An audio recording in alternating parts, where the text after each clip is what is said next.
Good evening, and woe be upon ye. It's episode 25 of Cometh the Fall, Regicide, part 2.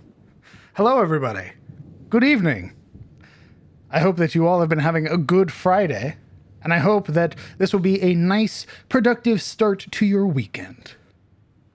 Hello, ProStar, Zebus, Idis, Anubis. Jacob, thank you very much for the 5 months. That's very kind of you. Actually, 6 months, sorry. It's a 5-month strength.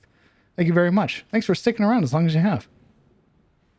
Hello, Varus, Ace, Nuclear Winter, FD, Luna, Chris, CPO, Jammin, Tatsuya. Hello, General. Hello, everybody. Today is an exciting day. I've been waiting for D&D all week. I've mostly been distracting myself with Stardew Valley, but now it's D&D time, and I am very excited. Hello, EMC. Keyback Cooley. What's good? Nice to meet you. Ooh, Edtastic, thank you very much for the resub. I appreciate that. For 6 months as well, a 4-month streak. Jesus, it's very kind of you.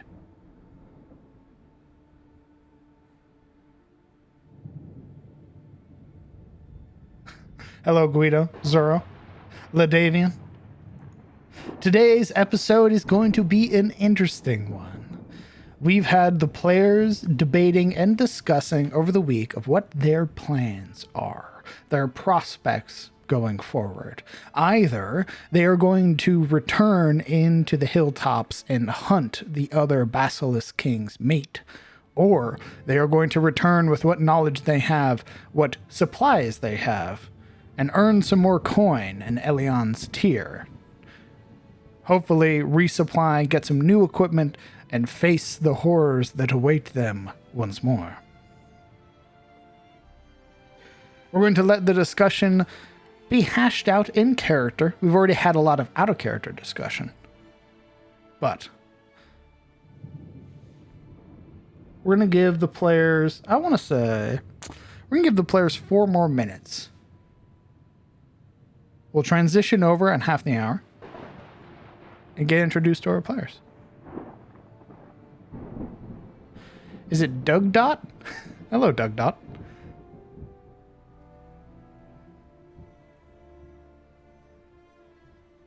It's Zyexel Striker. Is that how you say your name? Zyexel? If so, that's a dope name. Welcome all the first-time chatters. Hello, everybody.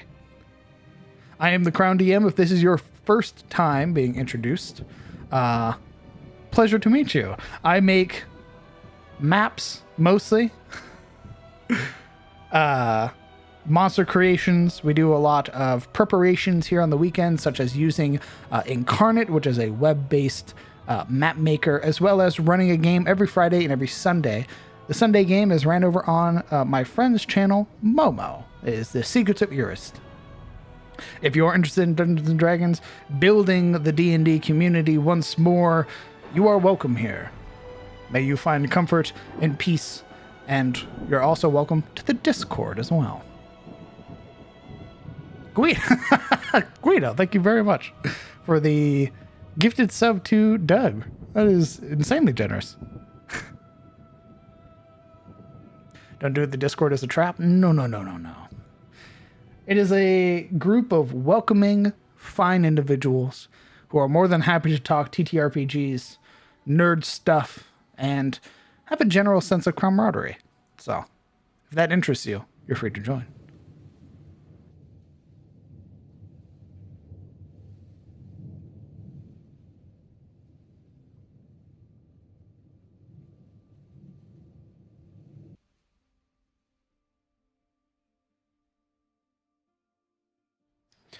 What is that? Give me a moment.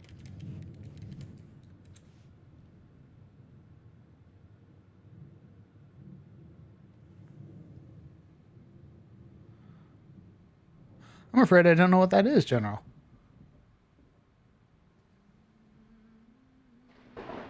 Oh, Krakens. Yes, there are Krakens in Adis.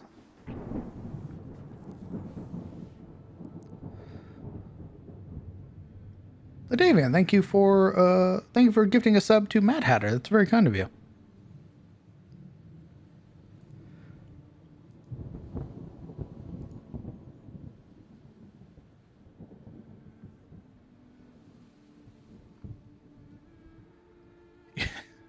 You have a Kraken in your drink. Huh.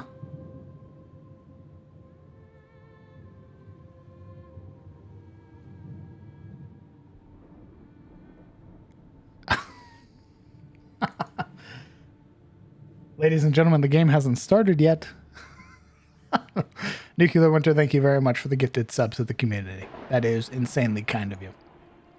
I will reiterate, just to ensure that new people understand when they show up, do not feel obligated to subscribe at all. This is free content. I do it because I thoroughly enjoy Dungeons and Dragons. So you are more than welcome to chat with the people in chat. You're more than welcome to lurk, just watch the game. It is something that I very much enjoy doing. It is all free content. So do not feel the need to subscribe or anything like that. Follows, however, if you want to follow, well, I will appreciate that. We are close to our 1.8k goal. And hopefully we will reach 2K before the end of the year. And if so, I will be reapplying for partner. So that's the goal currently. Nothing listed or anything like that, but... Are you hearing the God of War theme? You are. This is called... Let me get the song name for you. It is called Memories of Mother.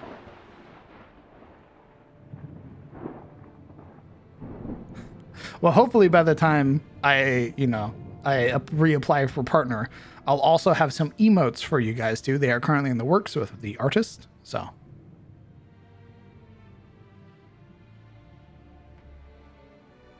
Sell out for subs, or sell out for followers, that's right.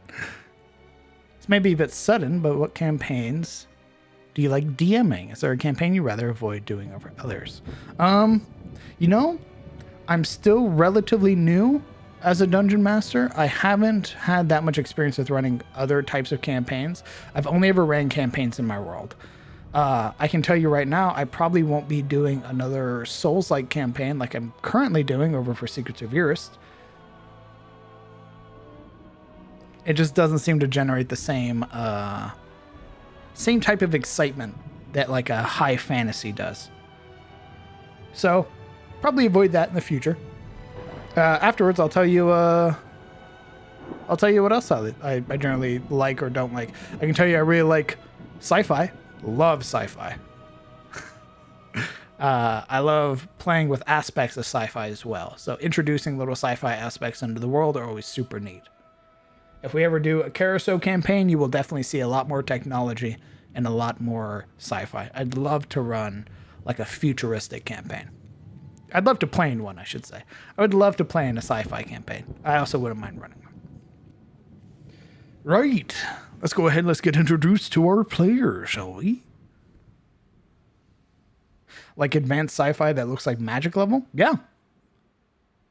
I'm a big fan of like Shadowrun and Cyberpunk and all that stuff. So, yeah.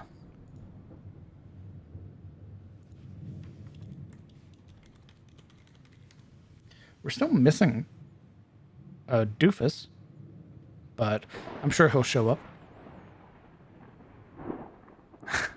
Hey, I'm also really excited to be able to run in the Monster Hunter campaign. So, listen, I just want to play. That's the biggest thing. I just want to be able to play. Hello, all of you fine folk. Hi. Where? Good morning. Morning? What? Good morning, folks. That's right. I got my coffee. I'm ready What for a game is brand new this? day. What game is this? What's happening? Can't believe you guys let me in on the Sunday campaign. That's Where's crazy. Rossi? Wait, He's gone. The universes start blending together. I mean, at this rate, we're gonna need him here because we're lacking one. Yeah, doofus. Yeah. Sabine killed him and took his place by conquest. Oh no. That's a thing. Huh? We'll miss you, Russ. What? Why'd you do it? Why'd you kill a man? Why did you start under the belt too? Yeah. Could have dragged it out. He was make running. It, interesting. What can I say? Poor guy goes by Reek now. I can't believe you. Listen, gotta get that D&D fixed. So that's where the sausages have been gone. Oh no. This is getting worse. Sausage. It's getting worse. I wanna die. Oh my lord, I just had the picture of frickin' Ramsay Bolton shaking the sausage flash through my head. Sausage. All right. I'm gonna go yell at him again. Why don't you? Don't mute. I Why want don't to hear you find Role play folks? amongst yourselves. Introduce your characters. Give us a little bit about who you are, what you're playing, where you're from, all of that fun stuff. We're gonna start with. Yuria, because We're gonna start with Yuria. Hi. Please and thank you. Uh-oh. All come right. on, get your simpering voice on. Yeah, hold on. Hello, welcome. I am playing Yuria Zairi, Yuria of Shademore, a province in the lands of Careso, the other side of the world.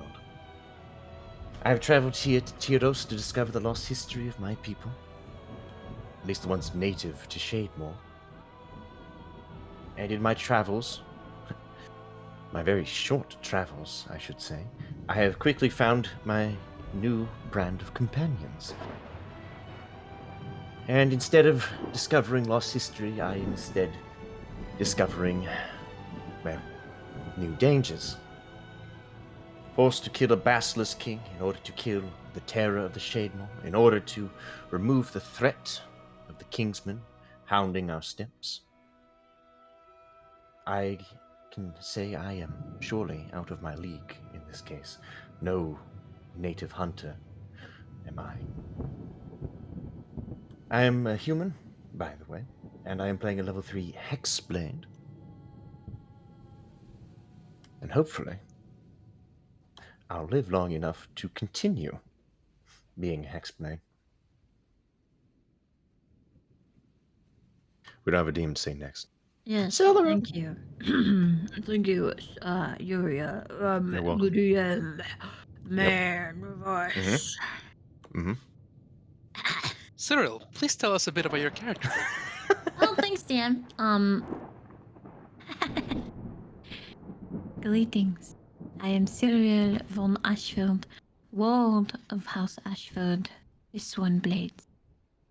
I am a level 3 higher fighter who finds beauty in every battle.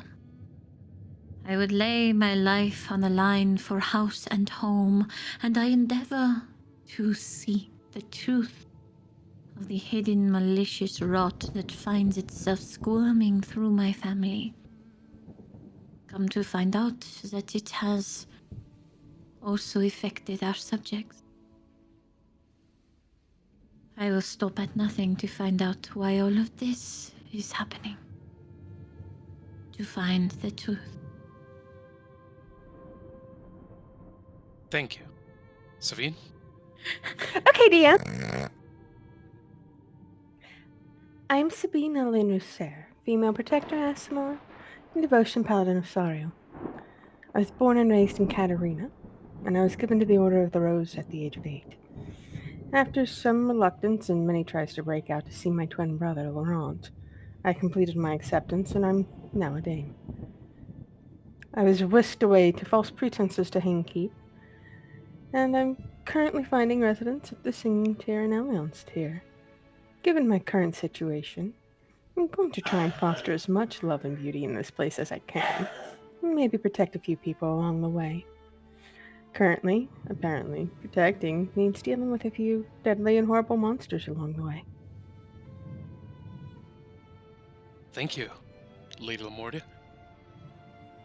Yes, I am playing Morana Lamodia, level 3 Dampier Rogue, who has recently acquired some strange powers in dealing with the departed. Hailing from the distant land of Vinheim, serving the family Lamodia, which acts as the bulwark between the mages of Vinheim and the terrors that lurk in the Grimwald. I come from a long legacy of monster hunters and those that would stand against them. Now in Ilion's tier, we are set upon a task to hunt not one, but 2 monsters. The Basilisk King, as well as the fabled terror of the Southlands. The prospect of my first real hunts fills me with as much terror as it does excitement.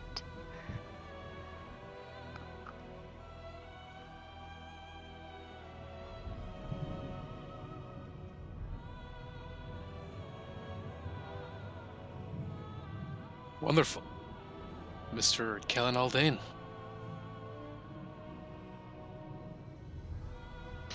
I play Kellan Aldane, a variant human ranger, and like everybody else, originally imprisoned in Haynes Keep, and later on escaped.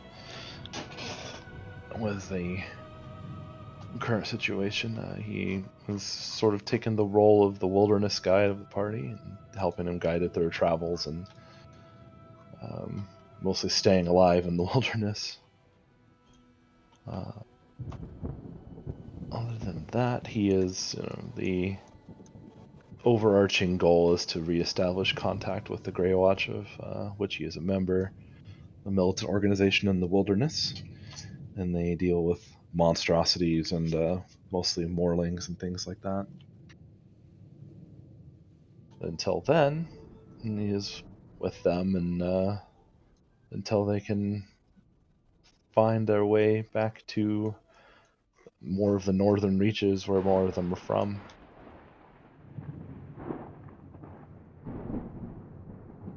Thank you, Mr. Gerald Aldane. Gerald. Yep. Okay. Mm-hmm. Oh my god. Going down the list. Name's Alric. Right. Alric, My name's please. Gerald. I'm a half giant. I can't believe you would introduce a DMPC. I can't believe Oh it.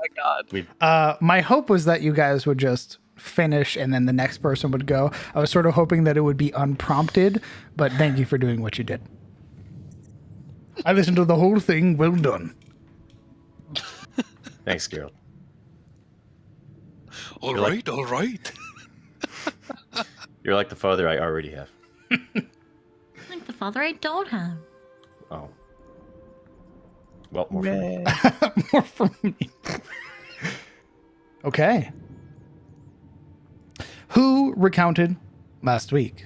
Alric didn't share his Yeah. character. Oh, What the fuck, DM Alric? Carol filled in for me. You are Oh, they're the not same? the same. Guys, we're replacing Alric with Gerald. All right, all right. I'll give you your new character art. Hold on. What? I'm not making you a token. You have Oh, to we're be really doing Alric. this? Damn. The roles are reversed. I hold the script now. Introduce your character, Chucklefuck. I play Alaric Crovain, half-elven prince and paladin of Karim, a land that long ago bent the knee to the Platinum Dragon, who came to them on behalf of Tyros. Since those days, Karim isn't much change. A stickler for tradition, shaped and put together by the 13 tribes that each represent an aspect of the Allfather's pantheon. At the helm of such tribes is House Stormgrow, or Grovain, as it is known in Tyrosian lingo. Chosen millennia ago through a legendary moot, they say that Athos' very own hammer sat upon the shoulder that begun House Grovain's service. Not just to Tyros, but to Athos herself, the Jewel of the Sun.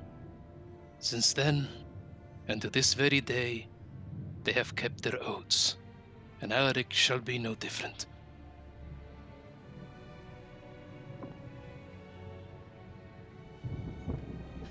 Thank you. Nice. Now then, who recounted last week? That was me, I think. Pick somebody to recount for this week.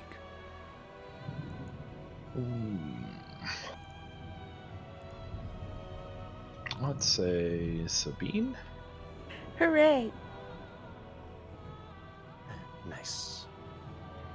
As we set out on our hunt, we encountered some. Well, they were wonderful. Little fays, pixies, and sprites. Harmless pranks brought a smile at least to my face. I even didn't mind flying up and securing Alaric before he floated off into, well, God's nowhere. We were even honored with a dinner with the Pixie Queen. And we also took a long-needed rest. Apparently, these basilisks have been not only fostering some fear in the human community, but in this community as well. They were kind enough to set us on our way, giving Silveril another gift. On our travels, we came across an archway. Silveril stepped through it, and it lit up, and it was actually quite beautiful. Who knows what it actually did? Besides, it did arise a few more historically rooted questions, of course at the behest of Yuria. Kellen, foraging around the forest for God knows what, he was preparing something. I have no idea what it is. It's completely out of my wheelhouse.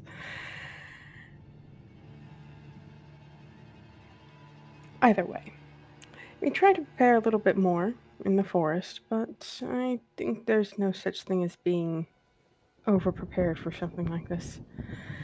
Alaric, there was some conversations, Alaric speaking truths, even though his words are a little gruff, and Yuria speaking of our meeting and how we were actually coming to know each other. As we slept, apparently we were visited by some amphibious friends, but that wasn't as climactic as the battle to come. Now, one moment, I guess. Now, we traveled and we found, well, kind of what we were looking for. It was one of the mates, and I compelled it, and unfortunately it worked. When our eyes met, much to my horror, I felt my muscles contract, and by then, and by the grace of Sariel, it wore off. We fumbled with the mirror shield, not really knowing how to get it to go, but eventually we did fell the beast, and we reset our course. I think we decided what we were going to do. I cannot slip up again, though. I'll bottle that fear up and deal with it later. Until then, we continue to move on.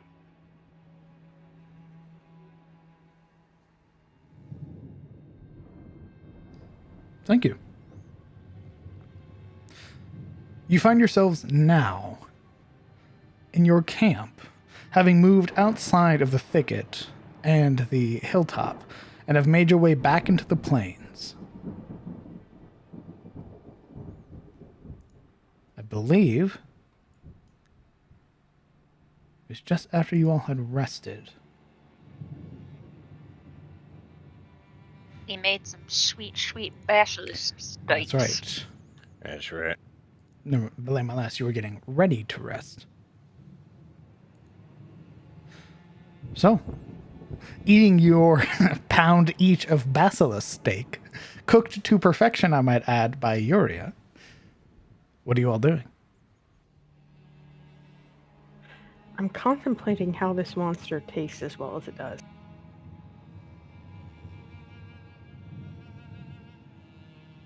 You're welcome.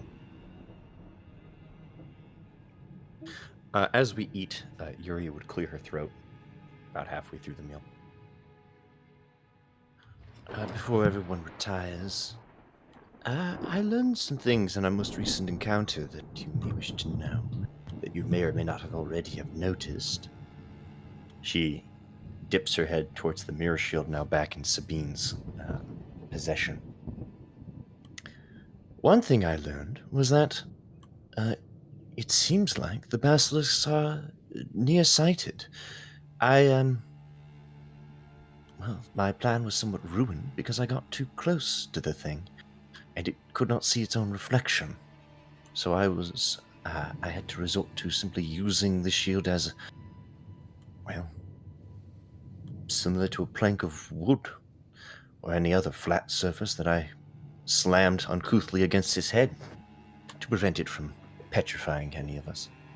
I was rewarded with, well, she rubs at the a part of her calf, and the evidence of the bite is clearly there in her dress. The teeth marks still there, and the slight red of her flesh healed, but marked for the moment. Also, I believe while the spell I cast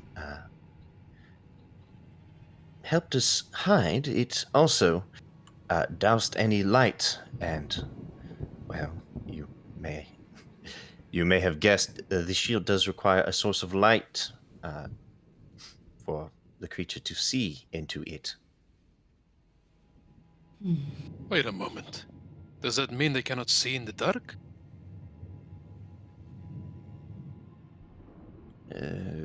Possibly. She shrugs. Either that or their eyesight is just really bad. With the way it was retreating, and I believe it does have very poor eyesight. King Basilisk notwithstanding. This might come as a shock to those of you who have no trouble seeing in the dark like some of us. Or should I say, he stops for a second. 2 of us. 3 of us. I can't see in the dark. Shut up. He just smirks at him. I rely on my instincts. Uh-huh. Have you ever been able to see your reflection in the dark without a light source? This gives Alaric a very thoughtful look, and he starts casting his gaze around for anything that reflects. Just points at the mirror shield. Sabine holds up the mirror shield. Well, it's not dark here. Have Well, to move away from the fire. I suppose you could always go check your hair in the woods if you'd like. Point. Sure, 20 feet won't kill you, but the point is that reflections, like most light, work in the dark, and those of you who have, not the unfortunate, lesser human eyes, would Don't be need so light hard, source. I know. Would need a source of light in order to see a reflection, even if you could normally see in the dark. So, Well, we may need a source of light with it being so dark in that thicket. well, as to that, just Sabine has a habit of being able to make a little point of light emanate. If you put it on yourself, Sabine, then from a distance I'll be able to see the lit up area and provide covering fire. Plus, the shield would work. Understood. That I can work on. I'm just trying to steel myself after that. Are you Are you right, alone? Sabine? Oh no, I'm quite confident Laura that looks at Alaric. What the fuck? Is she within reach of him? Sabine? No. Siluriel. Sure. Yeah, he'd reach out and give her a pat on the arm The with a smarmy look. Laura looks at the tear. Well, apparently when I got its attention to keep it from running away, I really got its attention. I was almost frozen, but I managed to well through it in the end. But for a moment there, I felt every muscle in my body seize, and it was not pleasant. I'm not sure you were as unlucky as you think, Sabine. I think this creature knew very damn well how to use its vision. It knew. Very clever, if not smart.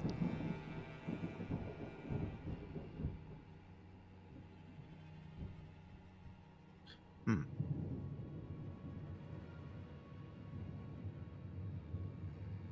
Well, anyway, that's what I learned. And with that, she looks to Sabine. You can keep that thing. She wriggles her fingers towards the shield. I'd rather not do that again. Very well. Oh, and she snaps. One more thing. No one happens to be aware of the sleeping patterns of these basilisks, right? No. Well, it appears they are diurnal, which hopefully means we will not be ambushed at night by them, assuming they sleep. I assume most creatures sleep, but perhaps I could be wrong. I Celeral a little bit. What? You don't sleep, you meditate. And then you swing. Real hard, too. Only swing. Those that deserve it. I'm just gonna buy some string and tie it to your wrist. Give it a couple tugs as not to get hit anymore. We could get a little bell, too. Well, that'll wake everybody up. Ding, ding, ding. Siluril. Wake up.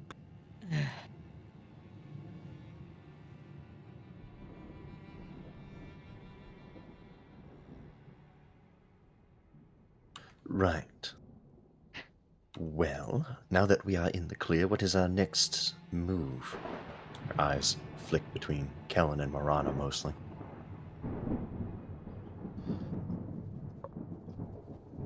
Well, you know where I stand. I would rather finish the job in its entirety, but we can start with the other mate at the very least. Marana nods in agreement. Yes, the king basilisk may not have known what happened to his other mate. It may just temporarily be staying at another hunting ground. So for that, we should find the other and strike as quickly as we can.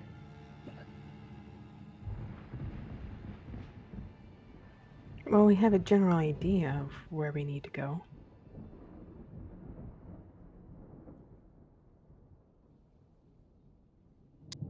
Assuming we don't stumble on the king before we reach the mate. Oh, that would be unfortunate. Unless it was strangely by itself, but got the impression that it would be on its own in its lair without the mates around. True. We should be careful nonetheless. She looks up to the... It's basically night at this point, right? Indeed. Apparently, basically night all the time. Well, not out in the plains. That's in the thicket. Correct. It is nighttime currently. There is only so quickly we can strike at this creature. If the basilisks, retreat to one lair every night, it may already suspect. Depending on, I don't know how clever this creature is. There is also a chance it could have detected us, and we just acted too quickly for it to react. We should be careful, nonetheless, if we want to go gallivanting for its mate, in case the king's habits have changed in retaliation. We should be careful if we find the mate, too. I would not put it past this creature, if Reynolds says it's as smart as it seems, to set up an ambush.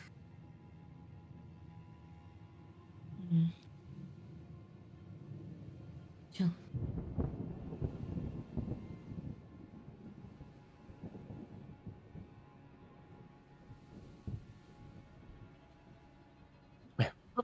Hopefully we can find traces of its hunting grounds again and lay our trap before then. I rely on your skill.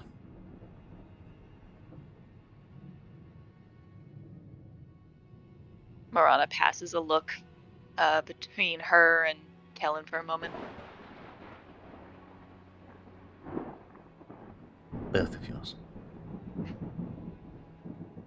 Well, my job's done. She sets down her mostly eaten basilisk meat, stretches. I'm going to bed, she announces, and then promptly Whoa, moves over. whoa. You're not going to sleep? She turns. I'm not.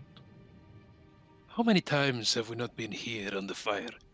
And we haven't told a single story before going to sleep.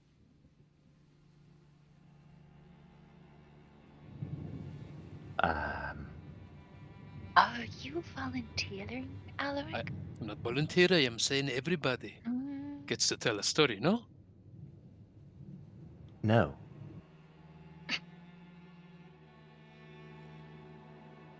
He kind of squints, gives his head a little shake of befuddlement. Are you telling me that you do not have many stories to tell of the Shademore? Not one? She rolls her eyes. My brother would have more stories than I, admittedly. But I would much rather just stay focused on our task at hand. No stories, really, Yuria?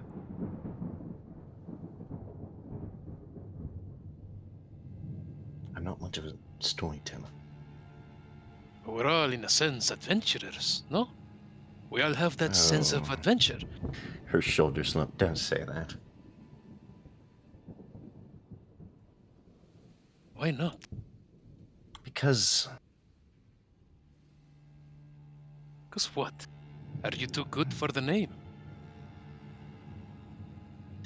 yes, Well, bad news. To break it to you, that's what you are.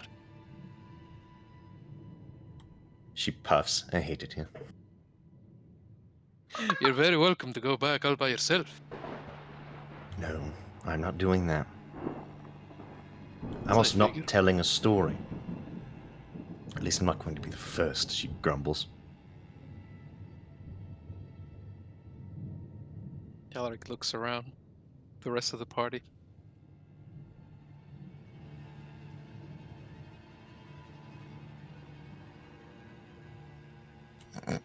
No? What about you, Alec? You are the purveyor of the idea.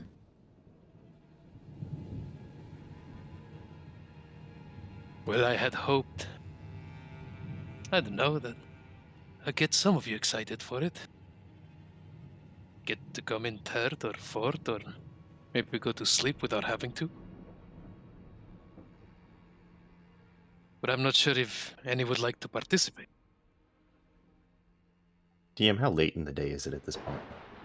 Is it just becoming night, or is it You like guys had traveled. well into the No, night? it's well into the night. You guys had traveled fully into the lair. Like, basically, you traveled 2 hexes, which is effectively a day's worth of travel. You are well into the night now. She glances up at the sky. Up towards the moon. Don't look There's to the your moon. god. Won't save you. I'm not particularly religious, she admits sort of offhandishly. I was checking the night. It's well into it. I think we should perhaps give the stories, another time. Perhaps when everyone has material. Material? Don't you want to organize your story first before you spout it into the wind? I know I would. You organize it would, like, make some kind of curated storytelling time where you prepare yourself beforehand? Why?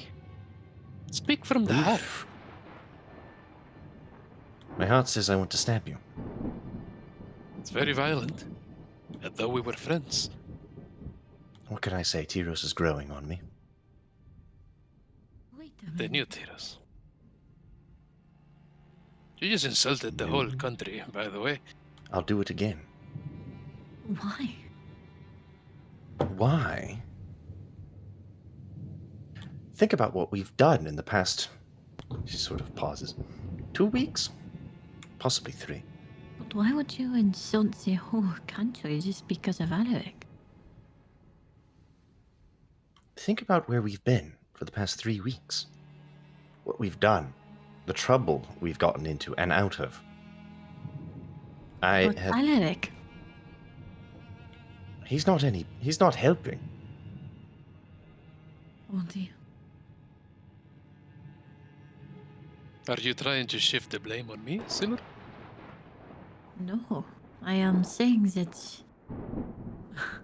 she was upset because of the things you were saying, and then she blamed all of yours, which I course. think was unfair. She's an uncouth and insensible lady. No That's not manners on that true. one. Manners.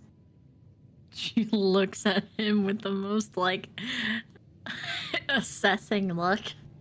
What?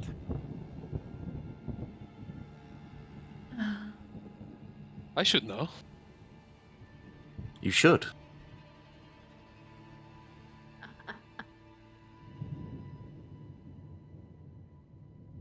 We are not all bad. No, Go no. on. Some of us are very, very honorable. And all that. Anyway, no story time, I guess. You could tell a story. Tell no story. No, nobody else wants to tell a story. Is it because you do not have a story? I have some stories. I think you might be onto something, Sylvia. How could you keep them from us? How rude. I am not in the business of giving my stories away that easily. I trade them. So rude. I am also rude. Hello. Dangle the stories in front of us like a morsel, and we are starving. She'll lay her arm over her head all dramatically. He scoffs, then breaks off into a smirk. I had hoped to trade, at least. Everybody roll me a perception check. Oh. Go to sleep, Genji guys. was Go to sleep. perceptive. Genji was perceptive. I'm blind. It's not what you see, it's what you hear. Is it I'm deaf.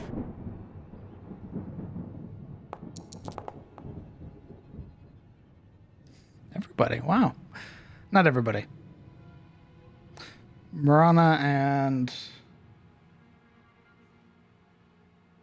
Sabine, distracted elsewhere in your own mind.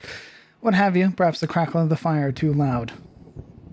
The rest of you, however, it's almost as if the air goes quiet. Even the crackle of the fire seems to dim in comparison. And what you hear is a blood-chilling roar. Immediate hand to sword. Hand to hilt. It's not anywhere near you, but it certainly echoes. Is it from the direction we came? Safe to assume.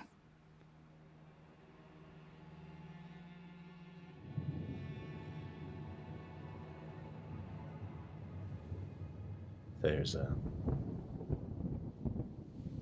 After that moment of silence, He knows.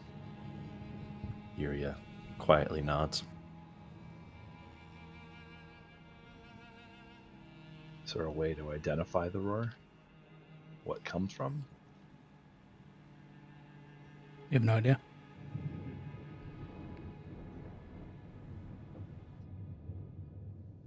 Did the rest of you hear that? Mm-hmm. Yes. Do we have the camp map, by the way? Sure. We can transition to a battle map. Why would you ask for that? Well, if we have to move, that would be useful.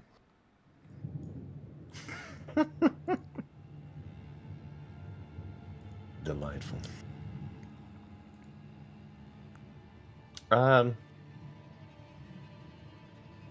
Did it sound like it came from a direction? Once the noise had died down, the source was not easily followable, but you would certainly know it's coming from the thicket. So it doesn't sound like illusion. Smile. Oh no, this is very much like in the air, not in your head. Okay.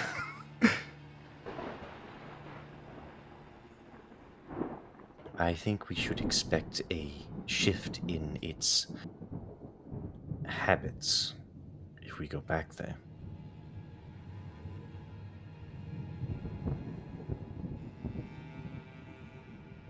You'll be angry. Not much we can expect. But that, also, we can abuse. We might grow reckless. How did you carve its body?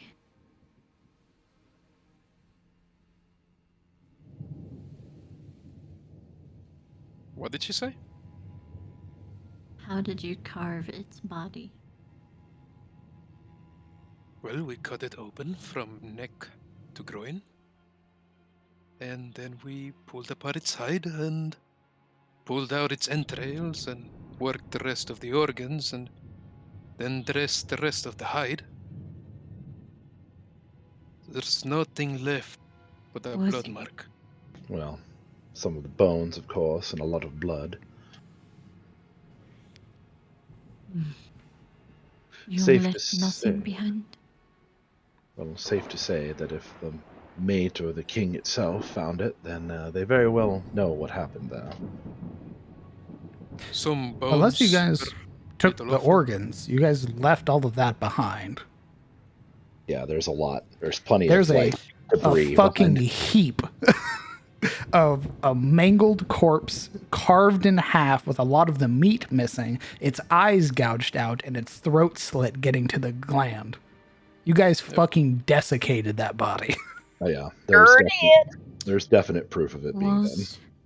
Was it done in a way where it looked like a beast? Or a man? There's no man with a skeleton like that. What? Are you asking what the corpse looked like? I'm asking if you left behind evidence that a man had done it. We know that this basilisk king is quite smart. Every cut was precise, and there'd be no bite marks or anything like that. It certainly looked like people did it. It would have, yes. Damn.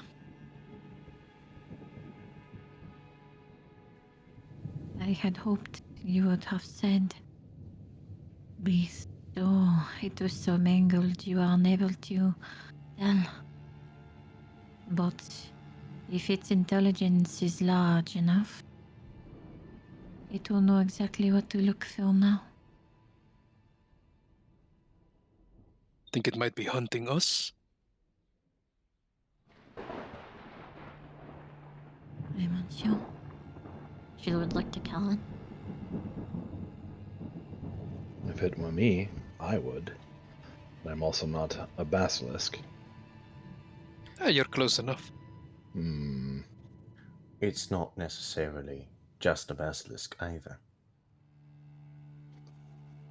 You know, as much as this thing might be an aberration of what it once was, it's hard to change what you are and where you came from. Its instincts are likely still that of the beast. You should still be careful. Maybe put the fire down a little bit lower. We know that it is intelligent enough to grieve. Or just rage. Rage at having its territory encroached upon and having one of its mates killed. This could be advantageous in some fashion, but we would have to establish more of its ground before we could set up anything that might be considered an ambush. If we can find the other mate, we might just drive it into insanity.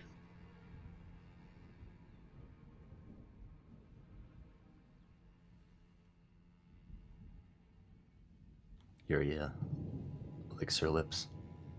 I don't think we're going to find the mate without the king at this point. You never know.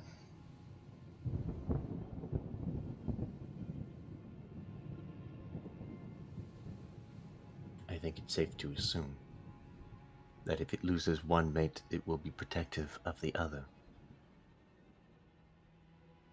Not all creatures behave like people.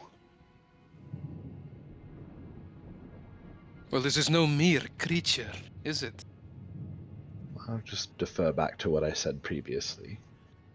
It is That hard. it is hard to escape one's nature. I Exactly. understand. But this one has evolved beyond its nature. It is different. Let's cut to the chase. Does this alter our plan in any way? Not for me.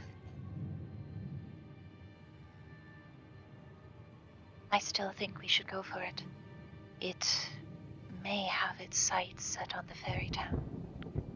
We can perhaps find the other mate by heading south and up into its territory. Yeah, the other hunting ground, perhaps. Whichever direction we choose to go, we should try and cover our trail.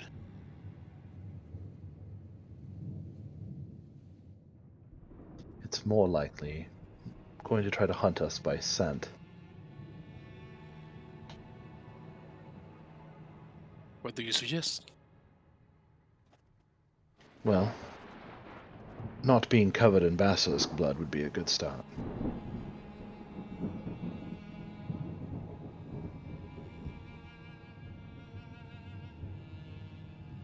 We can find some moving water, follow it, wash ourselves along the way. Did you bound that wound before we left the hunting ground, right, Yuria?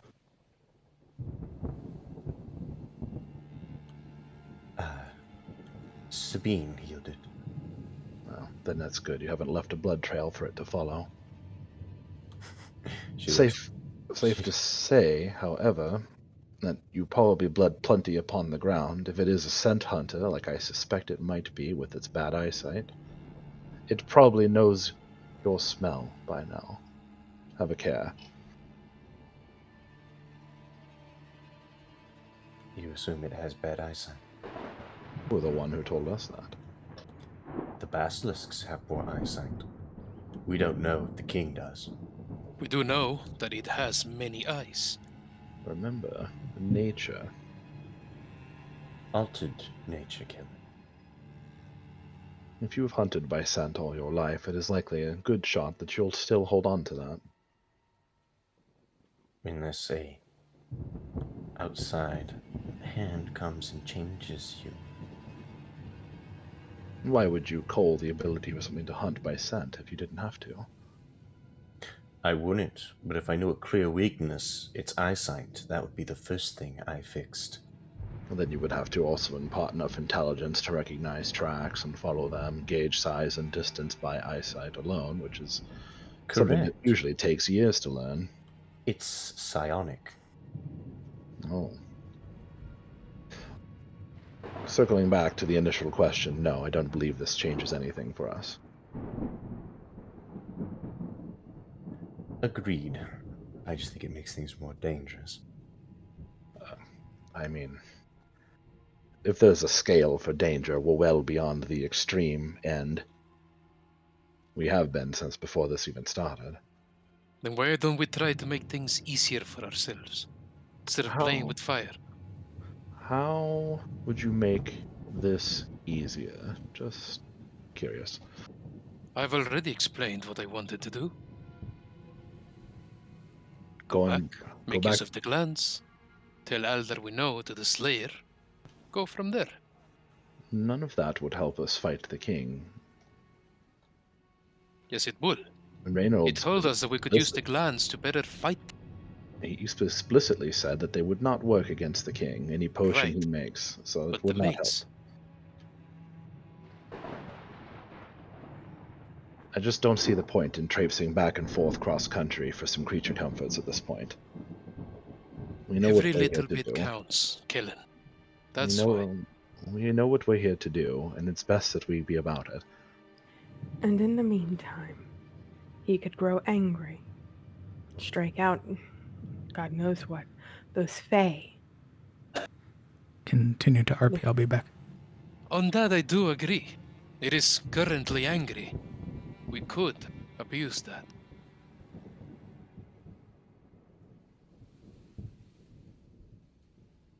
We have to establish more of a lay of the land before we can do that. So, Morana's plan about going west or south and then west into another part of its hunting grounds is probably still the best plan. I'm sorry, you want to travel away from it? Or towards it? To a different part of its hunting ground Hoping for what? to find the other mate at the best. Before he finds her? Before he finds us. That's assuming again that he is ranging out. He may just be sending his mate out to hunt. With that roar it did, perhaps their mate now knows. Could make it harder for us to get them. I am explicitly certain that they are aware that the basilisk that we killed today is in fact dead. No argument there. But they still need to eat. And to do that, unless there's food in their lair, they'll have to venture out eventually. And now they have purpose. Beyond that, of course. So we find the other hunting ground, and if there's any luck with us whatsoever, we'll find the mate by itself. Kill that, and then, again, if luck holds, we can either try to bait out the king to us, to a battleground of our choosing, or at least we've deprived it of its supporters in some way. We can All right. layer. Here is an idea. We go to this hunting ground. We bring the chicken blood. We put out the blood and we pray that its mate is foolish enough to fall for the trap. We kill the mate, hopefully. And we know that the king will find her very quickly. Wherever we leave the body, we set a trap, an ambush at it. Or a path leading away to one, either way. That would work too. We won't be able to trap it. Oh. Trapping is far away from the ideas Excuse that I me. would be considering. Ambush it. It's psionic. Within a half a mile, it has the potential to spot us without sight or smell.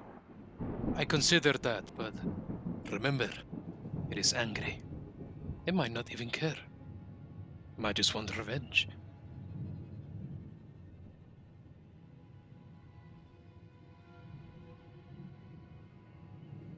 Perhaps.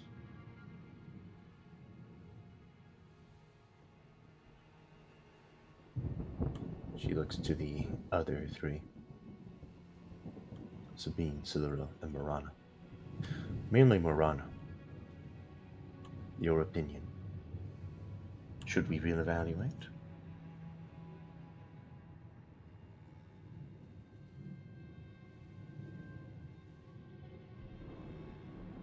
I think no matter what we do, he's going to be prepared. But right now it can feel. It takes enjoyment in other people's torture. So maybe we can get it off of its footing. I mean, we do carry certain parts of the mate around. We can use it to taunt it.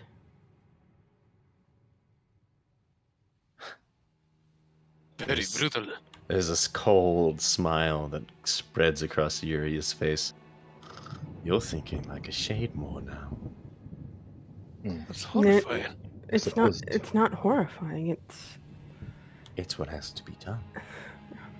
Emotions are very powerful and very fickle. We learn that very quickly. What to do, what not to do. And this thing regards itself as a king. If I were any sort of royalty and somebody came trouncing up with pieces parts of my dead lover, I would probably not be the most rational decision making. I'm not sure it dubbed itself king. I think that is more of our thing, calling it that. I thought Reynolds said it saw itself as a king. I don't imagine it has a scepter. It sets itself up as a king, in that it remains in its lair, supposedly, and sends its mates to do, well, the dirty work of collecting food, luring travelers with its abilities. However, we just disturbed its natural routine. We don't know what it will do, to be frank. In They order, remind me of lions in a way.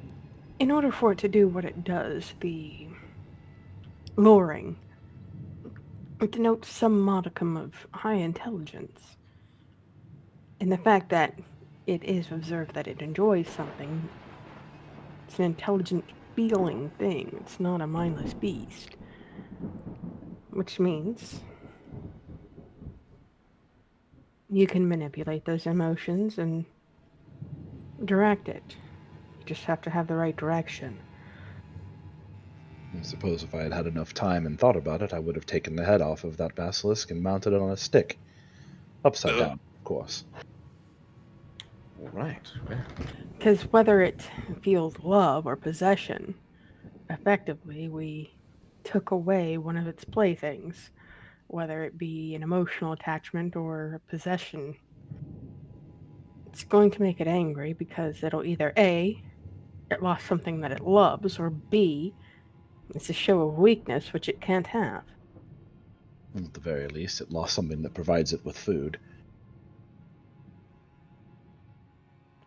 But if it is an intelligent being, like all intelligent beings, the longer we wait, whether it be traipsing back and forth to city and not, the more time it has to think on those feelings, ruminate on them, plan, maybe even set a trap for us. And I don't want to give it that opportunity. I do see your point. There's also the alternative that it just leaves and finds new hunting grounds. Then we chase it. It only seems to stress the point that it's best we get this job done. We certainly want to go after the mate. I think that we can all agree on. So, we go off to the hunting ground, use the blood. Hopefully the maid comes up. Then we use her as bait for the king. Sound good? Either way, worst case scenario, we could also take out a few of the fangs of the one we have slain and show it to it. Maybe adorn or shield or something along the lines. If we give it something to focus on. It's still going to have to deal with the fact that your shield's not going to stop it from, or not going to be able to make it petrify itself. It will petrify the mate, though, in theory. If it's a stone eye, yes. True. Ultimately, the biggest problem that I could discern is that most of you are flailing about in the dark. So are you.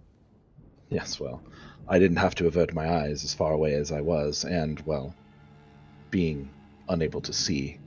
Good shot that I put in there, without being able to see anything, though. Kellen, you forgot to beat your chest. Oh, I was only about to say that it didn't really compare to the killing shot that Morana landed. That was her? I thought that was you. Oh, her arrows are about 3 inches shorter. Hey, you were close.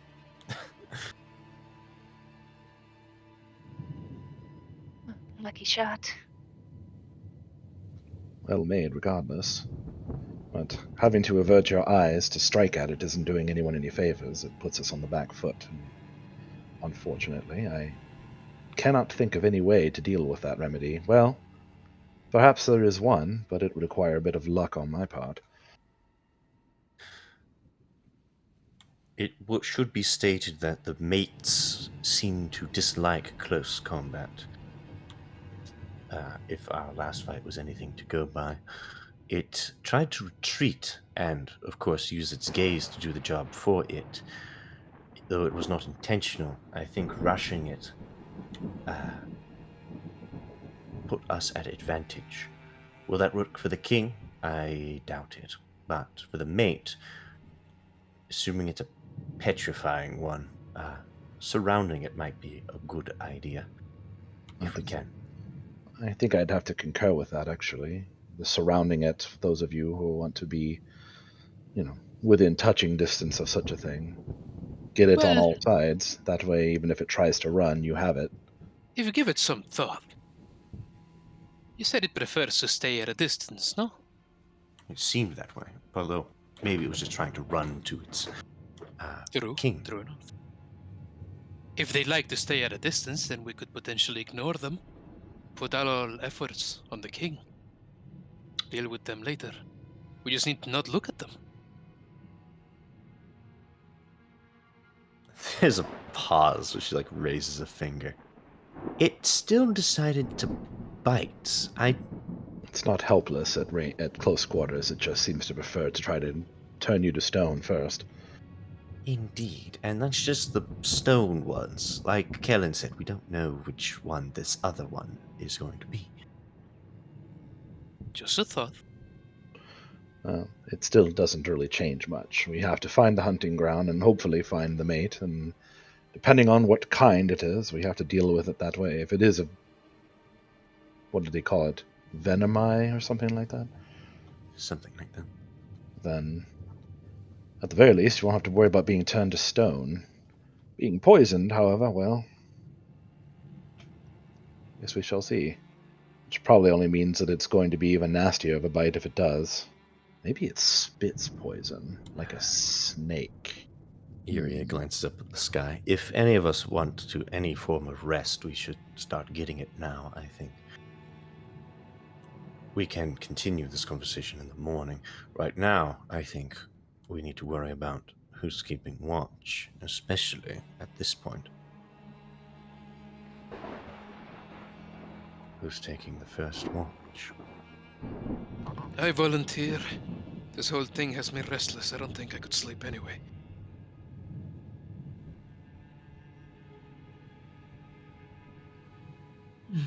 Very well.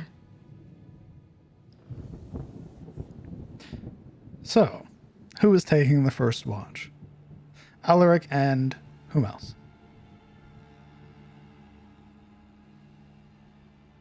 I'll go. I was about to say, just Alaric? All right. No. Perfect.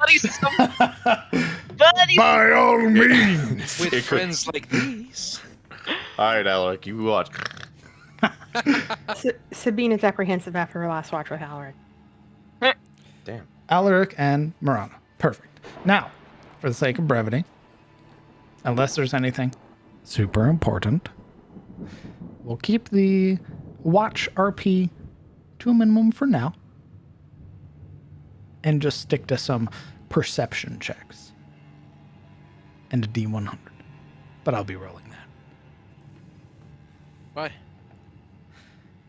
Because it's for Because me. what? That's kind of unfair. You're supposed to be inclusive. You want to roll your own D100? We can roll twice on the table if you want. I'd rather not. No, go ahead. Being inclusive and all. You know what, Marana? You roll a D100 as well. We'll all roll What a if I roll D100. like a Yo. better thing? Do we get to choose what number we pick? Shh. Yo, we get the Stop basilisk digging. on top of the I dragon. can't roll. I'm already asleep. You don't sleep. Stop digging. I'm already in trance. You can sleep. Don't believe him. Alaric and Marana, go ahead and roll me your perception checks, please. Now, is this we have to roll them separately, or can we give someone advantage? If you both have proficiency in it, you may give each other help, or you may roll individually if you so wish. Oh. I'll give. I don't Alaric, like that. I'll give Alaric whatchamacallit. Advantage. Yes, that's the word. Jesus. Ventaja. Yes, go.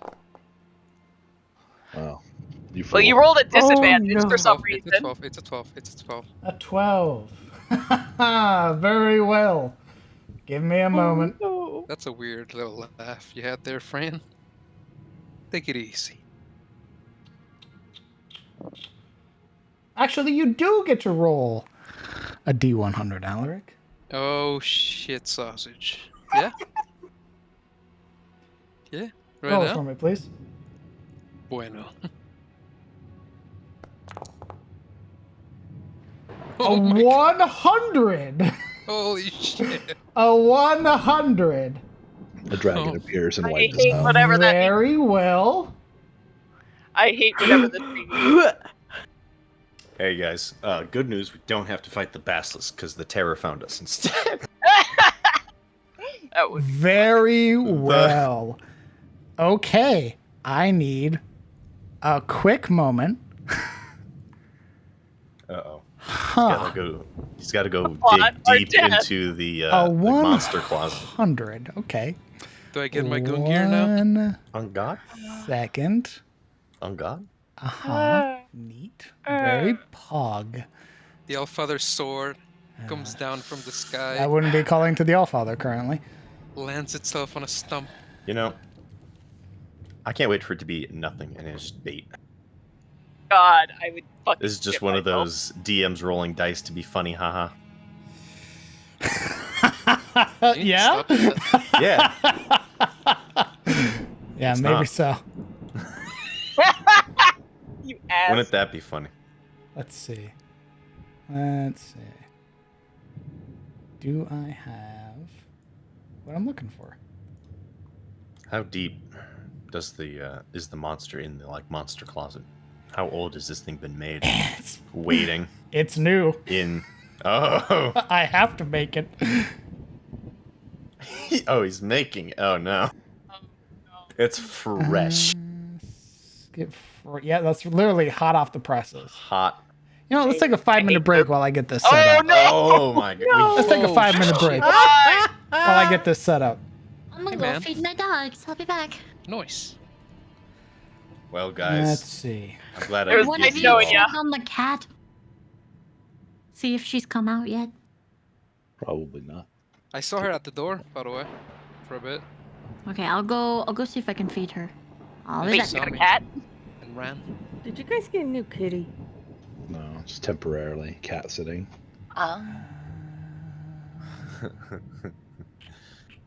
Jesus. Well, I'm glad I could feed everyone their last meal. It was a good one. It was decent. Shut up. Nothing to write home about. I'm gonna fucking piss in your stew next time. Not a real culinary wonder. Not that anyone would notice. Oh god. That it's gross. No, but like really gross. Yes. So was your food. No. No, he wasn't. Yeah, it was. They were pretty decent rolls. Everyone lied to you. They were being polite. I hate to break it to you. Hate to be that guy. Man, That's the lie right there. Yuria loves to be that guy. Yuria loved the piss stew too. no. needed salt. Where is it? Sounds like it would remind her of Shade more. Probably.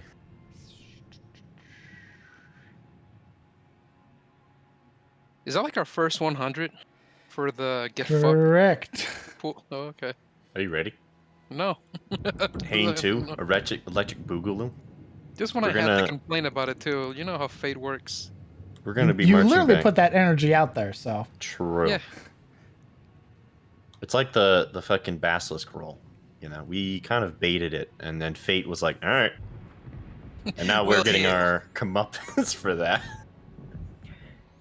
Luna, to answer your question, mid-rare or rare?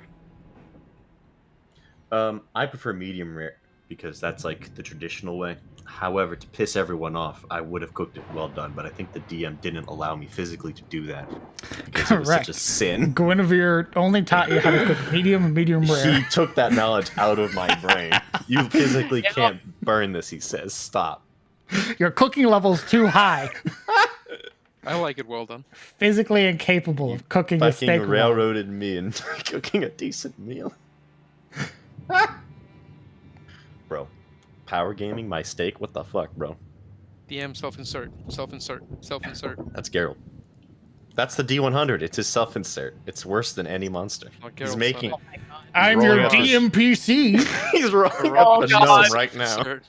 I'm He's going to getting take isekai. all of the honor and legend from you. It's going to be me. He's gonna show up. He's gonna have the Basilisk King in his hand. Like, what up? It's like, oh. I fixed your Cool. problem for you. I killed it. You're welcome. Not that you did anything, you fucking layabouts. Yo, oh god, that'd be kind of funny though. That's such a great insult, by the way. Layabout. When I was pregnant and I couldn't eat my steaks except well done, I was miserable. I couldn't have sushi. I couldn't eat steaks or meat unless it was well done. So jerky. Why would It you want was to eat horrible. raw meat? That's how you should eat it. I eat mid rare. Like I want it mooing, bleeding, seeping. Why are you eating raw meat? Gross. Belief. Apparently, there's some cuts that like the best of the best that you can eat raw safely. Raw meat. That's just whatever I mean- tartar. Like, Yeah. Steak tartare, man. Yeah, bro. It's tasty. You mean you wouldn't eat raw meat just straight out of the pig? Grab Listen, it. I like my steak flame kissed. All Pull it right. out like it's like you're in a Rust game. You just grab it by a fistful and eat it up. ooh. I have my 10 points Uh-oh. in survival. Thank you. Man and his rock. Let's see. Spare a steak for a fella who's down on his luck? Zebus, you stop that. Oh, you meet that? You me paw. Bad. Thank you, random voice lines from Witcher 2. Appreciate it. You a Witcher? My dad could beat you up.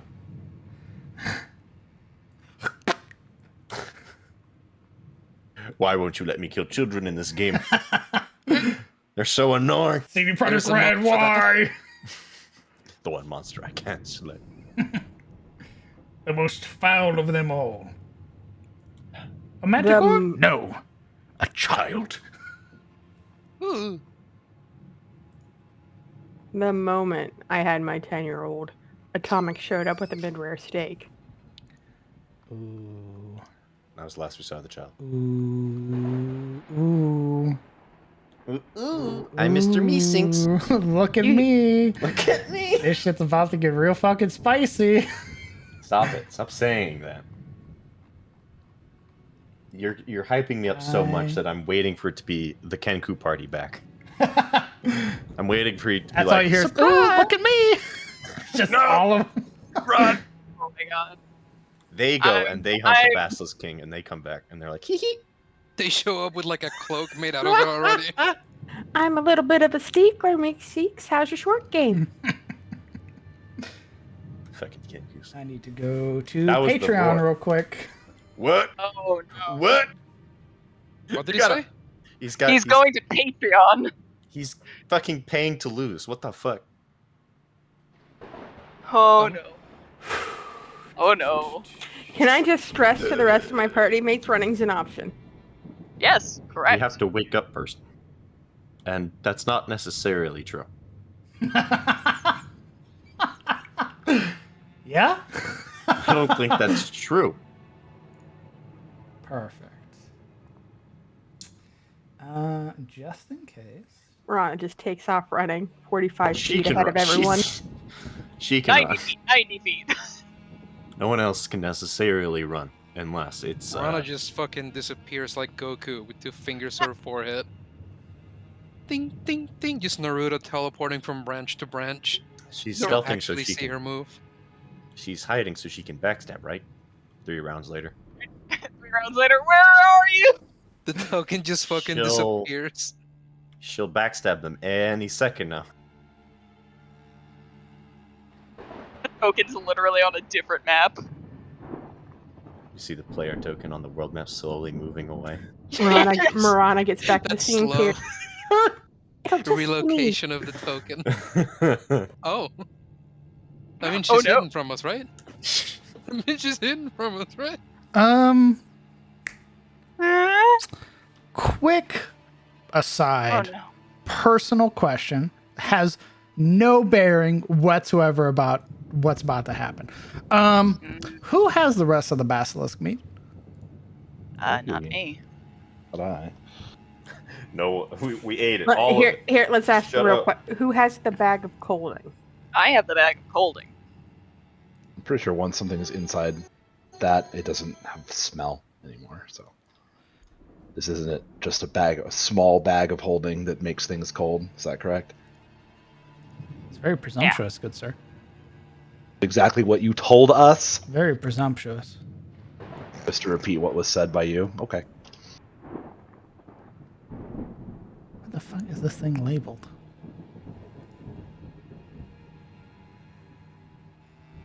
Is that it? No.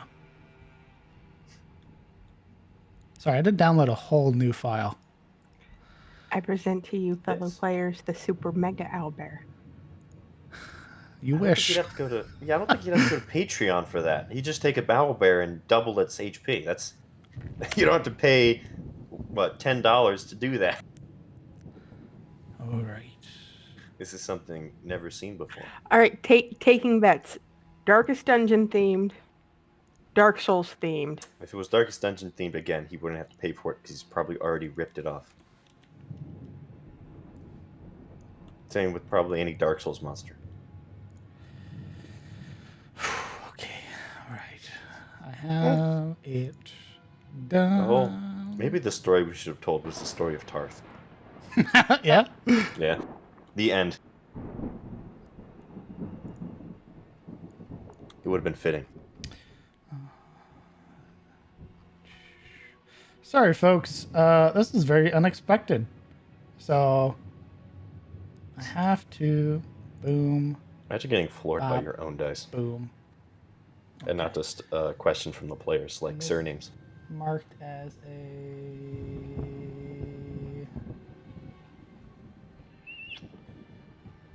What are you marked as?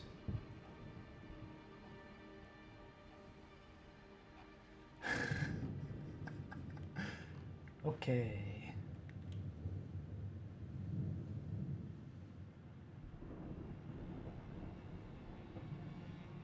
I need to go to a different map real quick. Oh no. It's too big to fit on this map.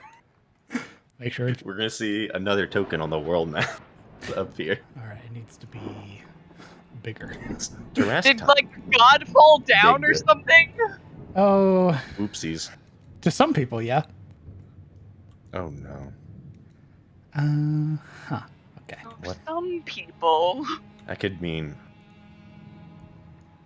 many things. Oh, yeah. Yeah. It's all coming Oh, together. Okay. but it's all falling apart. Okay. Oh, Is everybody no. back? Oh I no. never left. Yeah. Actually, that's a lie. How do we die? Silverl might be still looking for Cat. Celerel? She was feeding the dogs. I thought that was done though, I don't know.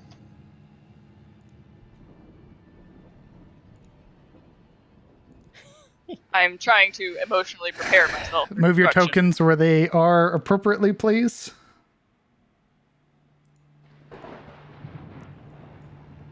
Done. I'll sit on the log. Loggers. Alaric? I said 5 minutes. Where do these chunk of fucks go? Look, it doesn't matter what you say, okay? Break equals 30 minutes. Doesn't matter.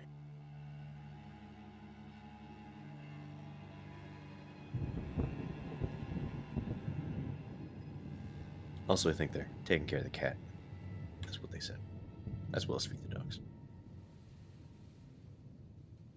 Good news. So we can use the rest of the session Yeah. for new character creation. Yeah. That'd be pretty funny, Frosty. Fun Finally, I can roll up the stats for my backup character.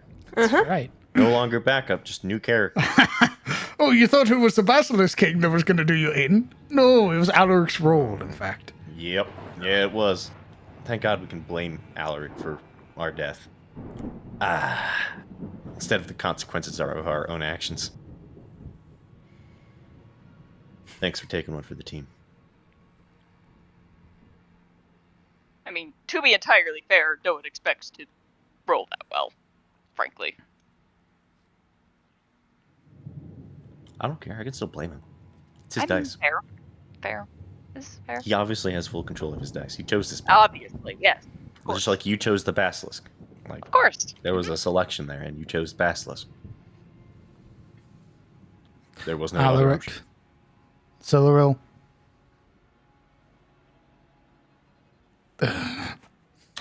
Every time.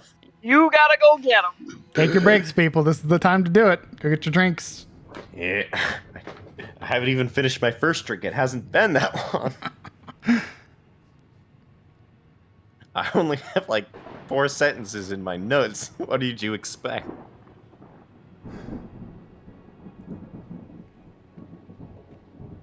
Here, I'll start the next one. As we sleep. ...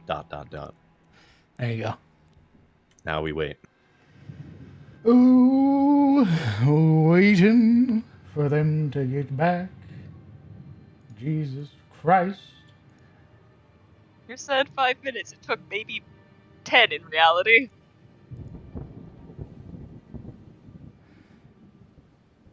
But still, Hurry back. Hurry back. Maybe there's like a difference in time zones, you know. In your house. Is that what it is? Nice. Yeah. In your house, yes. There's this weird Specifically. temporal Yeah. disconnect where Yeah. people just don't understand time Yeah. in the upstairs. It's like the In you the know it's like upstairs. you know in some stories where it's like if you get like to a molecular level, like there's some books out there, it's like if you get smaller, time like slows down, right? That's what it is. Mhm. So because they're both short, they perceive Yeah. time differently. Wow. Yeah, exactly. Nice. They're 15 minutes behind because they're 1 foot shorter. It all makes sense now. True. That's completely how that works. Yeah. Completely how that works. That's why taller people don't live as long, because they live faster. That's right. Life in the fast lane. Just heart attack. Speed race.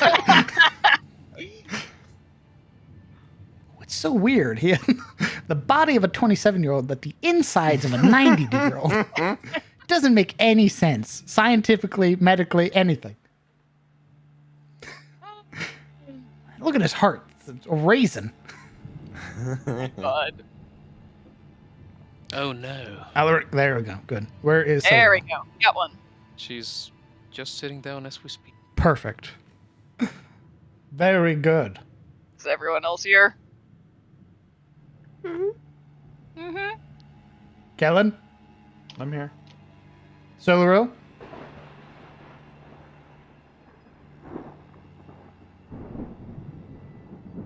Hi, I'm back. Sorry. I have 3 dogs to feed now and a cat I had to check on. I'm sorry it took me so long. Excuses. You're forgiven. That and Wyatt's food is twice the amount that Genji and Zoro eat together. So I'm like scrambling around the kitchen. Oh my god, he eats so much. Alaric, please drag your token where it should be, respectively on the map. Okay. Wherever you would like to be in this current situation. Sat Zoro next sleeping to... in Alaric's bed. Sure. She's taken his bed. Just kidding, she's in her. All right. Well, Weird flex. with a 12, you both would hear it distant. It's the strange shift in the air. It's almost as if the rain's coming down harder in places. This strange burst or gust of wind that forces the rain down. And as it does, you would hear with it the shifting of wind, this beating of wings. I'll loud is it? It's getting very loud. So loud, in fact, that as it gets closer, what you I are mean, being pressed down by the physical weight of the wind. All of you are being moved as descending from the air.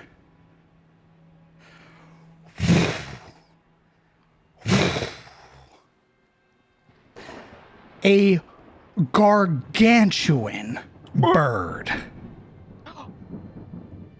Oh no. Its wings are so strong, the beating of them is physically pushing you back. The fire is extinguished immediately. Embers scattered around. Wood chips flying everywhere, I bet. I like to think that Silver's pushed inside her sleeping bag.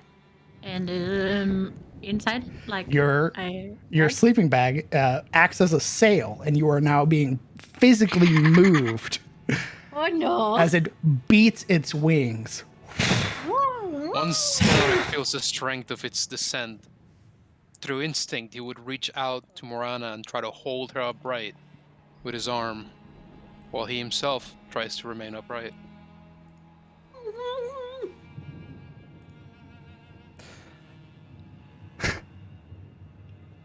With the fire out, who would like to roll the stealth check for the party? A whole party.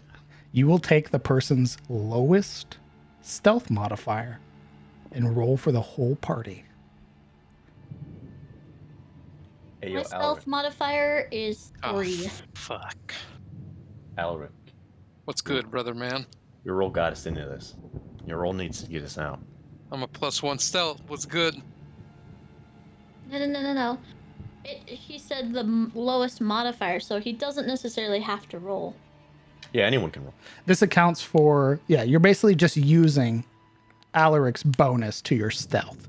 You won't be rolling a disadvantage for wearing plate or anything like that, but however, unless there's any other effects that the party wishes to add, you will be making one singular party roll using the person's lowest roll. This is to ensure that your two plate or heavy armor wearers don't constantly bug the trend and fuck you guys in stealth checks. I don't So- imagine Mask of the Wild would help Alaric in that regard at all. Ooh, not where you're at currently, brother man. We're dead. In the middle of the forest? You're not in the middle of the forest. Look where you're at. You're in a clearing. You're on a clearing on a hill. Surrounded by grass, sitting on a log. Read it for Nothing me. but Chelia's Read good it for ground me. all around him. Dead. We're dead. We're dead. We're dead. We're dead. We're dead. We're It's dead. over. We're It's dead. over. It's over. So it hasn't been a long rest, clearly, but has Not been a at all. short rest. It has been a short rest. Okay, great. As Yuria tumbles around in like a wheel, almost down the hill, and tries to push herself out of the fucking bag, she will cast. Seeing this dark figure, she will immediately try to cast darkness to hide herself and everyone else around her. Y'all ain't gonna make me roll, right? Okay. I need the group stealth check. So whoever is rolling that needs to roll it. All right, you know what? I'll just roll. Dead. We're dead. We're dead. We're dead. We're dead. We're dead. It's over. Its It's beating of its wings is so Easy. loud. You feel your eardrums ready to burst. There is like this shift in pressure that is so prominent. It's bearing down on your chest, like forcing you to draw in these deep breaths, like you're in like a completely different altitude. But a 17. Give me a moment. Wait, so like, is it pressurizing the atmosphere around them with how hard its winds are beating? It's basically knocking the air out of us. from what Correct. It sounds like.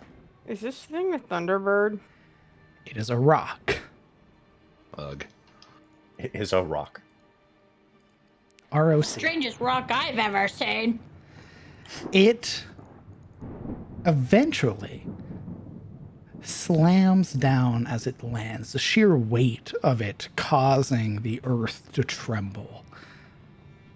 Its wings folding in on itself, its vibrant plumage lost in this darkness.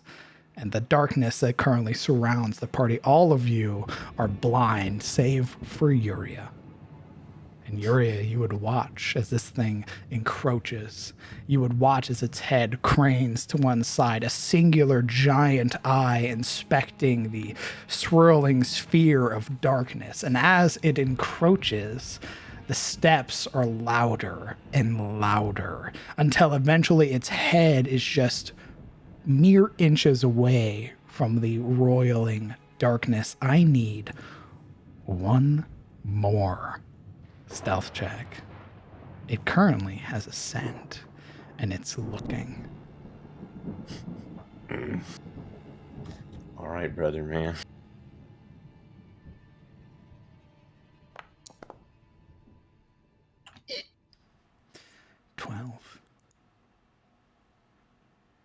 Is there anything else the party can offer? Oh no. So who has the meat? Did we agree on that? None of you did. Nor would you be able to see currently. You are blinded. But Alaric is by the fire. No, So there's he no could probably fire. There's no more fire. No, there's no more by fire. the fire pit. By the Oh. fire pit. So perhaps there's meat laying around it. Yuria's plate. She did leave some food laying there. Would Alaric be within reach of it? Would he remember that it's by his feet so he could reach for it? I understand the circumstances don't allow for such details. That's why Roll I'm asking me you, DM. a perception check at disadvantage. Bueno. Ooh. Oh boy. Fumbling about, feeling desperately along the ground for anything. Whatever could have been around here was probably knocked away with the beating of the rock's wings.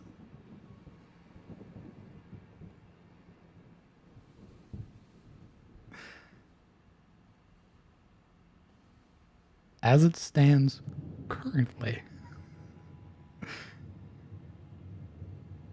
for the sake of this, with Yuria maintaining darkness, it is going to linger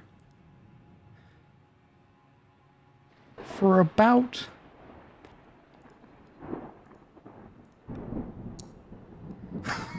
for about 4 hours.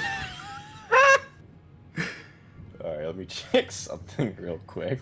It is going to stalk around this sphere of darkness because it knows something is in here and it wants it.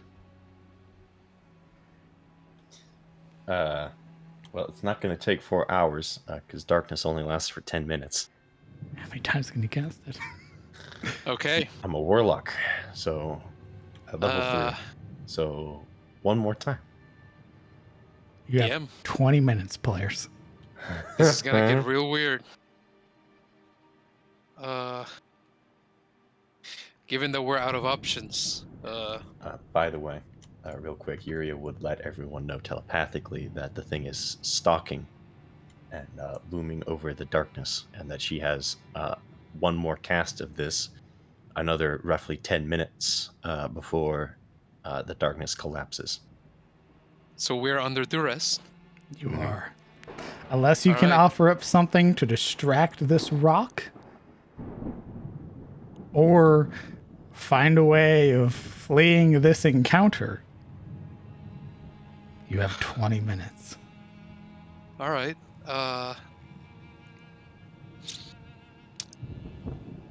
Can I use speak with animals? Yeah. Let's be diplomatic about this. Post the card for me. I need to make sure if it's something you have to see the creature or not.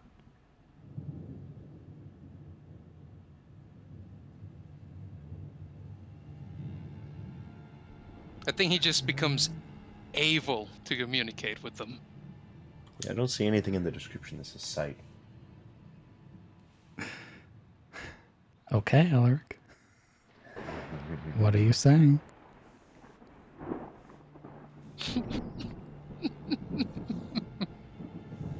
So Alaric would have seen the rock approach before it landed and then darkness expanded out, right? Correct. So he knows what's there. He is going to stand upright, not knowing what he's looking at, potentially looking away from it. He'll use his deepest, most booming voice and shout in what the rest of the party would hear, like this loud, like, how would you describe the noise of a bird? Like, is it a clack or? When this thing, it hasn't made any noise yet, so you're not sure what a rock sounds like.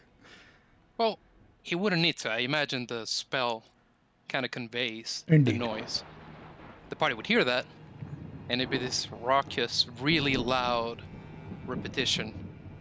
But what Alaric says is, "What do you want?" Very loud.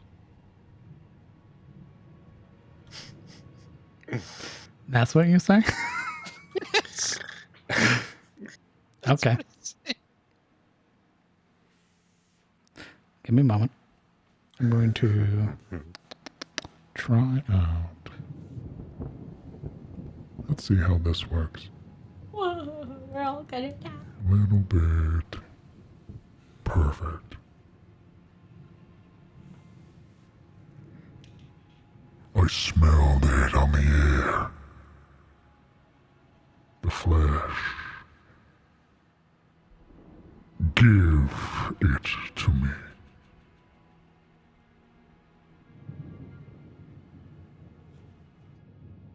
Alaric kind of cast his gaze around in the darkness, feeling this welling and creeping desperation at the pit of his stomach. Its voice is probably very deep and very encompassing, like it's a rock, so it's huge, yeah? So its vocal cords are massive, It so when is it speaks, gargantuan. So I imagine that its voice becomes disembodied in the darkness as though it were everywhere. Indeed. The flesh, you seek the meat of the basilisk.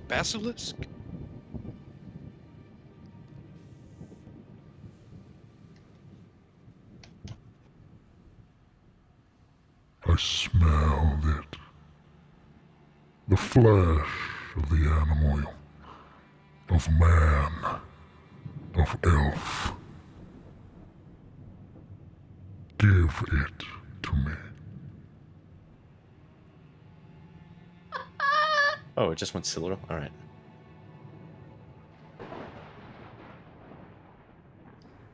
There has been no food in the mountains. My prey driven from their home. You will be my prey. You don't want to eat me. I taste awful. But I have basilisk meat, if you'd like. Good meat. It. Alright, Alaric will reach into his backpack and procure rations. Rations. Let's go. Your hardtack, your beef jerky, that shit? Best I can do is a remember butterfinger. we made deer rations. Yeah, your jerky. I mean, I can't reach the basilisk meat in the darkness. Let's see. That much is clear. You're throwing out your rations? How many? All of them. How many do you got?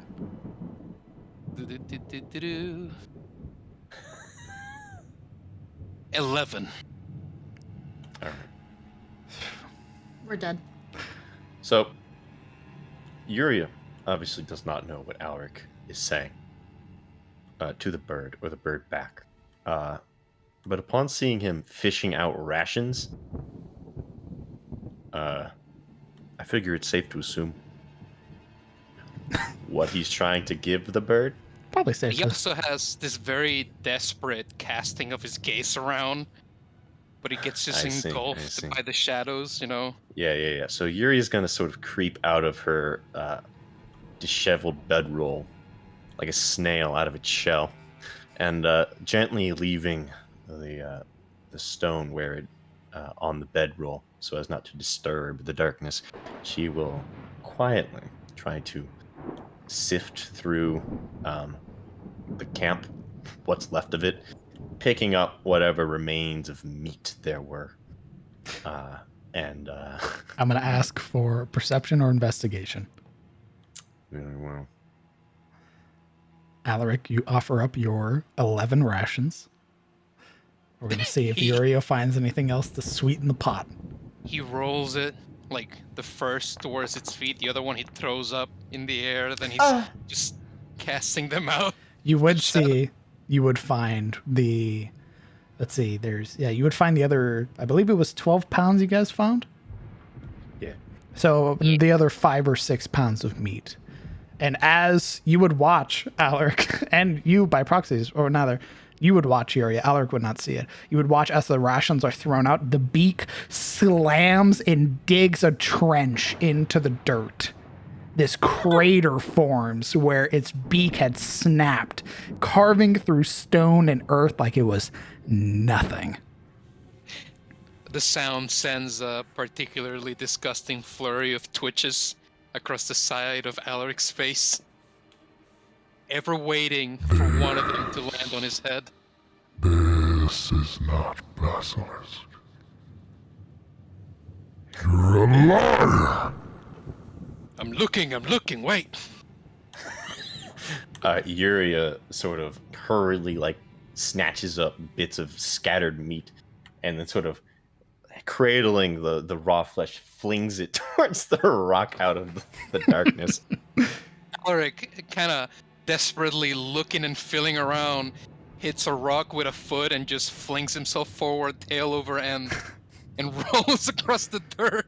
Throwing the... Yeah, so Can we understand it? No. Just Alaric. Yeah, Yuri's only assuming that it wants food because Alaric's throwing food at it. Throwing the remainder of the basilisk meat, these huge chunks of meat. You would watch almost immediately the rations are stomped into the ground by one of the large claws as its beak tears in and sort of very easily destroys the remaining 6 pounds of meat, just eats it.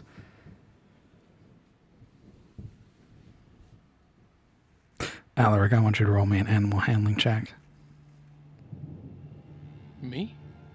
You're the only one that can talk to it. Very Unless well. Uriel wants to get brave and start. No, it's alright. Oh, TM, I like to detect thoughts. 17.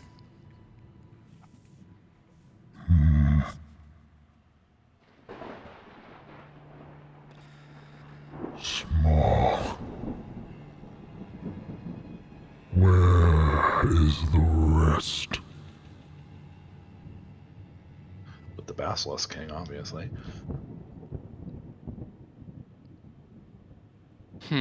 Tell me where, or give me one of the others. Are you any good at following a trail of blood? This is Alaric tweeting, by the way.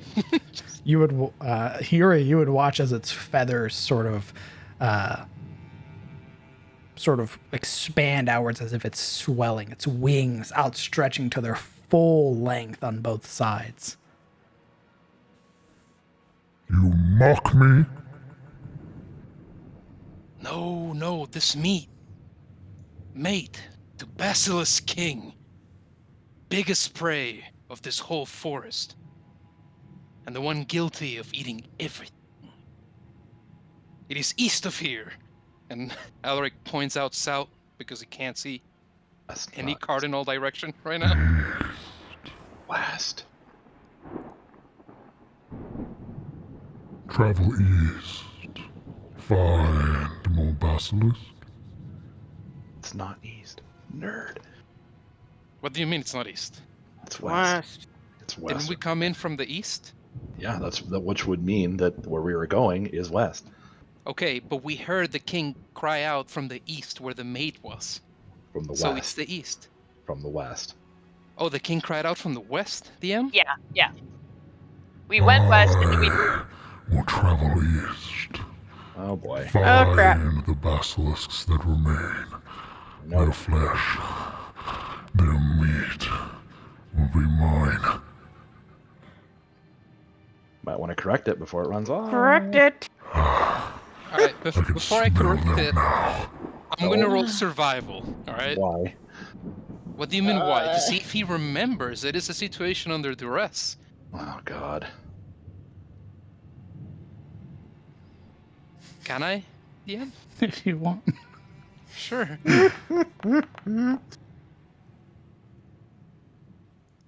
Is that a good to see?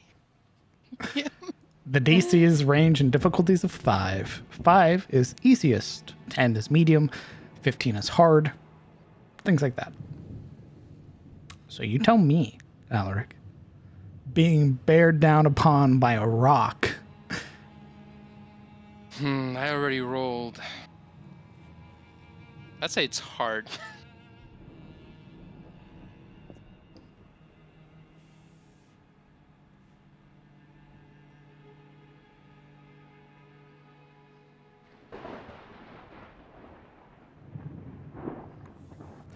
Its wings begin to beat again.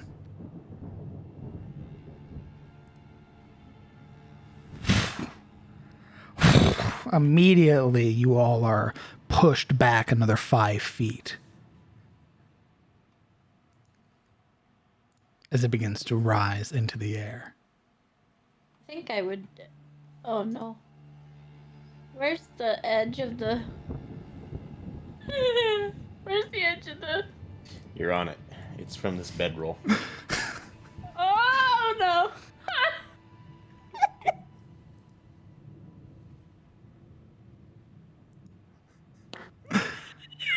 With its wings beating, the rock will head east in hunt of basilisks, in hunt of meat, in hunt of prey.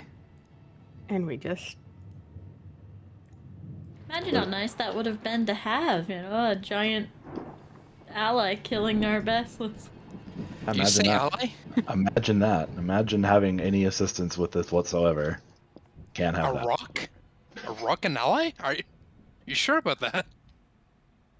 Bro, anything attacking that fucking basilisk alongside us is a good thing.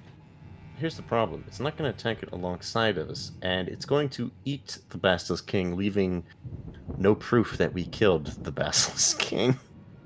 Thus, we will not be able to bring anything to the Slayer, and thus not ever proving that we actually killed it in a reasonable amount of time.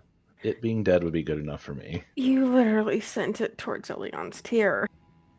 Yeah, that's another thing. Oh no. Not exactly. Elion's tier is more like northeast.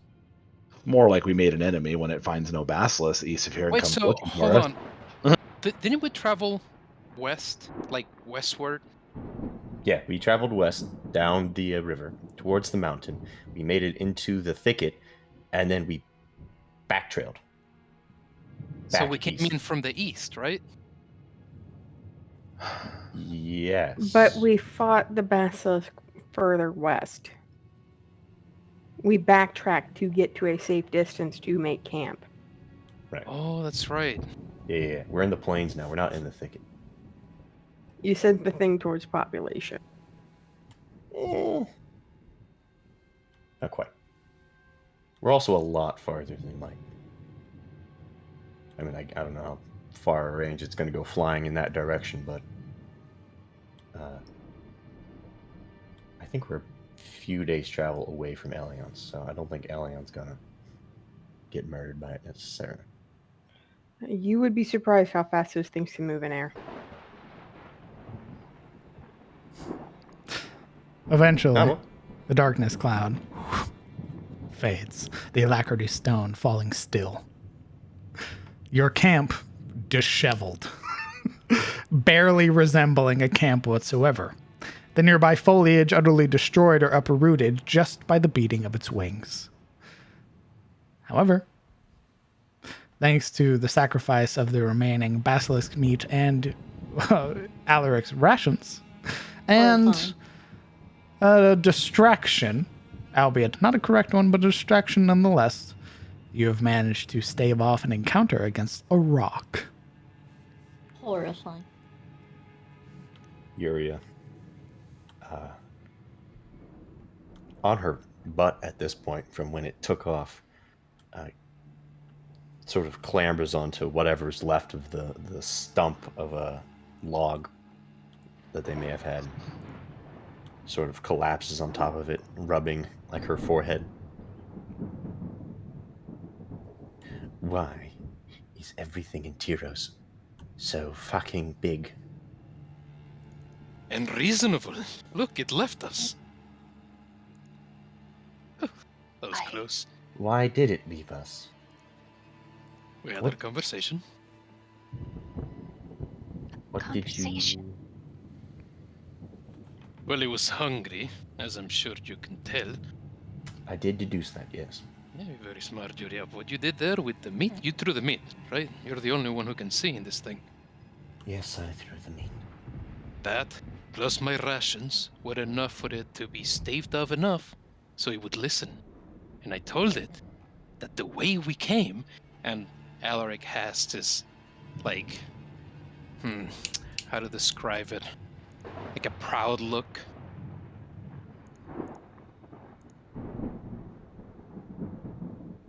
Anyway, it's more like gratifying, like self-gratifying look, right? Mm-hmm. I told it to head east the way we came, so that it would hunt the basilisk. You know that the basilisks are west. What? No, they're not. Oh my. Yuria straightens. We came in from the west, so it'd be heading east, or was it east, then heading west? No, I am right. It is east. No, we're fine. Definitely not. We should move camp. What Absolutely. camp?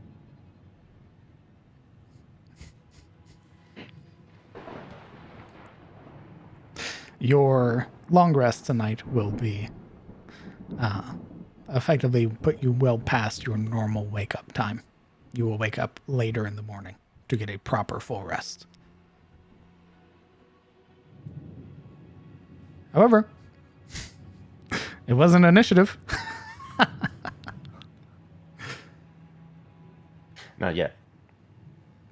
Let's go. So, you all are moving camp. Are we staying in this hex? Just curious. We're leaving. We're leaving. We're leaving. We're leaving. You know? Well, but a hex is like a 12-hour travel, so Yeah.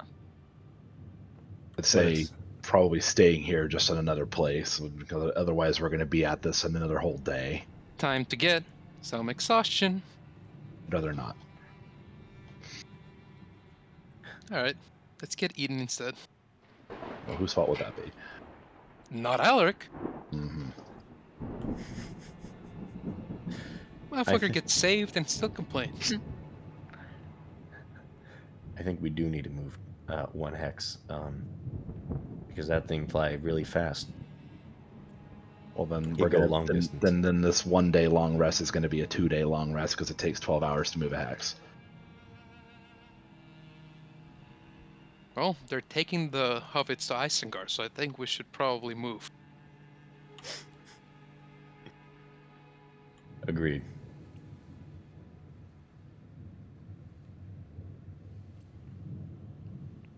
What's the consensus? I think we're moving, right? Mm-hmm. Well, if it's not going to be any other way, then I guess. All right.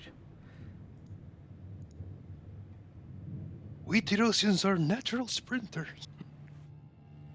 I hate Tyros. Very dangerous over short distances. Go ahead and drag your token wherever you're going. Killing time. Well, it's all you, bud. Go ahead. What? What? Go ahead and move us. Really? Mm-hmm. Me? Yeah, why not? Ding. That's back where we were, in the hunting grounds. No, you guys were down one. Oh, Yeah. okay. Okay. Yeah. However, he is correct, I hope, in that the rock will have a hard time finding us in the thicket than out in the plains. Yep. So, Absolutely. I also need a survival check. Is Kellen help? Of course. Neat. It's a lot of natural ones, buddy. Good thing we have friends. that's what makes the journey an adventure. Okay. The ones and the 100s. Thankfully, you didn't travel that far from the thicket. So, traveling back does waste several hours of travel. As such, when you go to bed, you'll be waking up later into the afternoon. So, finding a place in the thicket is relatively easy. There are a number of overhanging cliffs and hills here where you're able to sort of set up along a sort of wall or a like forgotten cliff or a cave. Whatever you choose, let me know. Any kind of overhang will work, I'd say.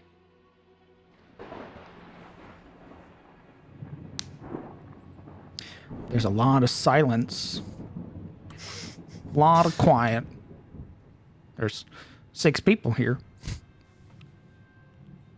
Anything with an obscured view of the sky. I'm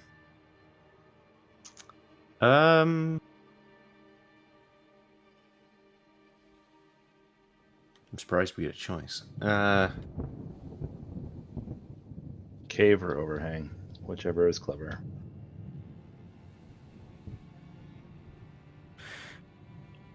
Curve is risky. Let's go overhang.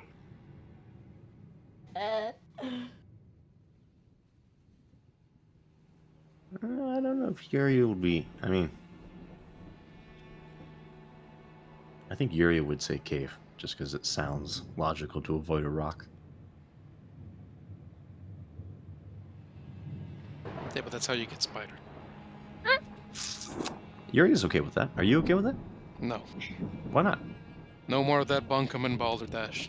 We're done talking about it. You don't want to hang out in the Underdark? Imagine if we found the phase spider in here.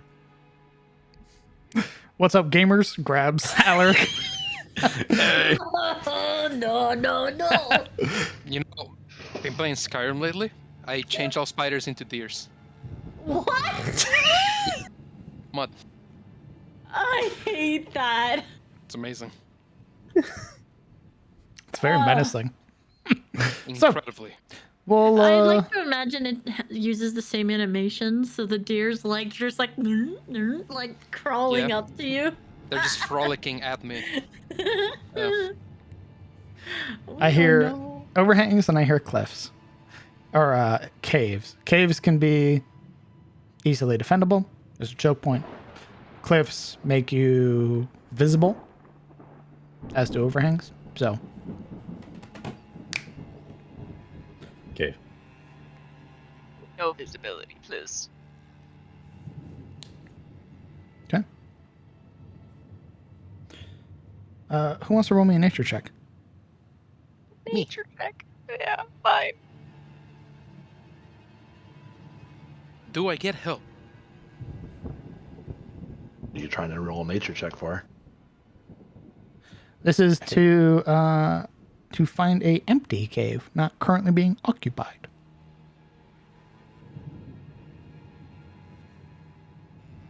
I think Kellen and Alaric could hold hands while doing this.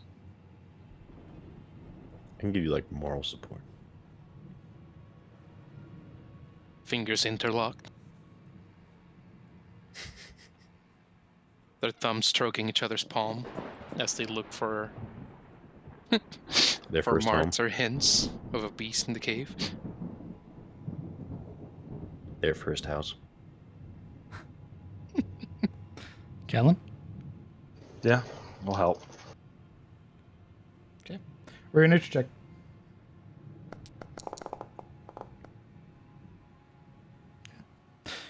After enough searching, having passed into the thicket and sort of moving alongside the lower portion of the the hilltops that are here, you would find that there are not in close proximity, but a number of caves that are empty or barren.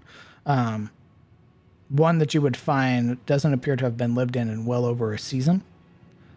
There are, brittle pieces of like bone, animal bones, like dried, like animal feces that are left over, and some matted fur and the likes. But whatever this creature was hasn't been here in a very long time, which is very fitting for the rest of the Southlands that you've seen, where animals have been driven from their homes or outright killed. Any hint on the nature of the creature? Bear 21? or something like that? Yeah. It would be a cave bear. Nice. You would see those sort of deep grooves in the stonework where it had sort of grinded its nails or its claws. Get the itches from its claws off. Yeah. You guys are able to set up your camp well into the morning now. Since we moved to Hex, can I do a nature to look for some more of that weed? That dank bud? Sure. Alaric would help. I mean, he did ask about it, so yeah. I know what to look for.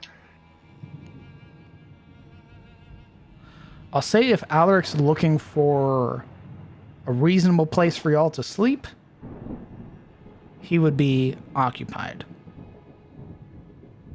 All right. Fair. He's kind of like leading the charge into the cave. Follow me. 19. Very apprehensive look. Give me a moment. I have to check what I rolled before. Please, Shillir. No spiders. No webs. No cocoons. Shillier, give me nature. Not that nature. Not that nature. I beg you.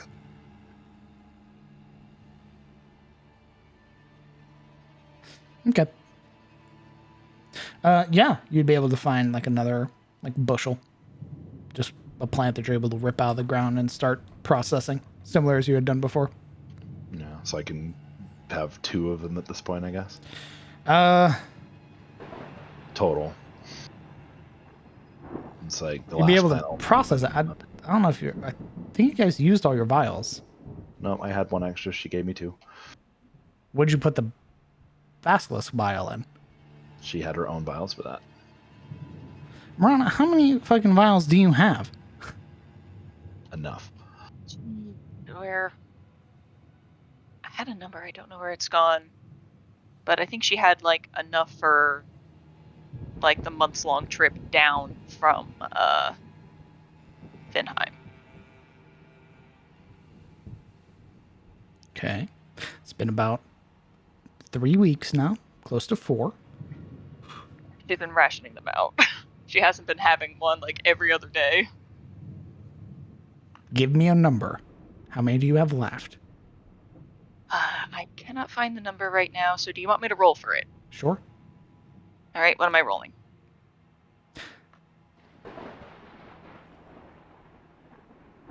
Roll me a D12.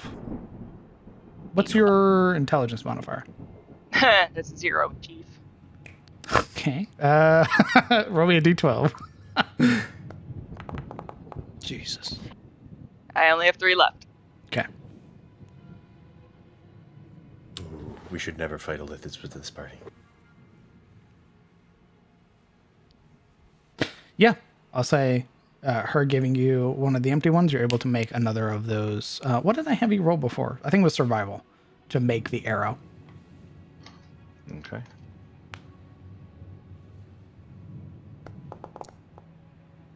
Yep. So you'd have 2 of these hogweed arrows. Okay. And as they once again set up camp, probably all very tired, he is still setting about Very tired.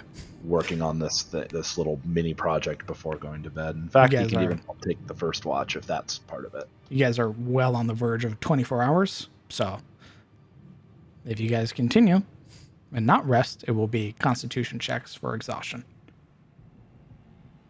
So, first watch, Kellen and who? I'll take it. Kellen, Sabine. Perception individually or advantage perception? If you both have proficiency. I have proficiency. Same. That's it. Are we rolling individually or what? Who has the better? Mine's +5, if that helps. Mine's +4. You take it.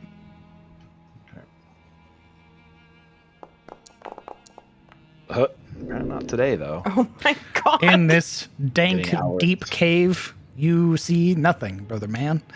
You are reminded of your human blindness. Mm-hmm. It's very comforting in this moment Mm-hmm. to be unchangeable. Mm-hmm. As you peer into the darkness, it Can I stares just- back. Can I just vocalize? I'm not feeling how we're rolling tonight. I'm not nervous. I think it's great. Get him out now. Now's the time to get him out. However, your 2 hours go by with little to no issue. Save for your fumbling about, trying to make your arrow in the dark, forcing to light a small fire so you can see.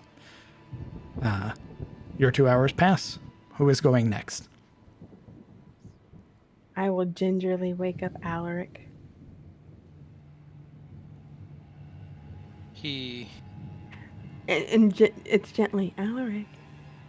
Alaric, we need you to get up and take watch, please. being rather tired nonetheless, and only getting in how many hours was it? 2 hours, right? Effectively. He still comes across as rather dour when she wakes him up. But he's no Siluriel. Instead, he just, does a double take of Savine as his arms are crossed across his chest. He had been laying on his back, and throughout you guys' whole watch, he would have been a little changing symphony of snoring. He'd get loud, and then he'd get very soft, and then loud again. But now he's very quiet and staring at Savine. Watch? Mm-hmm. Okay. Give me 5 minutes.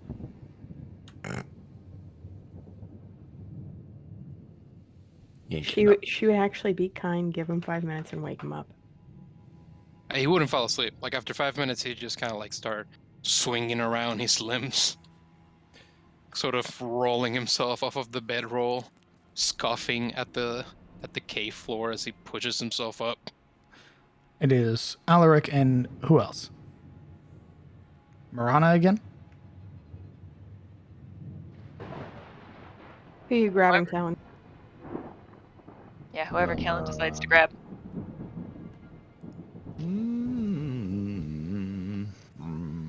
Coin toss. Tails, Yuria.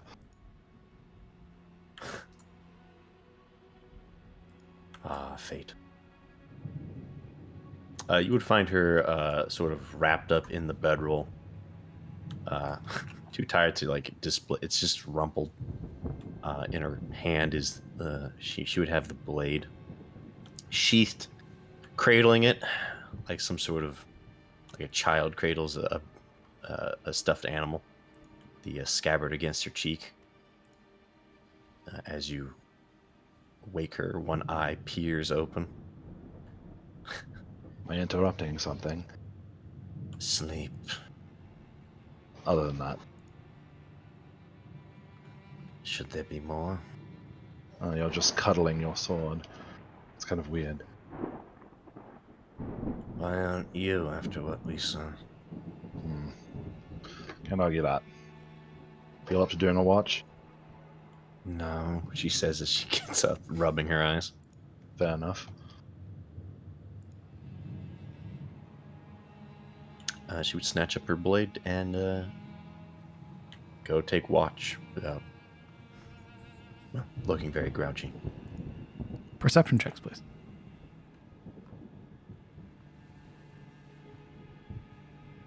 I don't believe I got that. Nope. So I'm rolling. Yeah, we're very tired right now. Right, real good, real good. There is that lethargy that's just sweeping over the party.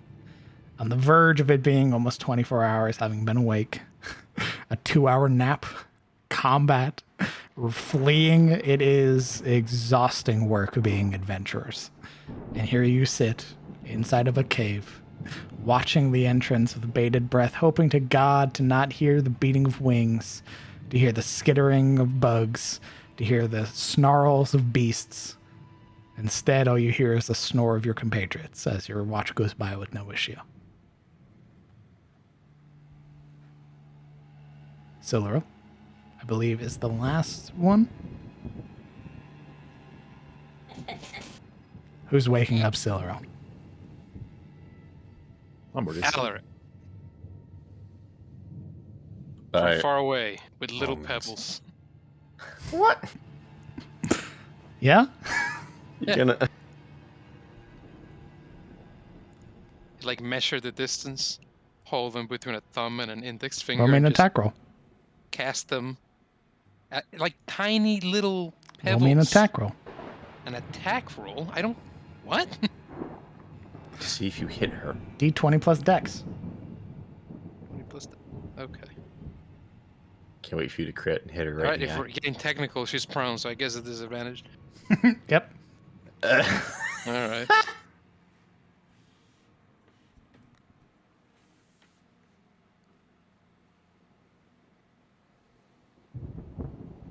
Just hit dexterity check. What are you doing?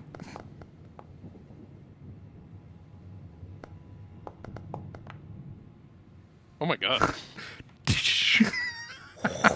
Off of her forehead, like skipping rocks over a lake.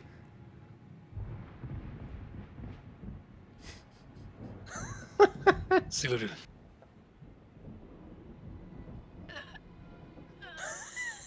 Wake up. Even though he's far away, he's still like leaning back.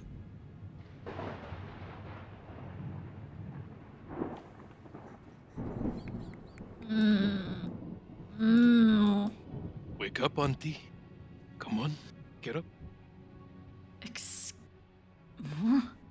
She'll sit up, like partially gripping her blade. What did you say? You're my own.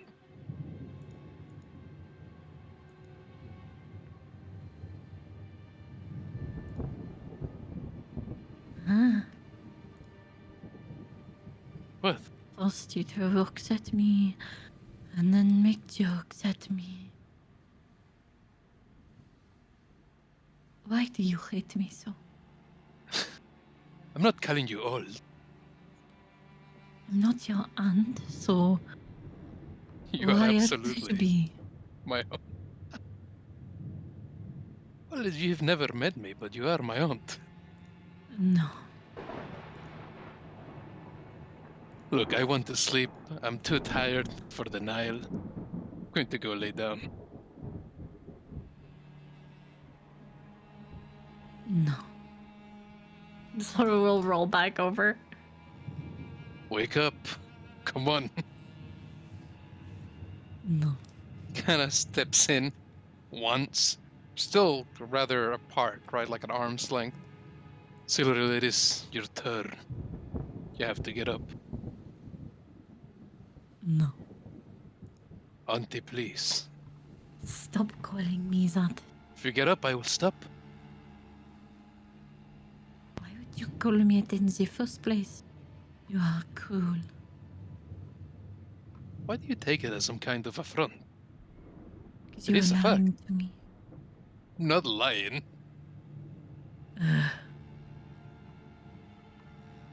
Siluriel gets up, completely rested.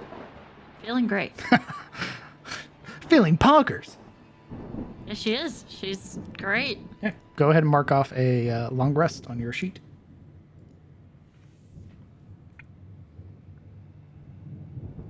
Yuri would go up and move to wake up Morana. No, it is fine.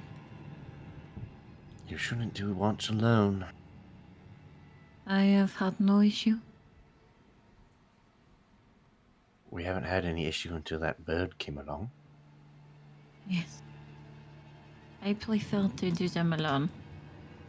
Let us sleep.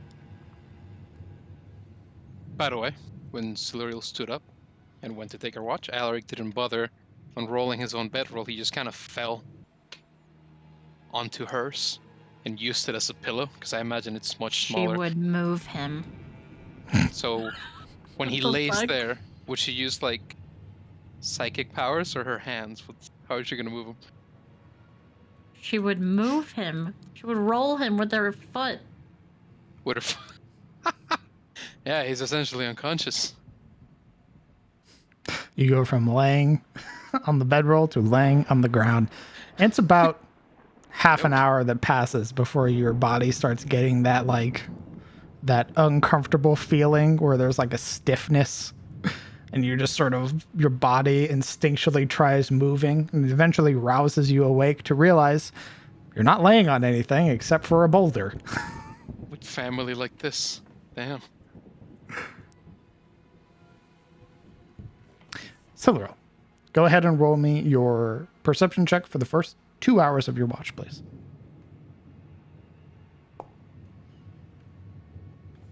$16. Give me a moment.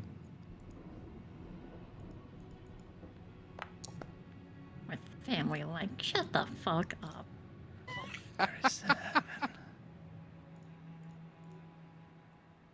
30 what, DM? That's another basilisk. We found their home, guys. Hey, gamers! It pops out of the wall. Forgot.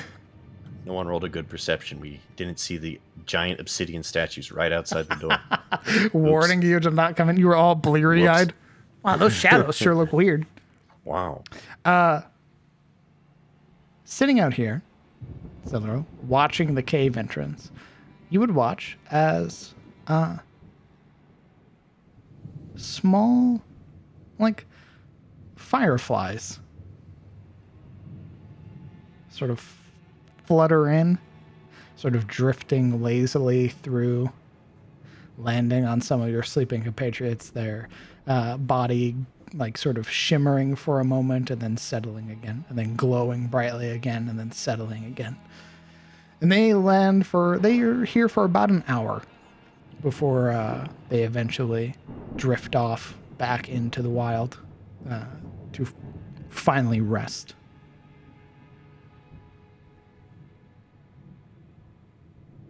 Watch them and probably enjoy it.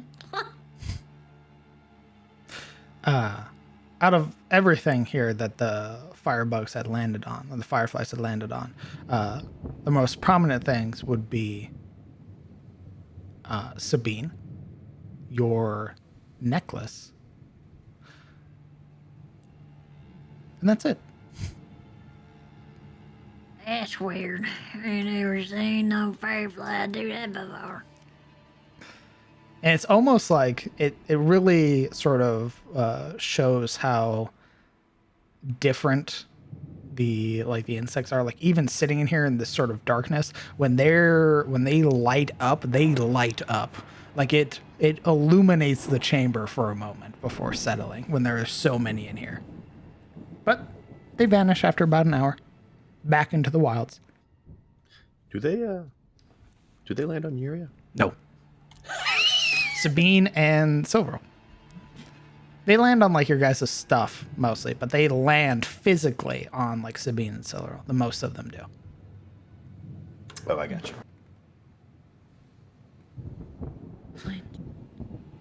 And for your last 2 hours, roll me your perception check. For the last 2 hours, she would recreate them with Presty. Magical fireflies. Around the fire. All right. Yeah. Because I can create illusions the size of my hand. Distracting yourself. Oh, didn't register your roll. Why There we go. not? Your last 2 hours creating the fireflies, distracting yourself and giving yourself some modicum of creature comforts here in this cavern, this abandoned cave bear home. Eventually, it is time to wake up. Who wants to roll a D100 for the weather? I'll get it. Nice. Let's see it. Right, Sabine. Give me that tornado, Yo. baby. Tornado time, baby. 23. All right, give me a moment. Let's go. And it do feel like swamp time.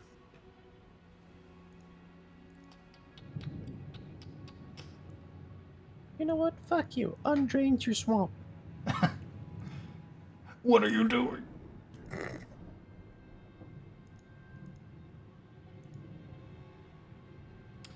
Okay. It is not raining anymore. It is snowing. What? It appears that the last part of God's Night of winter is working its way through the cycles. It is currently snowing. It had dropped in enough temperature last night that it began to snow.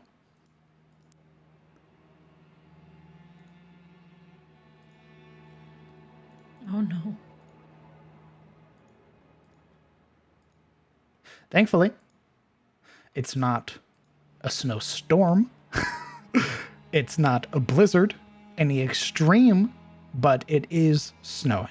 It is not as dark outside. However, in the thicket, it is still mostly obscured. You will need a light source. Best I can do for you is complete blindness. Light source. I got this blindness though, bud.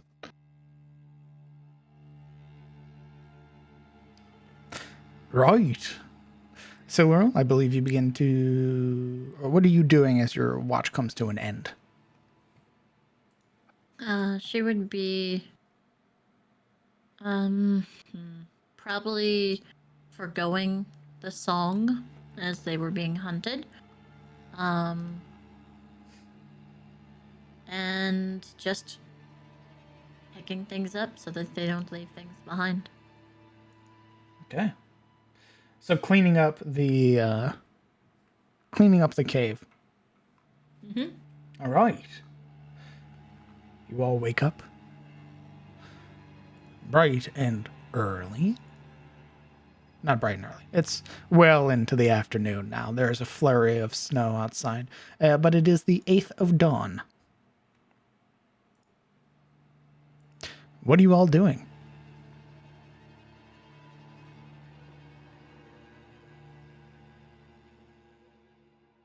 Does this cave have any other interesting features or anything, or is it just a bear cave? If there was anything, it's been long since sort of scavenged by other animals or creatures that have passed through. Yeah, just an old bear cave. Then. Yeah. Again, it's most of the stuff in here. It looks like a creature hasn't lived in here for like a full season. So you would expect, with it being winter still, that you guys would find, an animal hibernating or something. But this cave is abandoned. So Gotcha. it serves more as an oddity than anything else, that there is no creature here, that there are no signs of anything. Now, the good news is we probably stink like old bear, so Oh, always a good time. That always good time. stinky. So, what's the plan, adventurers? Well, To lose the title as soon as we can. It's pretty easy. You almost lost it last night. Yeah, you're welcome. Thanks, bro. I can't wait. Well, we probably can't go to the hex directly south because we've been there. So, You can. Southwest. I was going to say. Nothing saying you can't travel south. It's the place you least expect us, right back on the basilisk. We're back, round 2. Maybe southwest. I didn't hear no bell. If you travel southwest, it'll bring you to the sort of one of the splits in the Aram River. So you guys will be traveling along the river for a majority of it. Could be worse, I suppose. Or you can choose to, because there are two parts. There's the most of that hex is river. So like river edge, a lot of the clearing. And then there is traveling further into the thicket and into the hilltops and sort of exploring the hilltops there, which you had started to do before. Well, I think we're looking for like tracks, traces, etc. of other basilisks and seeing if there's like another hunting ground that we can identify, that kind of thing. So that's my understanding of what the plan is, more or less. Indeed. More or less. Find a place where we can draw out the other mate. So we want to travel along the river? The riverbank? Yeah. And I guess like the hills and all of that. Right. That would be my idea. One quick question. How is the thing on our hand feeling about the mark? You are, once you move into that hex, you are within a proximity, so to speak, as it felt before when you were in the other hex. Okay. So right now it's not doing anything. Indeed, it is dull. But the moment that you move into the hex, you will begin to feel a warming sensation. Neat. You're dull. Like hot and cold. Nice. So we're moving here. That would be my idea. Let's see those survival rolls. And the D100 for whomever wishes to roll it. Survival. Who hasn't rolled the D100 in like forever? Oh, natural 20. Nice. Nobody wants to roll the D. All right, you know what? Go ahead. Brother, I am not rolling any more D100s. I understand. After rolling the 100. You know what? The rock comes back, pissed off. I got you, homie. I got Already you. represent- 92. Oh my god. I got you. Okay. Traveling into the next area, beginning to pass through this larger portion of thicket, you would see where the trees begin to sort of bend and follow the natural curvature of the terrain here, where there is this elevated portion, a number of sort of stacked hills and cliffs here that make up the hilltops. And you would see that there are a number of these large pine trees that sort of hold themselves here. And you would also see that there are a number of other sort of differing trees. It's not just pine. You would see that there are also like oak trees here, these sort of large bowed trees. As you're following alongside the riverbank, all of you would feel that triangle on the back of your hand sort of begin to radiate with some modicum of warmth, alerting you that you are within proximity to your mark. Ooh.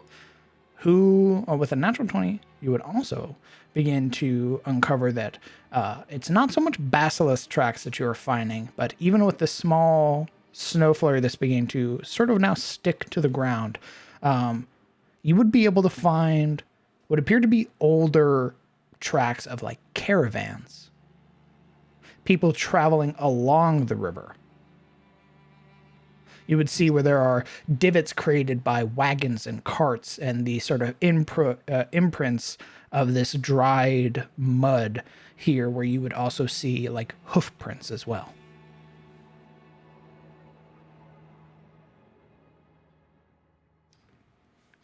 You all role play amongst each other. I will be right back.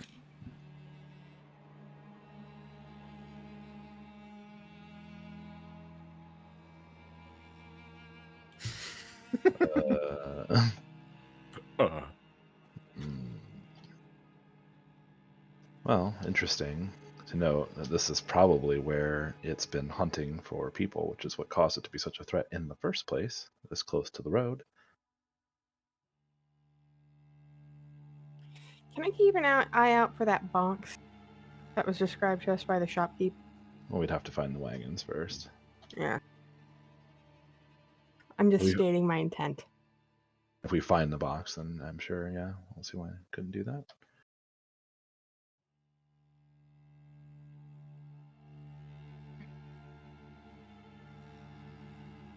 Well, we are getting close. I can feel that as well.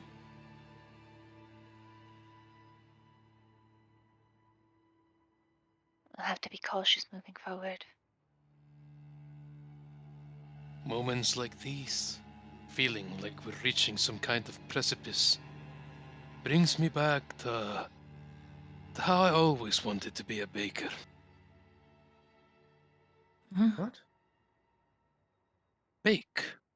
Bread. A baker. Are you deaf? You know, after what happened the other night, mayhap. Yes. Baker. Bake. Bake bread. I like bread.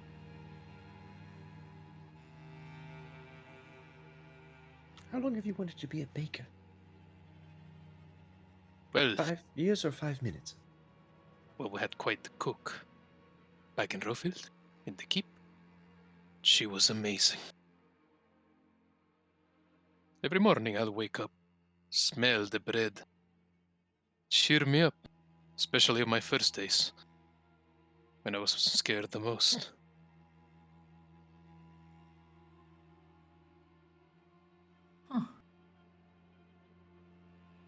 And what was the baker like? How was she? Morana nods. Well, she was rather short, plump, had a funny hat, very tiny nose. She was very mean, too, but I liked it. I'm back. What'd I miss? Nothing, just chit-chatting. Alec wants to be a baker. All right. That How was the far- party's reaction. How far into this hex do you travel? Knowing that there are tracks here of these caravans, are you following them? The caravans tracks? Indeed. Did they seem- coincide with the trail of the tattoo? I don't think it gives us a direction, does it? No. So it's just kind of like, hey, you're sort of in range. Indeed. All right, Lets you know that you're does within it hot proximity. potato us as we go? Hot potato is not the right verbiage you want. Hot and cold. Warm. Hot and cold. It's Well, signifying that you're within proximity. I would say, since we're also looking for missing caravans, that maybe we follow the tracks of this while we're out looking for signs of basilisk, basilisk territory and stuff. Kind of dual purpose and all that. Yuria, eyeing the trail a moment, working her jaw. You don't think we are hunting the Terran at this moment, do you?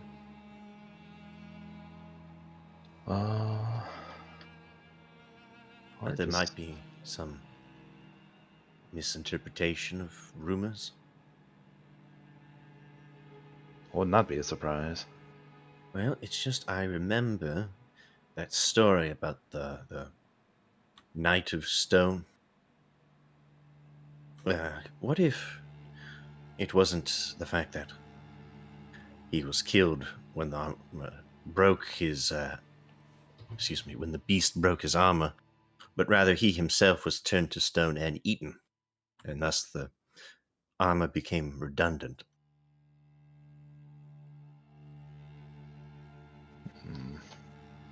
That implied the king has been around for quite some time.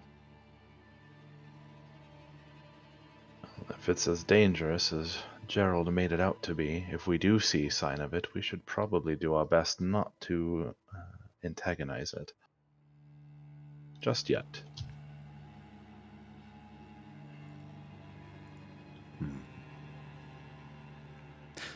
Also, as a point of clarification, Reynold informed you that these creatures all popped up about a year ago. The terror has been terrorizing the Southlands since the Age of Woe. So it's an ancient evil versus recent nastiness. Yeah. Just to clarify. I knew. Neat idea. I knew. Yeah. I The did. DM's like, you're very convected shit right now.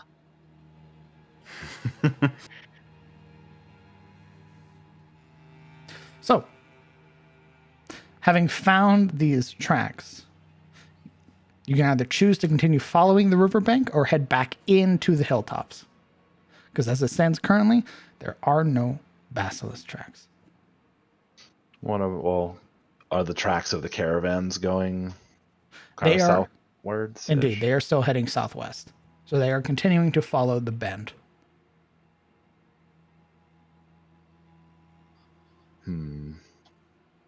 Are these like? It's hard to say, I guess. Are they what? Is this basically what seems to be like an established road of some kind? I guess is what I was getting at. Or are these just kind of like, hey, a caravan passed through here kind of recently?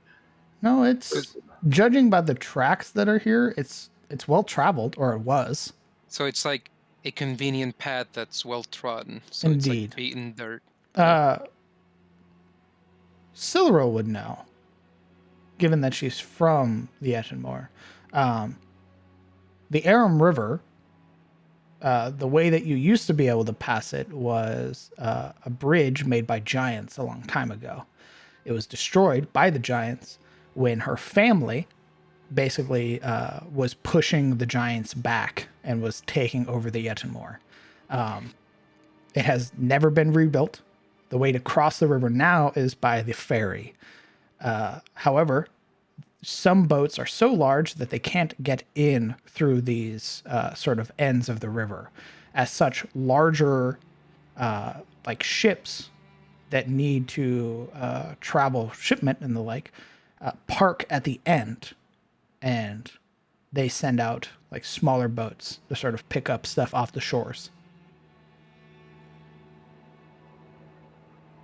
So, ever since my family, she just goes in. Use that information as you'd like, Silver. You tell them. And finish it up with looking at whichever way the water is going. The ships that would want to trade would park downriver towards the larger body of waters. It would connect there.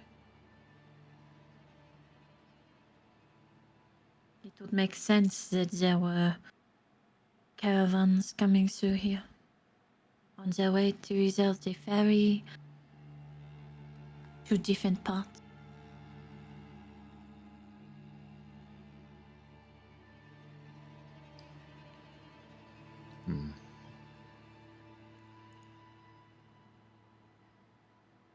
Maybe less likely to find our missing caravans here then. Although, a good spot to keep in mind. I suppose then, knowing that, we should probably head into the hills to start trying to find tracks and trails and the like.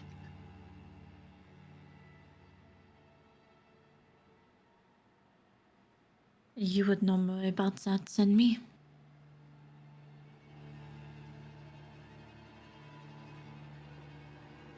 I thought the idea was to move further south to find a different, ground for hunting.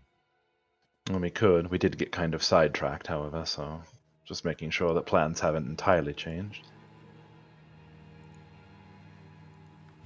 Good point.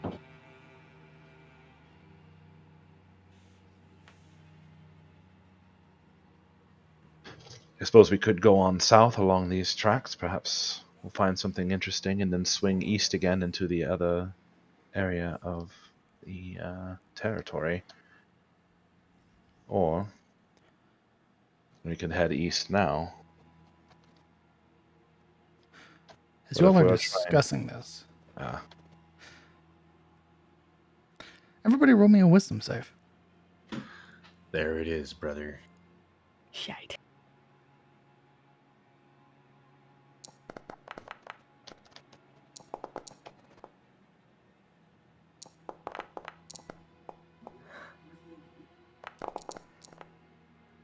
Ugh.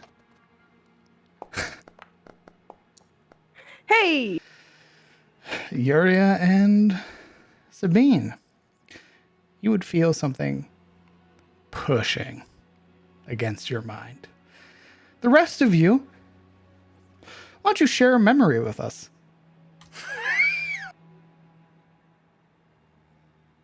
Anything that comes to your head. Anything specifically oriented in a new direction, or just a random? Anything.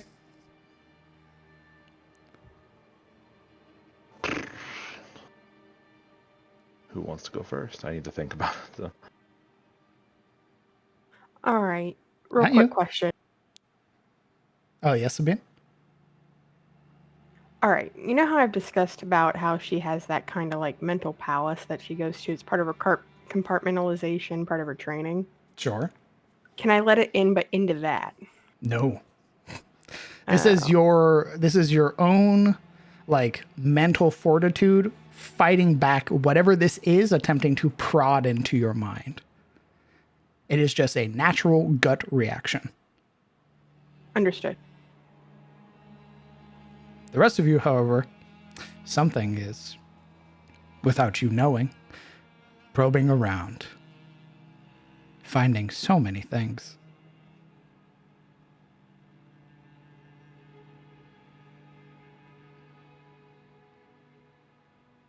Okay, I'll go first. No one knows that. Perfect. Yeah, I'm just thinking. Go ahead, you go first. The memory is of a dark, seems like a fissure in what seems to be stone, and the memory is from being inside it. And this point of view is peering out through what seems to be a wooden door between the likes of castle-like stone. And outside, there is nothing but smoke and fire.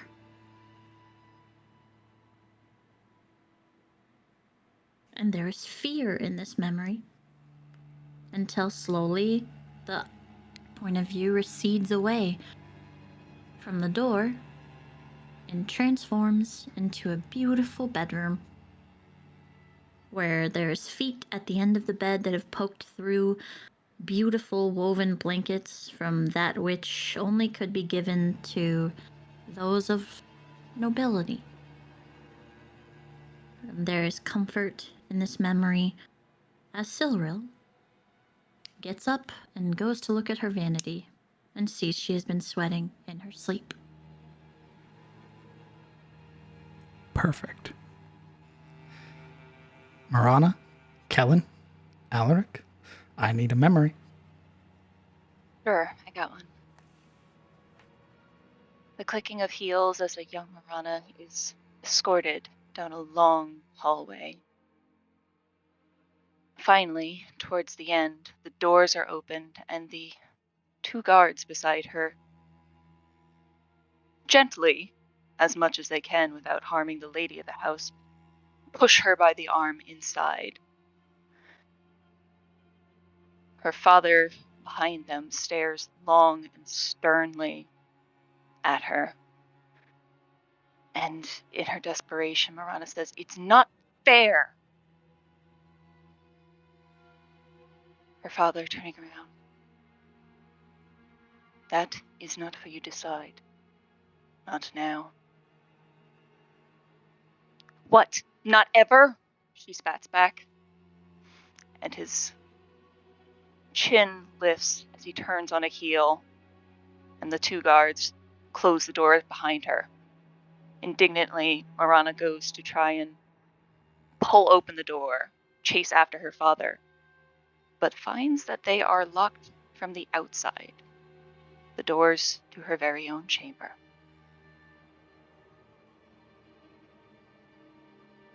Superb. Next. That's me, yes. Let's hear All right. This one goes back into the early middle teens area, about 15 or so, before he set off to join the Grey Watch and everything, and he is behind his father's house, or I guess their house, since he still lives there at that time, practicing with the archery butts, and the pair of curved swords sit at his feet in a belt in their scabbards. And as he looses another arrow into this target, hitting it just slightly off center, just outside of the red. And the sort of gruff, chesty voice of a tall man who is graying at the temples with long mustaches that he is stroking one hand down, laughs at him a little bit. Well, if you don't straighten that aim, your mother's going to tan both our hides. He looks up behind him to see his father. Not quite a grizzled man, but could be in another 50 years, being that he's half elven. And grins. I'd like to see you do better. Son, I tend to get up in their face and bash them in. Have you been doing good with your tracking? I got dinner, didn't I? That you did. Well, keep it up. I want to see another 50 arrows done before dinner. And make sure to clean up the archery butt. You do shred the thing so. Phenomenal. Alaric. Hey, I'd say that that ever since it was brought up, how the she-baker in Rowfield and his desire to bake, Alaric's been sorting through this memory. How when he, young and unaware of the world as a whole, arrived in Rowfield as a freshly chosen page, fostered by House Steele, how much he feared the long savannah beyond the keep and the various prides of knightly lionesses and lions that lived throughout it. Every morning the smell of baking bread would flood out of her kitchen and into his room. It was a clean smell, slightly sweet, somewhat yeasty, and in it, somehow, was this warmth, this embrace contrary entirely to the cold nature of the baker herself, that comforted him each time he woke up like nothing else. And how, to this day, such odor evokes a very powerful and pleasant ethos on Alaric that he's still riding upon at this very moment. Nostalgic about younger days, and regretting, to some level, that he must live to see Tyros under such times of duress. Thank you. Yuria and Sabine. You are not required to share a memory, as your own natural willpower manages to shake off the presence that bears down upon you. The rest of your compatriots, unknowing of the circumstance, are unaware that their minds are being probed, information being leaked, knowledge being given freely. And we would notice that somebody tried to push in, correct? Absolutely. I'm going to look at Yuri and I'm going to be like, was that you? You would see she would have been almost in the middle of talking when she almost like recoils at some sensation. This sort of visible, like the visible goosebumps that go down her spine as she mutters, "So that's what it feels like." And after a moment of resisting, she turns to Sabine. I'm sorry, what? Was that you? Her eyes light up as she looks to the others. No, I felt it too. Felt What? You see her jaw work. You did not notice? She did. She jerks her head to Sabine. I see. Apparently not. Or we would have the same resolution as you. What is going on? Someone tried to... Someone tried to do what I do.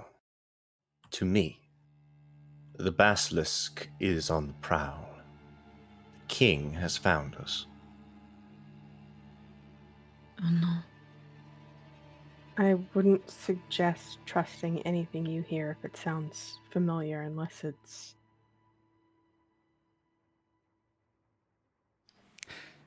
Now that you are Would that aware, even work? you may roll intelligence checks in an attempt to shunt out the individual currently learning all of your juicy secrets.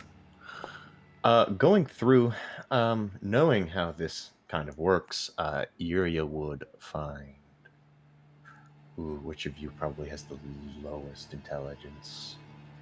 Hi. Now, What a pity. who would you think has the lowest intelligence versus who has the lowest Yeah. intelligence? True. I go to Alric. Whoa! And, Fuck you! Damn. I cast Nice. Holy guidance. shit!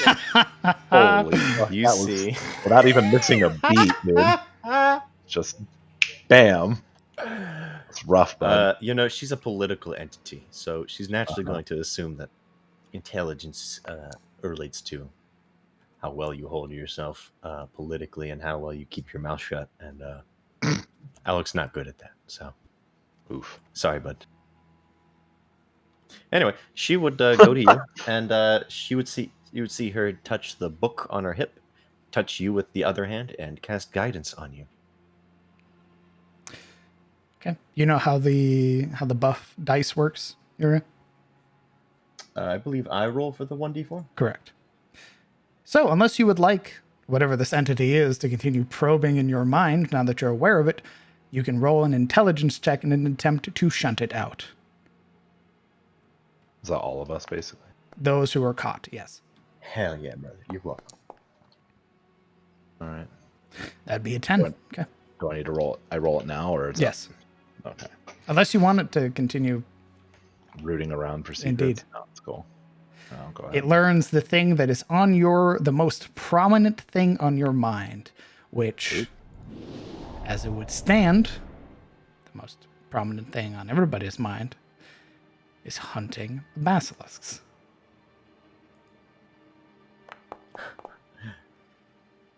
Nope. I think Silver would have been the caravans, wouldn't it? Not that it matters, because the other ones are thinking it, but probably was thinking. You about would, the caravan. now that you're aware of it, you would be able to force it out. The only person who wouldn't be able to force it out is Marana, as it continues to poke and prod and search and take. And you would feel this invasive presence as well. This sensation of a chill running up your spine into the stem of your brain and worming its way around. And it's pulling everything to the forefront of your mind. It's the most prominent are you eating or you biting into a prisoner, you seeing a spirit, and you putting the final shot into its mate.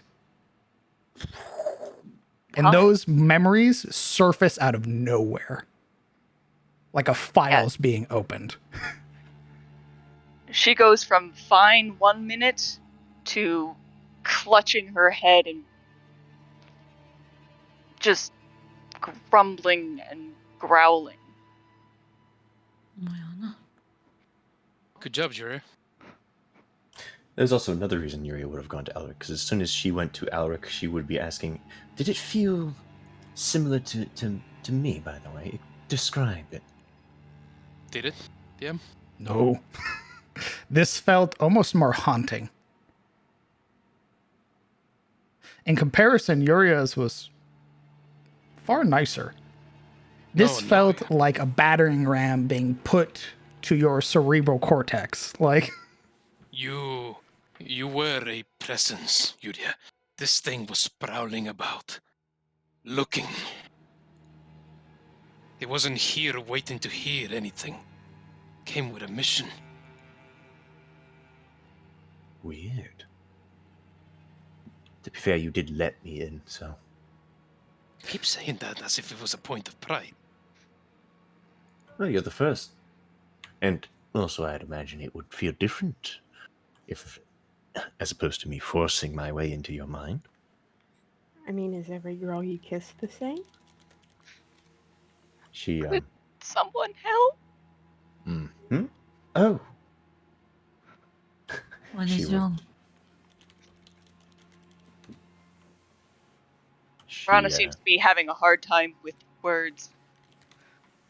Is it in your mind? Her breathing hitches as she manages to barely shake her head yes. He'll seize her shoulders and try to face her and just feel like, look at me. Focus. Clear everything. Yuria also clears her throat and also casts guidance on Marana. Quick question. Marana, have you at any point in time thought about biting anybody in the party? Not anyone in the party, but at one point when we were doing that fight in the mines, and I was on like 1 hit point, I thought about biting one of the guards. Okay. You can roll your intelligence check again with a 1 to it. I'm here to help. Good job, Yuri.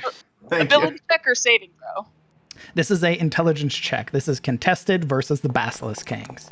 Yeah, well, that's probably not going to go very well. With a 13, you would succeed. Oh, well, there you go. It rolled very low. Of which Eventually, that final imagery of almost repeating, like it's forcefully being brought to the forefront of your mind again and again, is that final killing blow to the basilisk. It knows I killed it. No, we killed it, so don't stress too much. No. No, it knows. It knows I made the shot.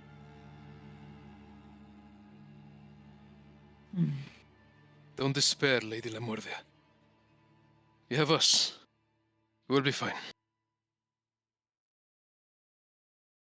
I don't think we're going to have the option of ambush at this point. Oh, never discount a good ambush. But it knows its prey, just as it is ours.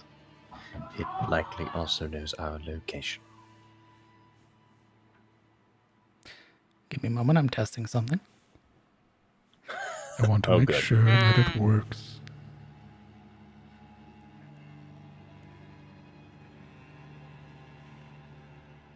Whatever we decide, we either move or we stay in this cave. I don't think we're in the cave anymore. Yeah, we're out and about, I believe. You guys are on like the riverbank. Yeah. You've been following tracks, brother man. You haven't been in the cave for hours now. That's right. Brain fart. I'm sorry. It happens. I forgive you. This time. I had hoped, prayed that it would be you. That I would be given this opportunity to invite you into my parlor. Come, let us talk.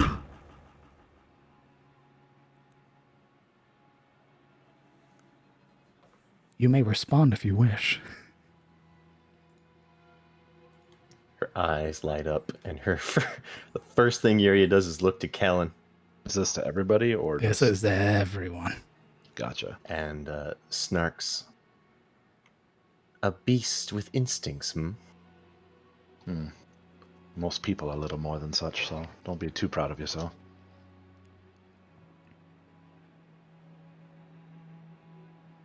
Well,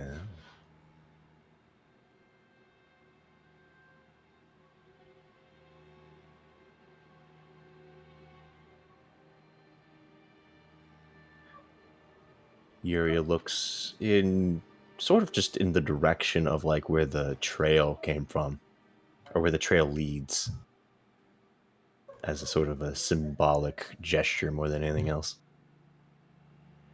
She speaks aloud. How far is your throne? Travel. Travel southeast. You will find a clearing in the thicket. A passage made by man. Utilized by me. Travel that way. And then we will meet. And your crime of regicide will be handled at the base of my throne.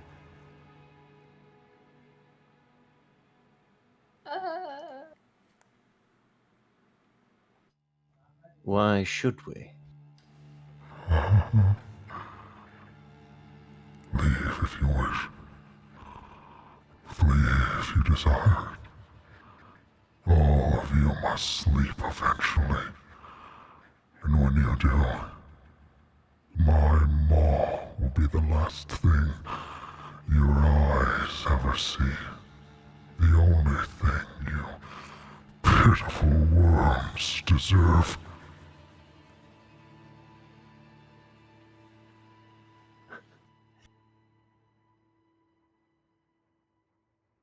Someone's testy. One moment.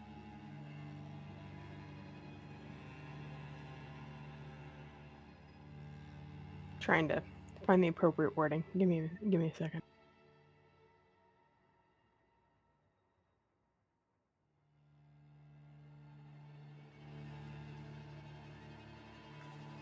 Did you love her? Or is this a mere possession for you?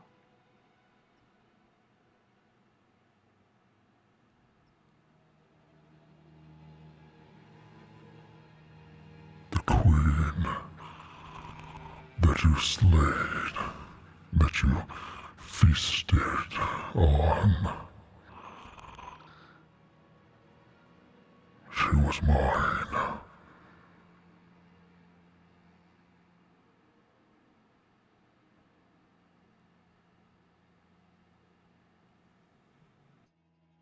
Don't you have a spare?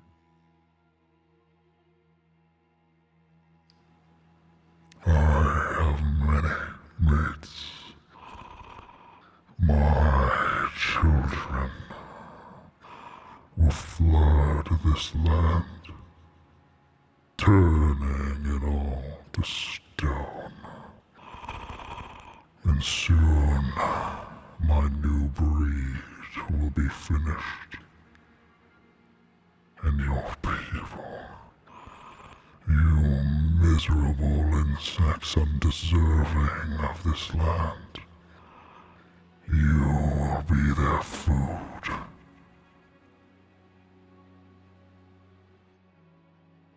What a very compelling argument, is it?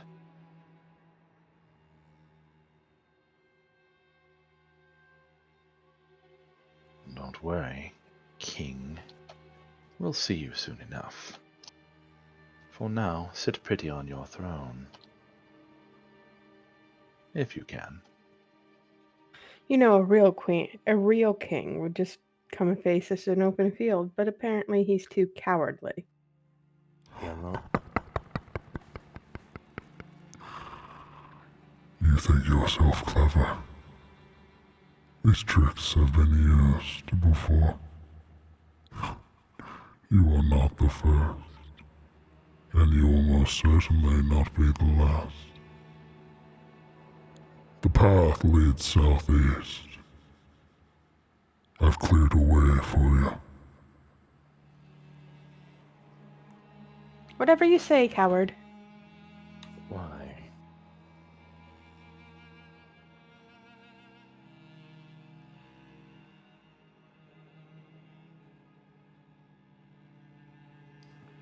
after about a minute or two, that pervasive feeling almost washes off of you.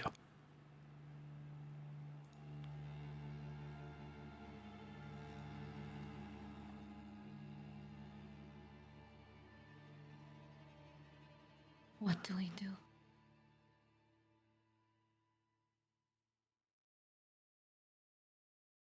Uriel looks to the others. To Sabine and Kellen. Why agitated? Well, it wouldn't have mattered either way. It was already agitated. Trying to play off of its rage, but apparently too intelligent for that. But We may have overplayed our card by agitating it further.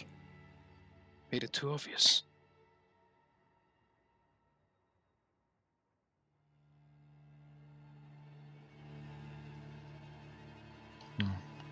I think our next course of action is certainly not to go southeast, not just yet.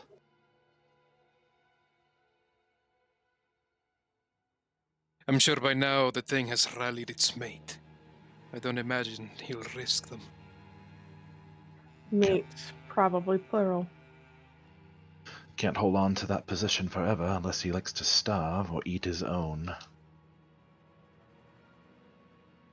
The best thing might simply be to not be within its range. Let it think we've fled. There is a very small detail here that I caught. See, he said he had very many mates, but Queen, there is only one. Regicide, no? Unless it has queens, plural. Who's to say? You have yourself a queen, and then you have concubines. That is how it works, unless they have their own. I'm not sure These how you'd are call it. not like Not always normal going to be the things. same. Yes. This is a beast. This is not a beast. It's a beast pretending to be more than it is. It is its own thing.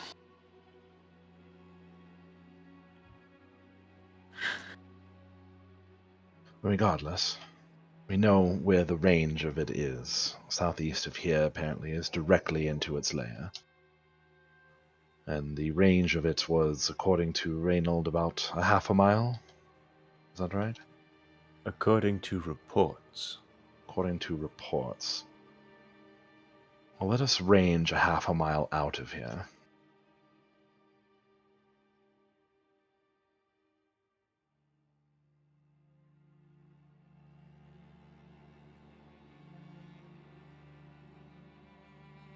Well, you're the ranger.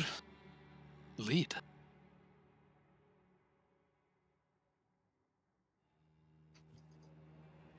I would say south, but depends what everybody else wants to. Yuria, it was keen on the word sleeping. Is it harder to push someone out of your head when you're sleeping? She sort of considers the question.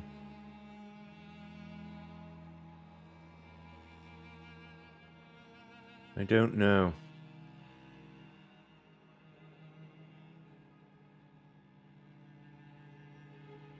It doesn't work like I do.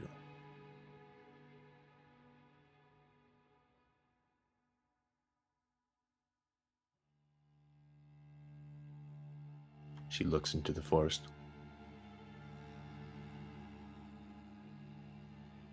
I'd very much like to go talk to him.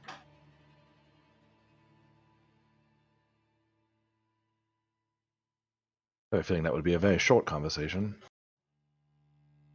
Very interesting one. And you're not going to outwit it with any clever tactic about killing its other mates. It knows our tricks.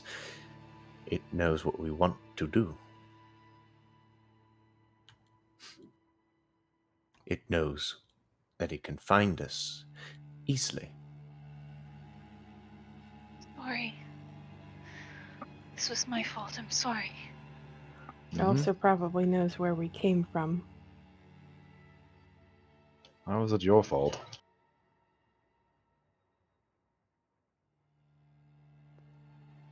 I couldn't keep it out. I'm sorry. Bean's gonna pull her into a big bear hug. Listen, you're fine. We all have our trip ups. You've never faulted me for mine, and will not fault you for yours. We will work with what we have. We'll try and overcome. Just dry your eyes.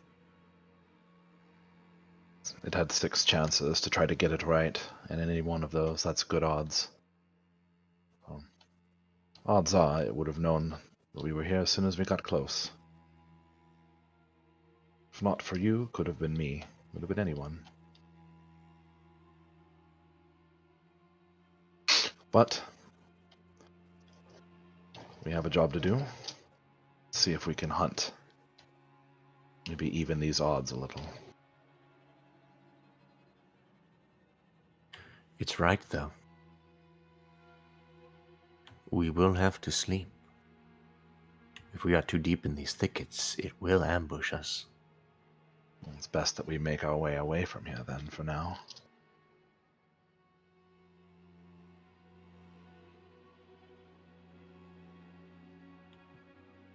So, back to the plains? Well, that would be crossing right through its territory. We should be probably going south, even southwest, towards the river. But south, we might still be able to get an idea of its territory.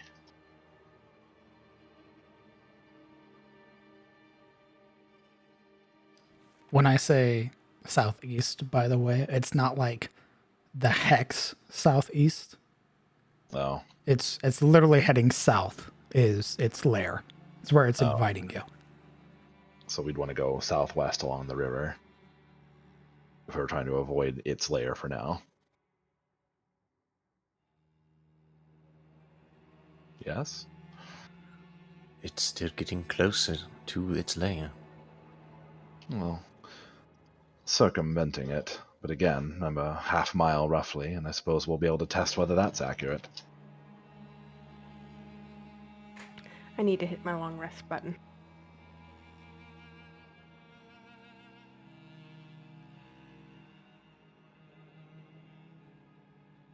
Weird comment. Okay. No, I was theorizing and I realized that my lay on hands pool never replenished from when we rested. This is why I tell you guys to hit your fucking button during short and long rests. It's a button for a reason. What button? Shut up. So, what's the plan, party? You've made contact, rather. The Basilisk King made contact with you. Well, Hate that. Well, I would say we either, if going the cell south is where you're saying its lair is, and we either go southeast or along the river. Southeast will take you back into the previous hunting ground that you had found before, where you fought the first basilisk. Right. So, but I'm saying like sort of 2 logical-ish directions.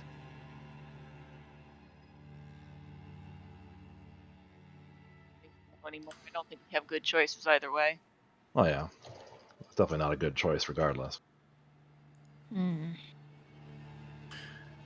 Yuria wants to go directly south towards the beast.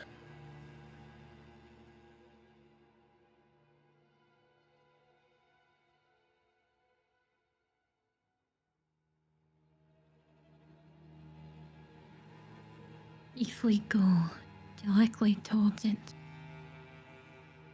how can we combat this element of surprise? The one we faced before we snuck upon it, you could say. It was out of surprise that we won. How do we do that here? How is that going to be possible?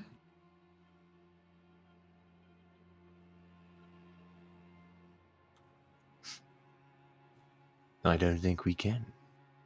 But we have lost the element of surprise regardless. So either we trust in our abilities to fight it head on, or we talk to it, since it seems to want to talk. Seems it wants justice, Julia. That is different. The thing is so damnably arrogant enough that it believes we'll simply serve ourselves on a platter. It is a king, after all.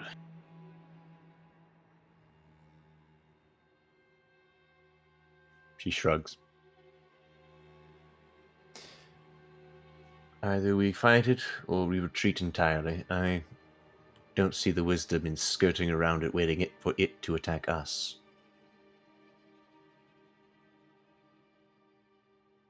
It will simply use its power to harass us, preventing us to sleep until we are exhausted, and then leisurely pick us off. We are giving it time to plan and to, well, skirmish. Its plan seems to be entirely dependent upon us coming to it. And again, if we move a half mile away, then hopefully it won't even be able to bother us. We'll have to find out, though. She raises her palms. If I am outvoted, then I am outvoted. What do the others think? Do you want to just charge right in? Is that your plan? I want to speak to it. Do you want to speak to it out of concern for our mission? And the possibility that it will offer itself up to us? Or do you want to speak to it out of curiosity because it can do what you do, but better?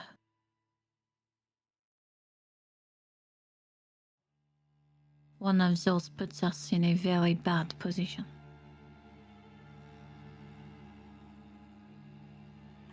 There's a very small smile.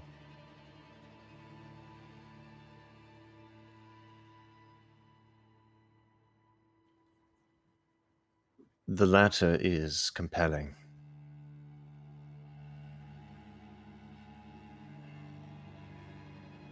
But in truth, I don't see any other way beyond direct conflict to fight this creature at this point.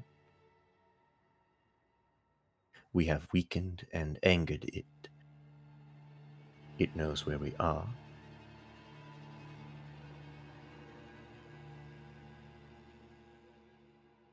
It has the advantage. We could run. Fully run. Flee back to Elion with what we have, and consider other options.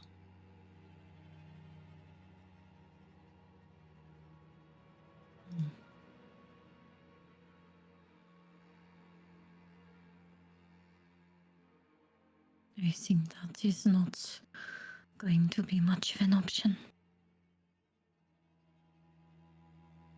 It seems rather upset we dared to exist.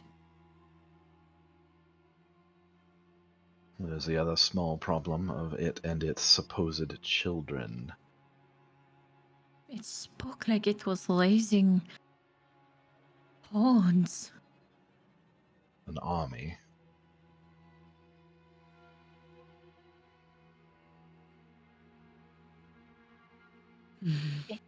I think Yuri is right. We only have two options. And that is retreat,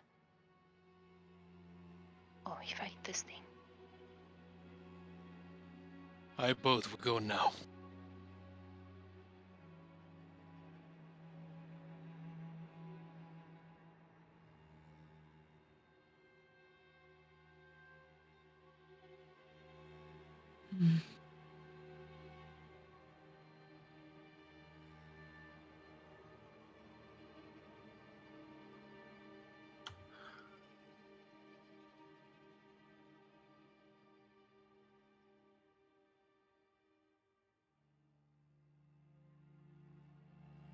Bolt or confront, then. Those are my options. Or at least my vote. What? We could just continue to hunt as well. If it has many mates, the more that we pick off out here, the less we have to face en masse. She nods. That is your opinion, your vote. It What is. about the rest of you?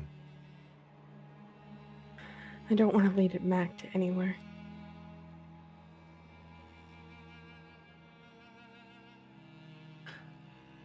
That's what you don't want to do. What do you want to do?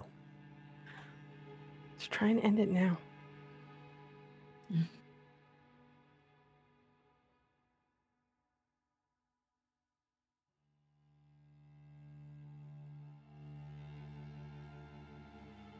I agree. Fighting it now would be best. I merely wanted to judge your intentions for doing so. So I would know where you stand in the fight. I am not so curious that it will get in the way of our mission, if that is what you are concerned about. Is it not a valid concern? She shrugs. Do I look offended? I'm not.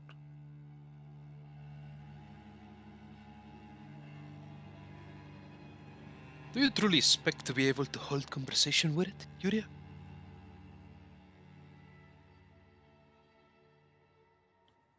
If it is arrogant and it wants to lead us to judgment, then I suspect it has words it wishes to impart upon us, as any king does.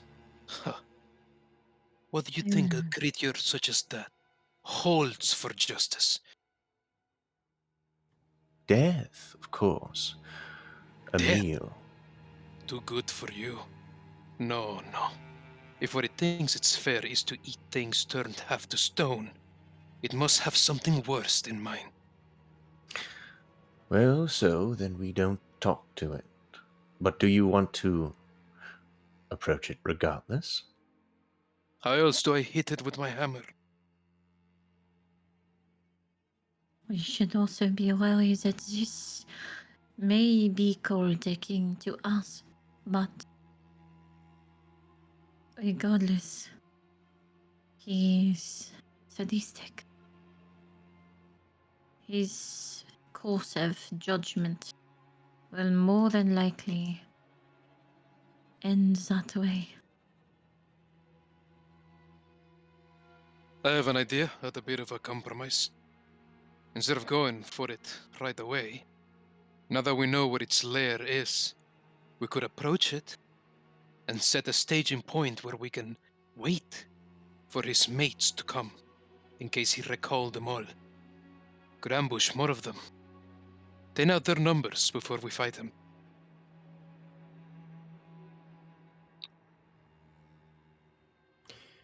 I suppose if we're quick, we could use the chicken blood to lure a few of them out.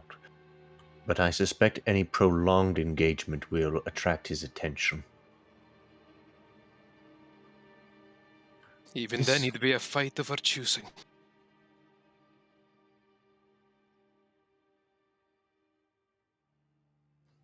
All right.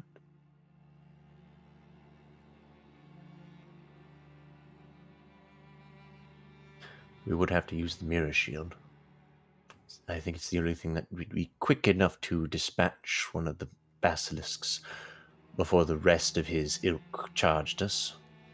And him. Not to mention the possibility of children. Gods know what abominations will rise there.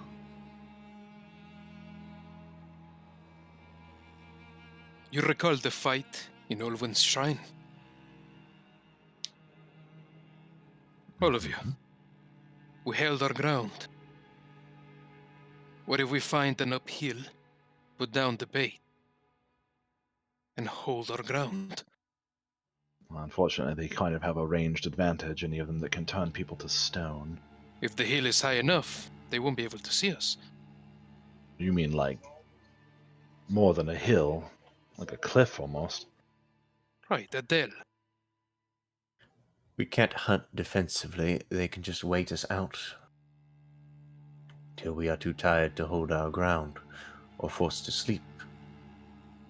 The Or king run out itself. of rations. Indeed. Well, Yura, we wouldn't have to wait. We put down the bait, whatever bites it, we kill it, and if nothing else comes after a couple of minutes, we just continue. I think the temptation needs to be close enough that we can lure it out before it can tell its mates to retreat. That would mean right outside the lair. Dangerous. Of course. This is going to be dangerous and has always been dangerous. I was hoping we could do it a little bit further away. If we do it further away, then it will simply order its mates back. I see no reason why it can't do that. You want us to siege him and prevent his mates from meeting up? Yes, something like that. Or lure some out with the chicken blood before they are informed by the much wiser leader. Have them react on instinct and then kill them before they can change their mind. We pen him in, we wait for his mates to scurry on back to the lair and meet them at the gate. This, of course, puts us at a risk. If he can psionically communicate with his mates, he can have them gather them up in one area and then pincer us. But it's the best plan that I can see. We'll also be ready. As ready as we can be. Sure enough.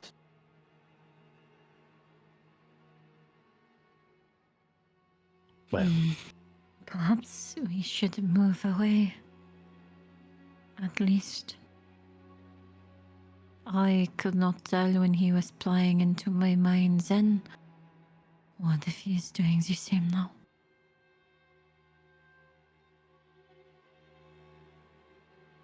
Listening to our plans.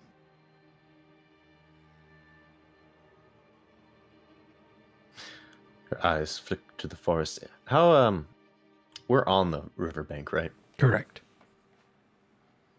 I had described it previously as multiple hills stacked on top of each other with that thicket that rounds the edge of the terrain. It's very hard to see if there's anything currently watching you. That's what I wanted to know. I would like to cast Detect Thoughts to see if there's anything watching. Sure. Nearby. Within 30 feet of you? Yep. Let's see it. Okay. I would say there's a far enough clearing from the riverbank to the hilltops that there's nothing within 30 feet of you. Oh, okay. Yeah. So you can save that spell slot. Precious. Yeah. There's a far enough clearing from where you guys are standing on the riverbank to get into the thicket that if there is anything like within 30 feet, you would see it coming first. Okay. I have to long rest again.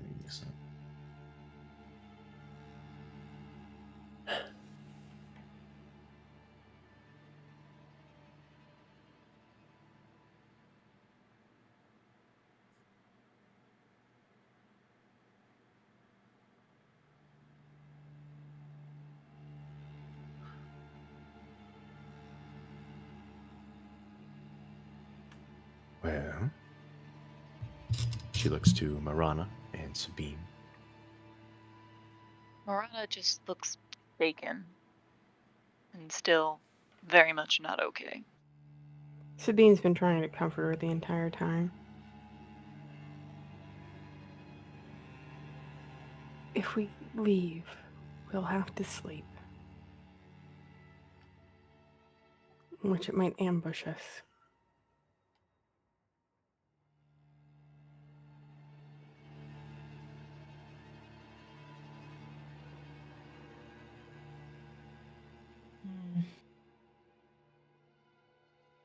And if we leave and we go back to town, it might follow us back to town. And those are casualties I don't want. Either we take the risk, or Elion does. Assuming we aren't picked off by the rock on the way back.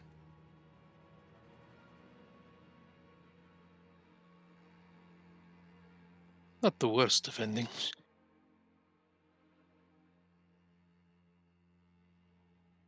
Well, if you see it like that, we can just sit on the plains and wait for the bird. It'd be a quicker death than the basilisk.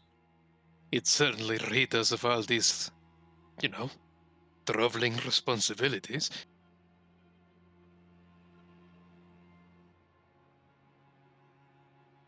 And should we be worthy and enter Aita's halls, we just shrug our shoulders and say, "It was a rock, Allfather. What were we supposed to do?"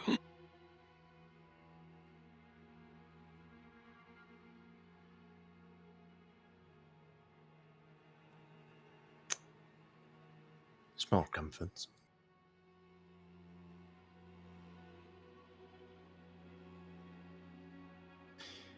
So, I still say we confront the basilisk. Who else says to confront the basilisk? Who says leave? Who agrees with Kellen?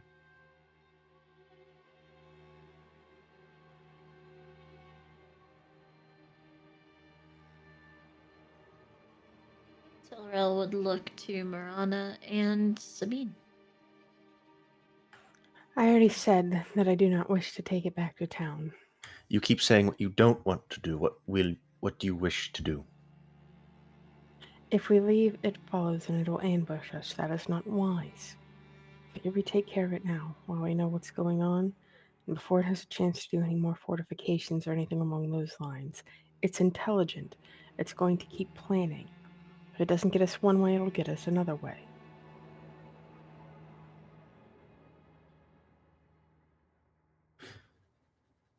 So you wish to attack it directly?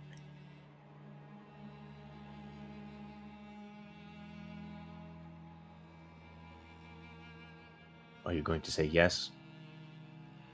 I'm thinking of my wording. Are you... Did you say that in character? No, I said that out. Like That'd be my hilarious. brain just died. Hold on, I'm formulating Are a you- response. Are you... Response pending. Processing. Yo, I thought you was an ASMR, not a Warforged. What the fuck? Testing. I think we can try and fortify wherever, but it's gonna try and get in our heads again, one way or another. Mm-hmm. So no matter what we plan, it's gonna figure it out as soon as it gets within however long it takes. Now it's just betting on whether we're brave or we're cowards. Because if it's intelligent, it can also lie. And bluff. Indeed.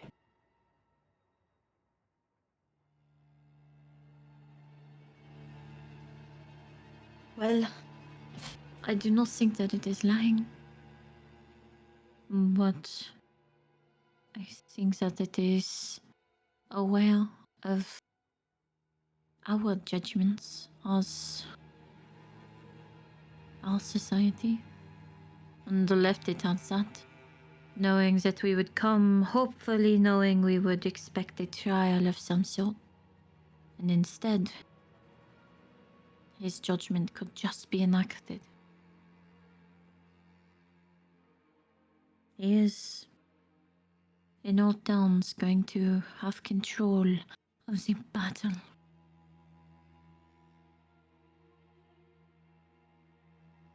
So, if we can take control somehow while we go, or when we get there, like this darkness that lurks inside of you, yeah.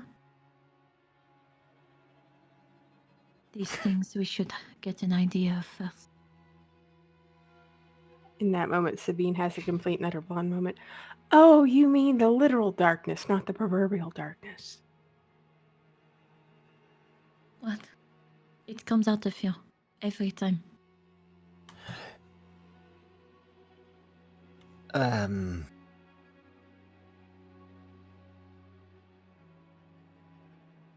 not sure how that will work against this creature. If you remember, I brought up the subject to, barely indirectly to Renaud.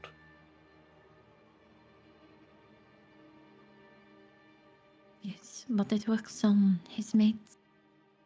Having them It not does. surround us during would be very preferable, I think. I'll see if there's a use for it, but it also works on all of you, as I'm sure you've all experienced at this point.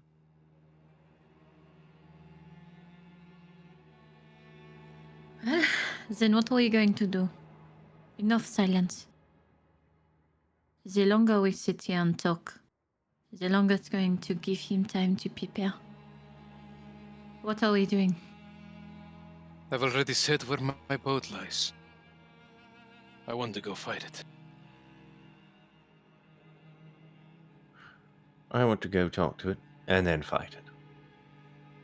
Either way, it's in that direction. She nods her head towards the south. You're being delusional. I'm not going to talk to it. You can fight it, and I'll talk to it. How You're about going that? to look at the floor while speaking to it?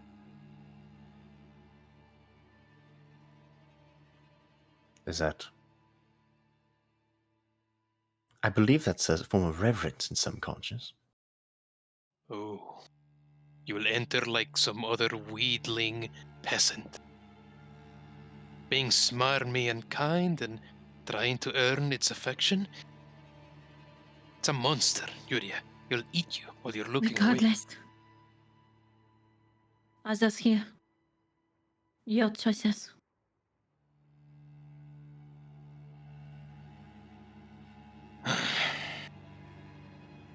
Caution over recklessness has been my vote from the start, but I'm getting the feeling that that is not going to happen.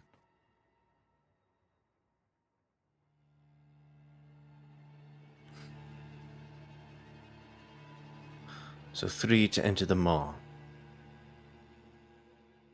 4, she glances to Sabine, I think.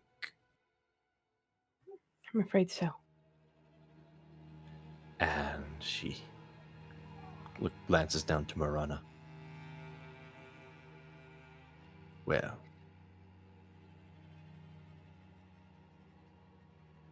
It's just kind of fidgeting uneasily. Yuria sort of frowns at Marana's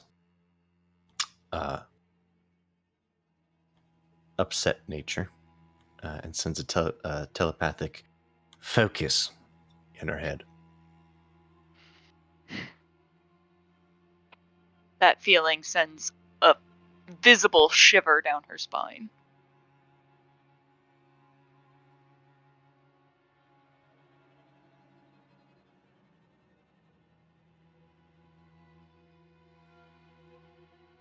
I don't know.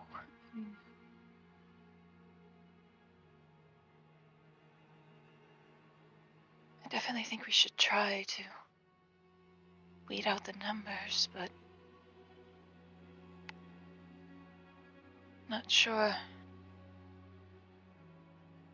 how that'll work at his lair. I don't know. Well, I say what I say out of concern for your lives, first of all, and second of all, knowing that, and I mean no offense, that none of you really have any actual experience with dealing with wilderness threats like this.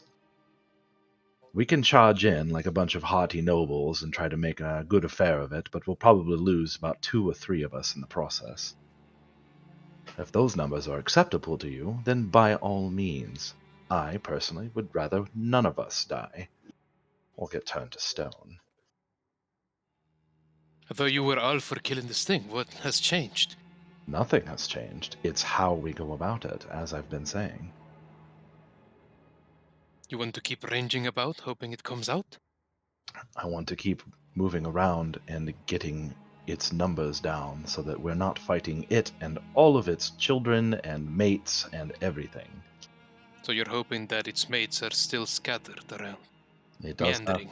does have to eat, does it not? Sure. I mean, I don't dislike Kellen's idea. I'd say I like it as much as my own. You prefer all that, rather than going to its lair? I'd also vote for it.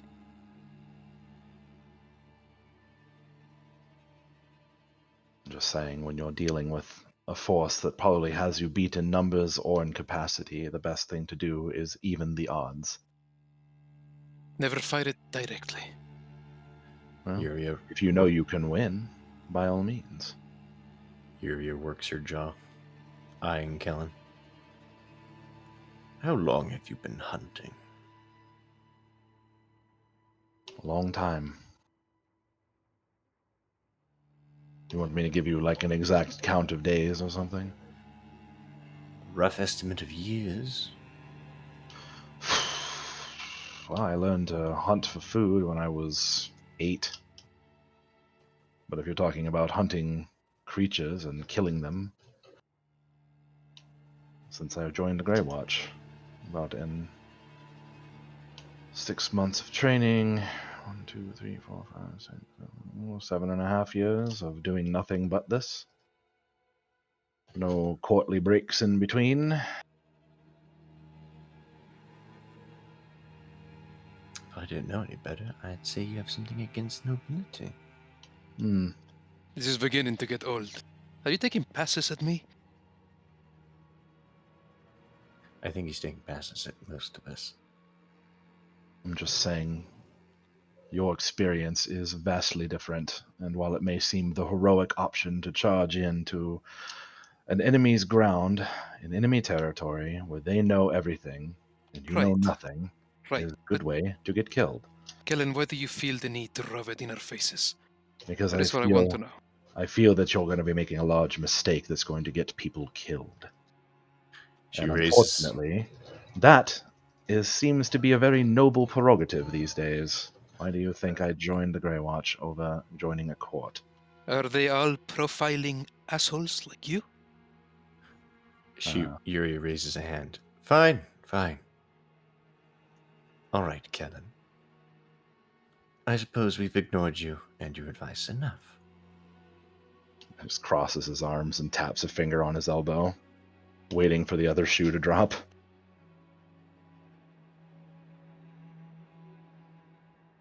You've convinced me. We'll do it your way for now. At least, I will.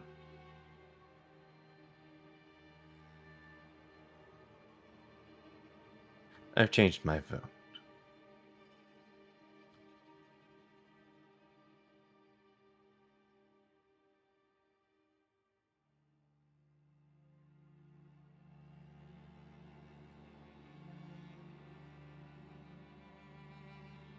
Seeing Yuria change her vote, even if potentially disingenuously, Rana kind of nods, looking between her and Alaric for a moment.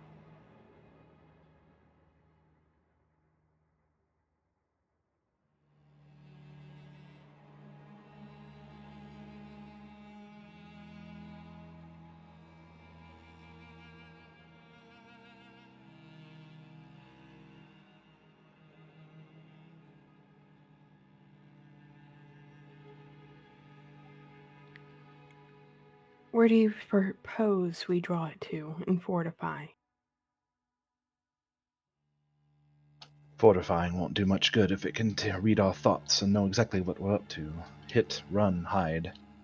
Whittle it down. Break down its numbers. Break down its... Well, I don't suppose it has a supply line, but I suppose its mates would be the supply line. When we face it, it should be on its own, desperate, willing to make mistakes. And if not, then 1 against 6 is better than 6 against 6 if it has as many mates as it said, assuming it wasn't lying. However many in there. Or its children. I don't know the combat capabilities of its children, but would we want to risk that? I don't know, Kellen. What do you say? Ranger? Scouting will be our best bet. Learning more about its capabilities. The capability of its children and other mates. You understand it will learn more about us as we do so. As long as we stay more than half a mile away, in theory. Unless it's tracking us. Well, it Or listening seems, to us right now. well, although we did actually feel it retreating, so that was sort of a thing that happened. You also didn't feel it when it first began poking your mind. Godless. We're intent on fighting it now, then let's get it over with. If we're intent on making a campaign of this, then we should move out of its range.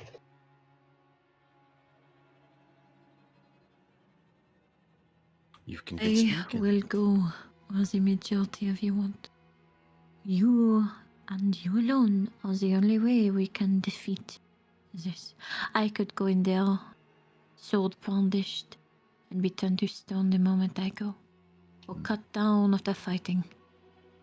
What makes you think that I have all the cards in this? Ultimately, we'll need to beat it to death.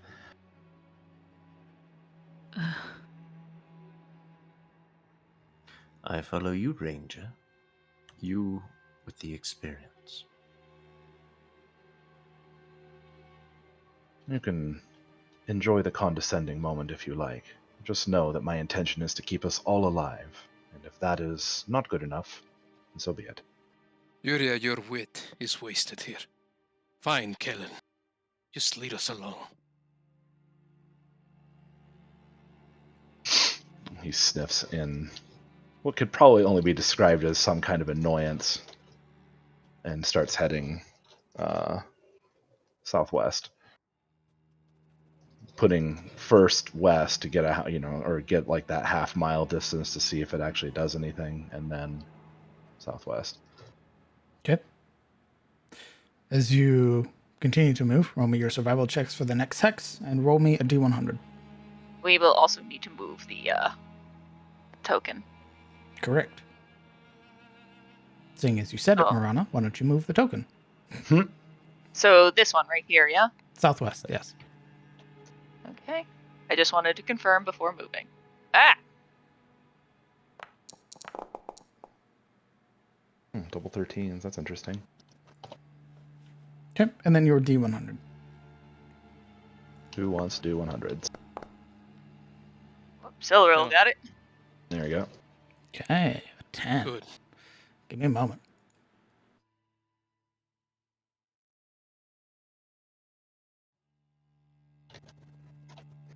Roll me another d100, Silveril.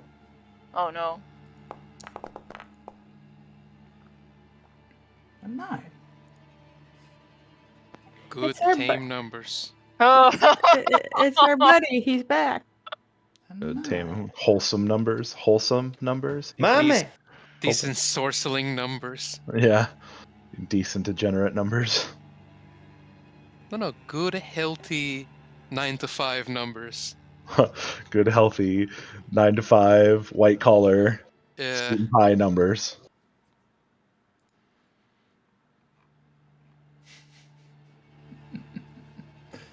Give me a moment. In bed by 8 numbers. Yeah.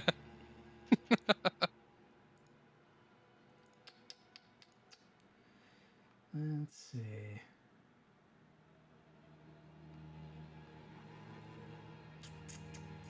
Church on Sunday numbers. Not every Sunday, but he tries. But yeah, your best attempt.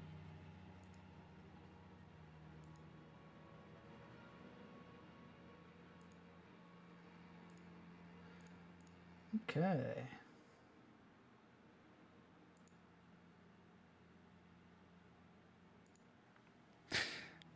Very well.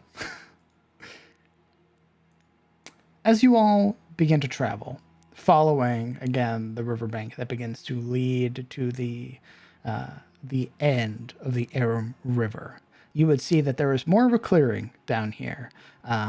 There is still the presence of the hilltops that are there, the large thicket that looms overhead like a castle wall. But all around you, it is barren, bereft of life, of movement. Even the water seems still. It is eerily quiet.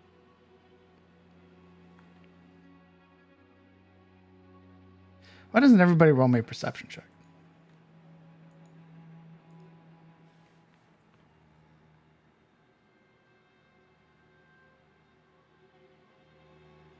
Because when you close your eyes.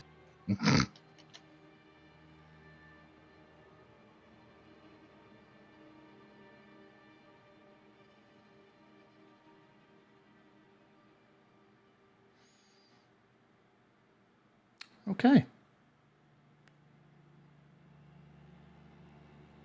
Sabine. Yeah. As the others are walking, beginning to move along the riverbank, exploring and following still these tracks of the caravan that continue to depart further. You can't help but something catch your eye as you're walking. Something on the hilltops, exposed through the thicket. A figure clad in black. Despite the snow, despite the wind, their cloak doesn't move. This bastard again, eh? You would watch their attention slowly sweep over the party, and as they do, in the same movement, their body is turning. And as they walk, they vanish behind a tree. Are you shitting me?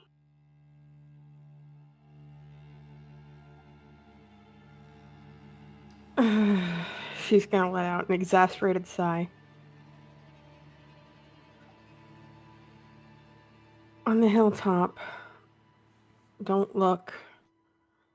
Our friend in black. You know, the one that everybody keeps on seeing but nobody else sees, was standing up there. Wind wasn't affecting him. Nothing like that. Ooh, why shouldn't we look? I mean, feel free.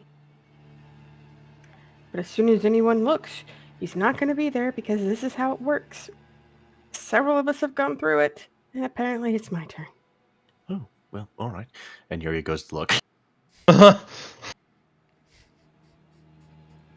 You remember what happened in the past.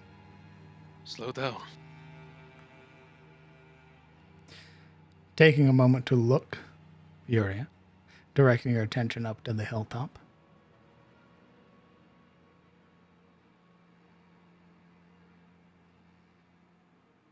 You would watch as a shadowy figure is higher up on the hilltop. Attention fixated on all of you. Watching. How far away is he? Far enough that if it wasn't for your supernatural vision, it would look just like a weird shadow. Oh, so I can't see it if I look. So farther than 60 feet. Indeed. Shame. Yeah, much farther than 60 feet.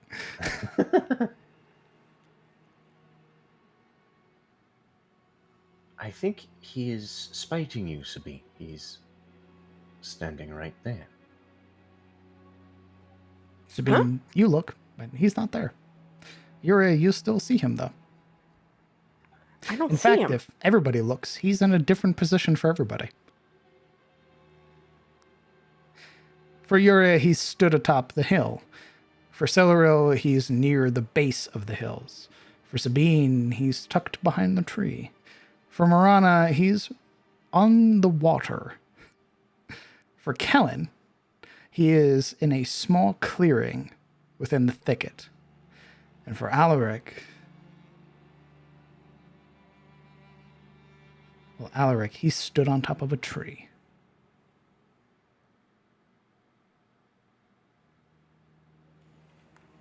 So we're all looking in different directions.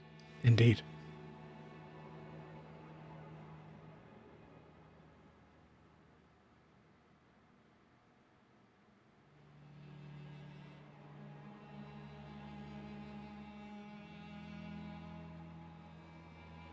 You know, we aren't necessarily the only ones that saw him, or have seen him.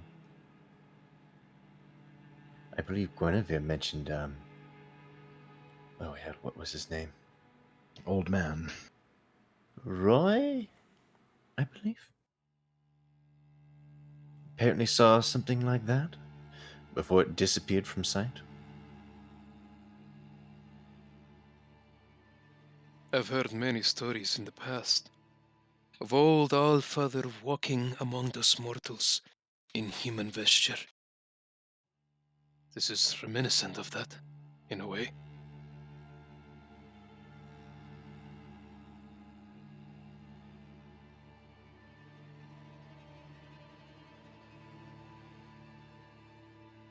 After a moment of you all conversing, watching this individual,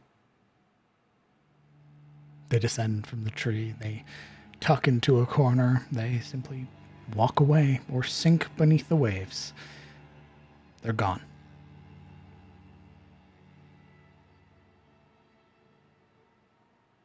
Whatever scrutinizing gaze had been leveled against you has been lifted for now.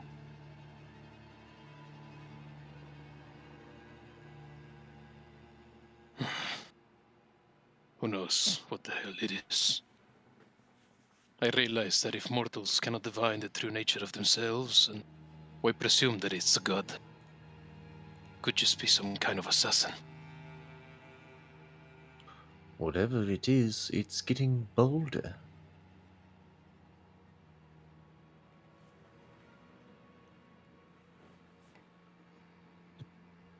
And why shouldn't it? We're crawling like ants through a crumbling dunghill out here. More or less, bumbling about.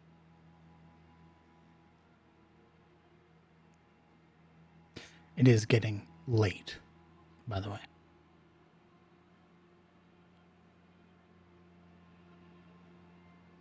You have traveled 2 hexes, which constitute a day's travel.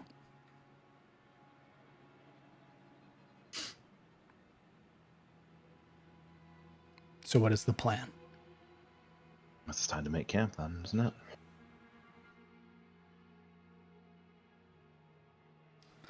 Very well.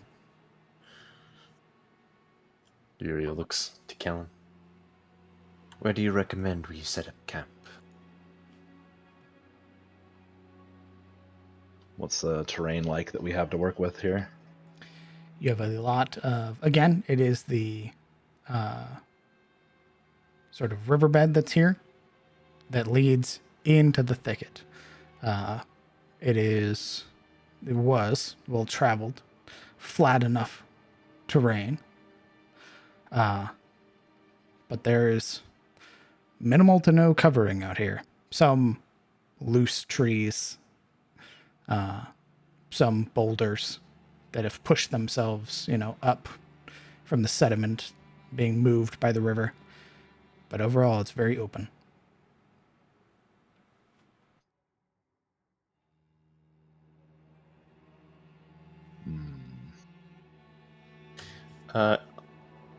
Looking at the runes on our hand, is it still suggesting we are nearby. You are still within proximity, yes.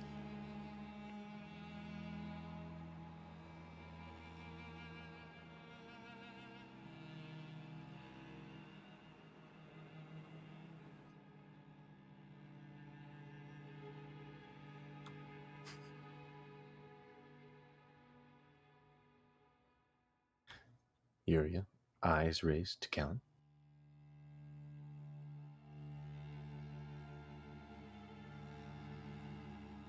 Well, we'll try to find mostly just like a clearing then, if there's really nothing else. Something with at least some sight advantage or sight line. That would require you to go into the thicket, as the hilltop is higher than you. You are lower elevation. You are basically at the base of the hilltops. So you can work your way into the thicket. No, it's fine.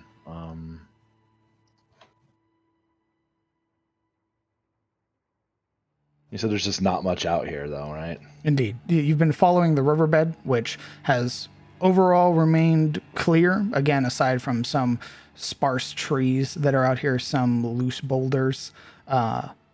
It appears to either have been intentionally cleared by previous travelers, or it is just an area where the soil doesn't take to foliage and plants. And there's some tree cover? Very little. Like, I'm talking like maybe 2 or 3 trees clustered together for, maybe every 100, 200 feet.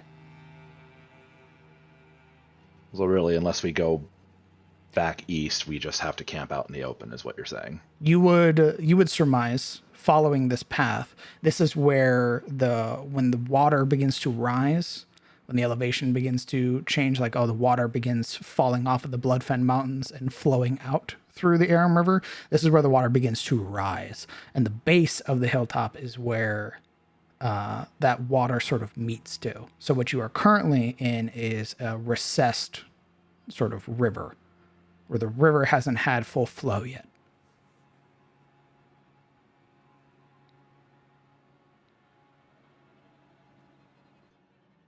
We'll just camp along the river then. At least we'll have water, I suppose. We do a little bit of washing up while we're at it, best as we can. It is very cold.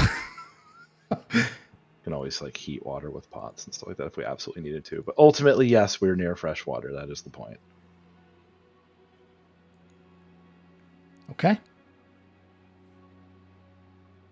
I don't have a beach map prepared. It's fine. Oh, technically I do. Give me a moment. Technically, we at least know of one. Technically, I have 2 beachheads. They're not really that accurate because they were for a different portion of land, but they will suffice for now. Let me... Let's go! Beach episode! This is the most unsexy beach episode. Yeah, it's really not accurate. So it'll serve our purposes for now. Out my triple decker bikini bazinga, and I'm gonna rock Let's that go. shit. Who's got the volleyball? Someone call up Nico. We need beach commissions now. Oh my god. Did somebody say Mankini? Oh god. Oh no. Oh, Alaric would be the type though. Absolutely. You kidding me? I'm just seeing the bright green, the chartreuse mankini. Dude, cheetah Mankini. I need to get rid of... Oh, cheetah. I'm clouds. sorry. Let's go. I need to... One with snow. nature. And given that he's such a large lad, you could use it as a trebuchet mechanism too. Jesus. Absolutely. And he always got his thumbs on the straps, right? He's always pulling at them. Oh my god. Don't like that. As such, it is nighttime, so we will darken. It's like teases the straps up and down. Oh my god. We will create a... Oh. We will adjust lighting.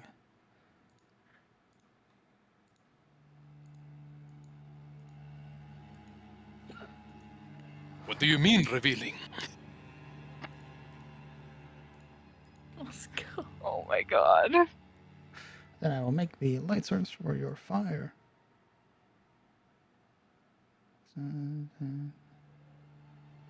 Damn, Alec. I didn't realize you had 2 hammers.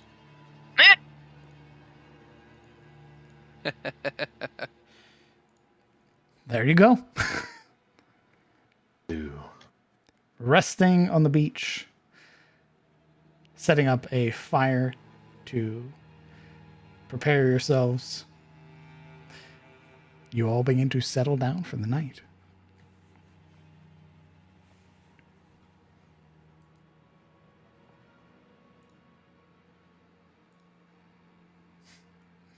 You hear the idle movements of the water washing across the shore that's here.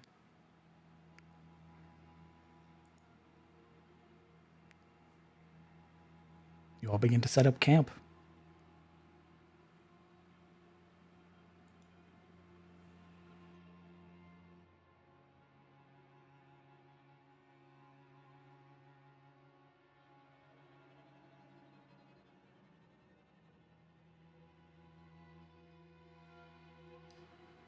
Everybody's very quiet. Well, you know. Wound up like springs. Still rolls on a rock. Alarix is sprawled out on the sand, like right at the verge where it's like muddy and wet, and then it's dry where the waves lap, and the tide recedes, so it always comes to tickle him on the soles of his feet just fine. It is freezing cold. That's fine. That's home, baby.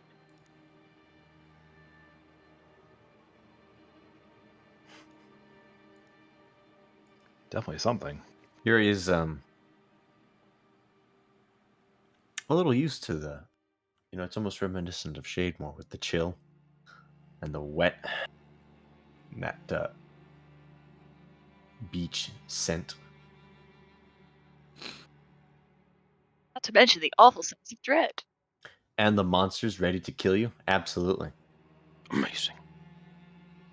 It's very nostalgic. Always a great time. She's going to celebrate this nostalgic by curling up into her sleeping bag and cradling her sword very closely.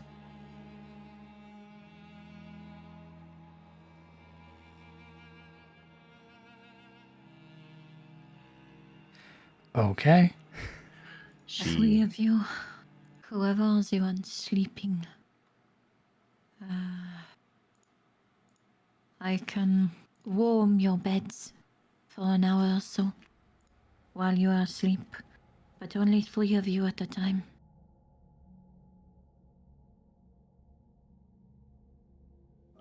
Yuri sighs, crawling out of the sleeping bag.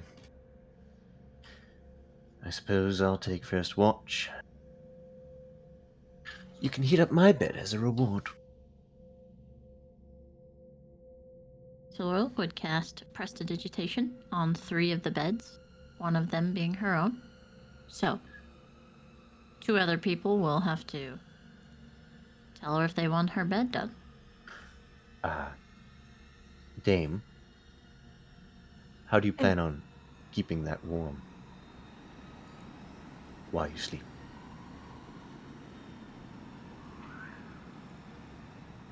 How do I plan on keeping warm? I'm going to use my cloak as another blanket. Sorry, not you, Dame Sabine. She shakes it. Never mind. I'll take first watch. Who's sitting up with me? I will. And by the way, long way from dame to princess. Princess?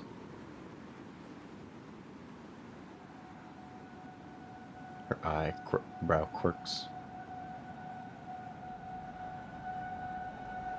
Yuria would know this. It's been mentioned a lot of times. Has it? Yeah, even when they entered the inn. I always thought they just recognized her as Ward.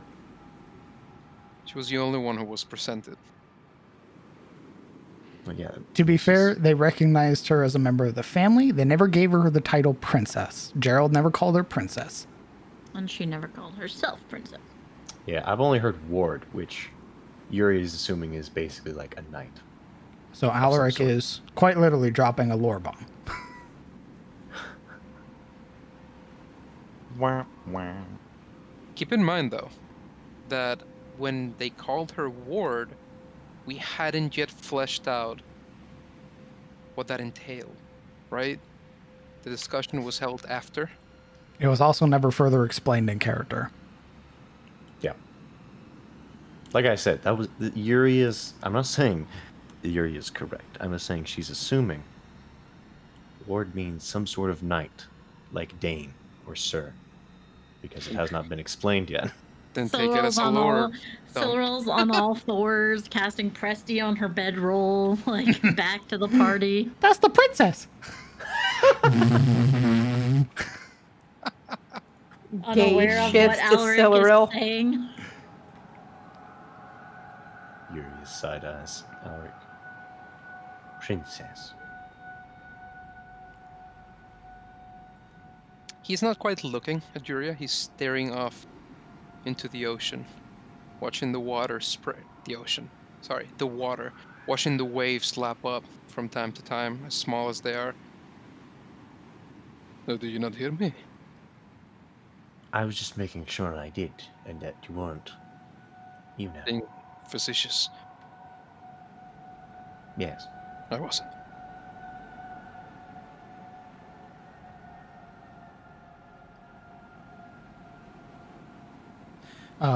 You are technically in a bay, having reached the far end of the Aram River. So there would be like that sea spray that comes up. So we're at the mouth of it. Indeed. Nice.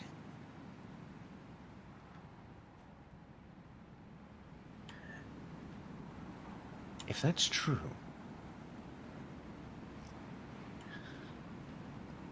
you see her lick her lips. How did she end up in Haynes Keep of all places?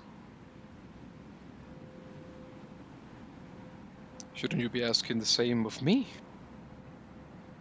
I was about to say, Alaric's a prince. Yes, but I can imagine how you ended up in Haynes Keep. You opened your mouth where you shouldn't have.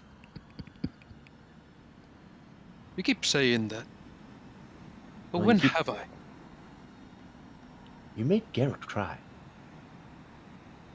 Didn't make him cry. Remembering what he did, which I didn't know he had, made him cry. You... Oh dear. Oh dear. No, go ahead. Well, you made fun of Finn for being a John. I hadn't know what he was. Yes. Then I apologized and made quick and fast friends with him. Let's see. You demanded a challenge against the boar, thus making free meat something we had to fight for, unnecessarily. Because it was right. And we earned it. And it helped. We earned respect because of it.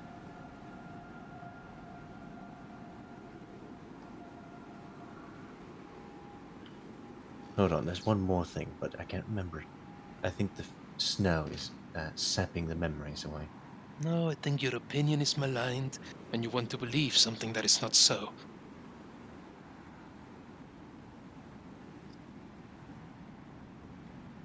I'm going to remember, and you're going to be very embarrassed. Sure, Yuria. You're always hurtful when you speak to me. See Yuria's brows raise in a, well, there you go. That is different. The answer served.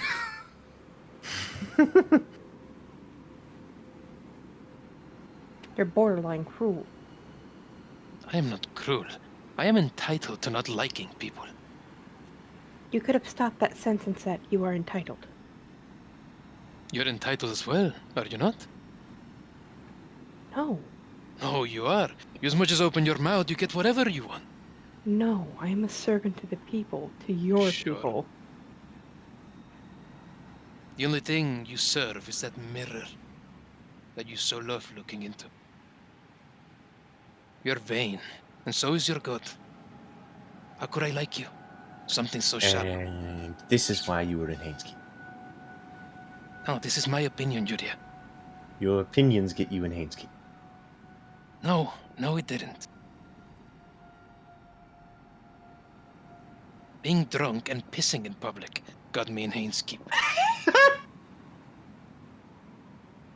He's being honest. That's how he ended up in Hainskeep.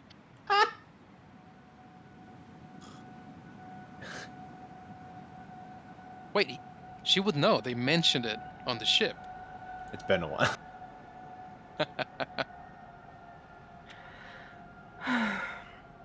You say my god is vain, but he also fosters relationships in people. Just because you've never known legitimate love Doesn't not a exist. Oh boy. Savin, the common people may go and live these delusions that they are entitled to love. Us nobles, we cannot. We have a duty to our people, and love does not fit in it. Do you not love your people? We certainly do. Do you not try and foster the best relationships with them? As That individuals, is the domain of my god. Fostering relationships, love, friendship, beauty. I don't make friends off of my people. I try to convey the kind of companionship that they could understand. But in order to foster respect and to continue the order of law, I cannot just go and make friends out of each and every commoner. That is not how the structure of our land works.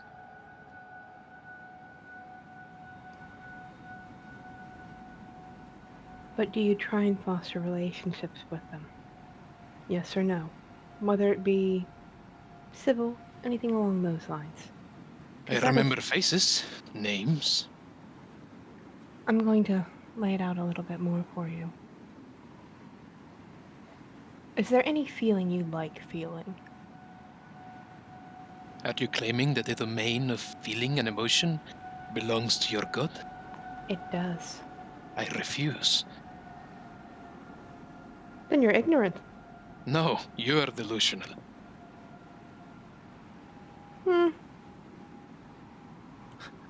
If I took your word for anything in regards to my relationship with my deity and what I know of him, I'd be poor for it. Sure. But I am not nobility. Agreed.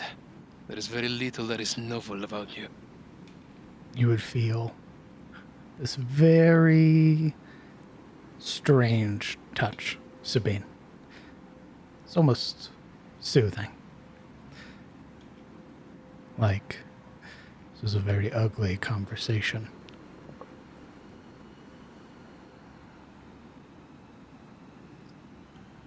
It's Yuria's turn to sort of stare out into the sea, her eyes glazing as she listens to two religious people argue about religion. It really is what it is, isn't it?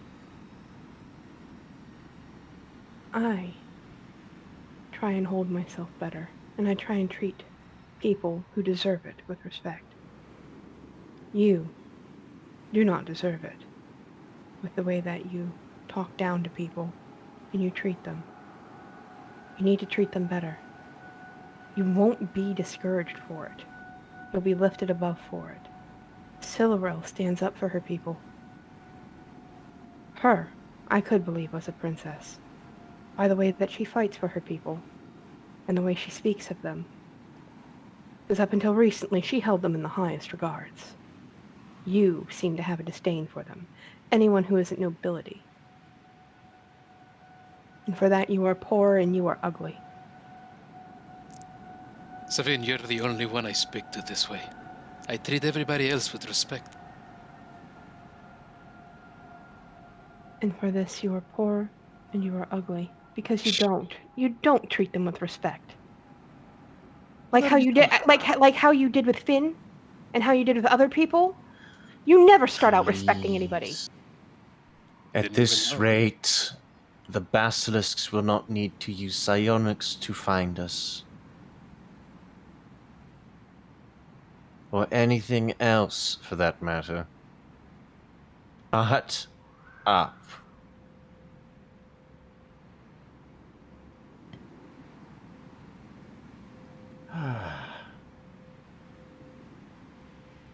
Alaric, you're taking watch with me. Sabine, you should rest.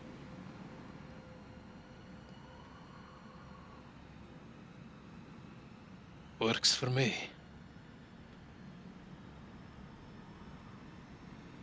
Please forget this argument, so the basilisk doesn't decide to use it against you. Though at this rate, I suspect he won't have to.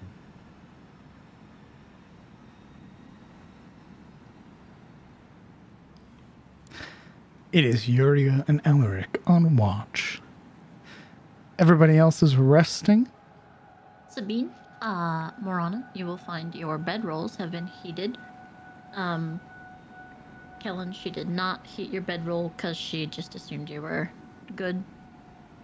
My man is sleeping on leaves.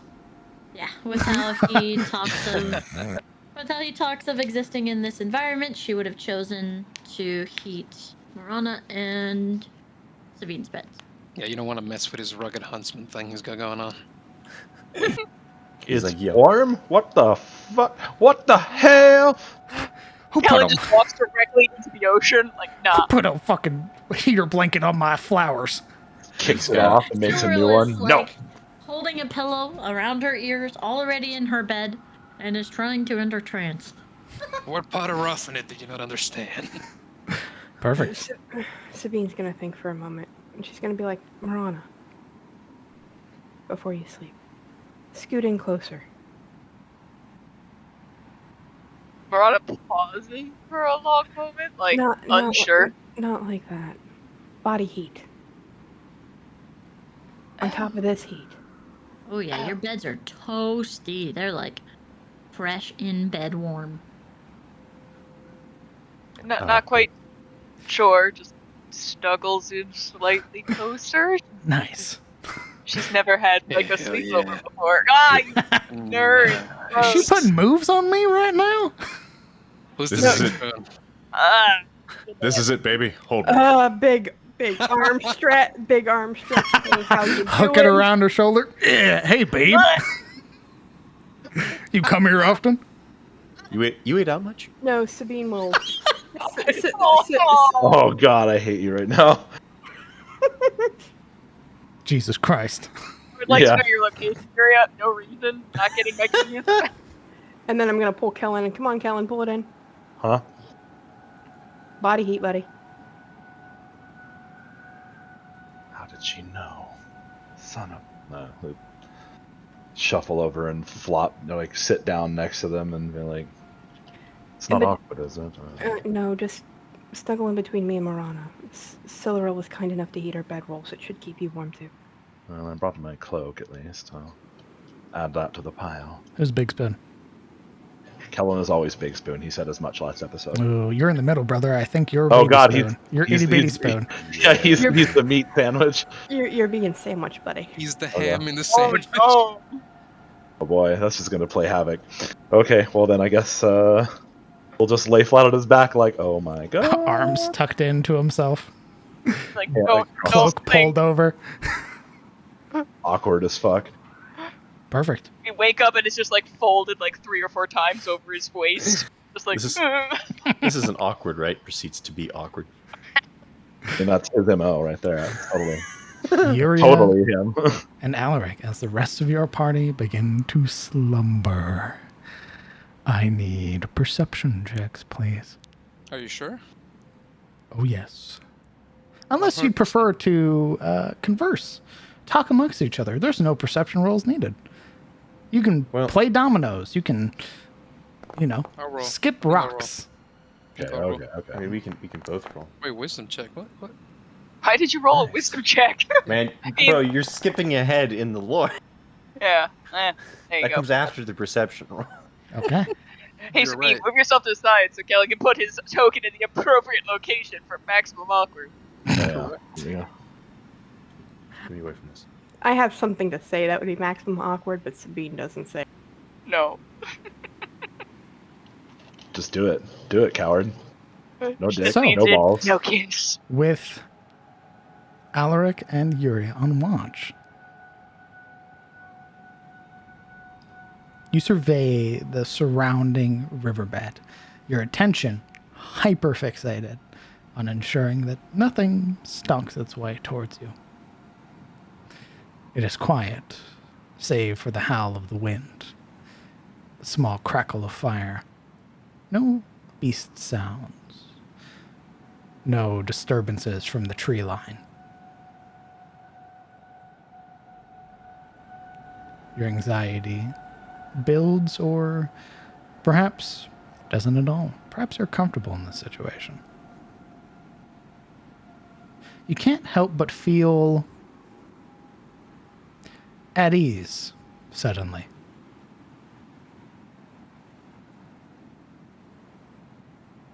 Like your shoulders slouch. Your jaw relaxes. Why are you so worried? You don't need to be.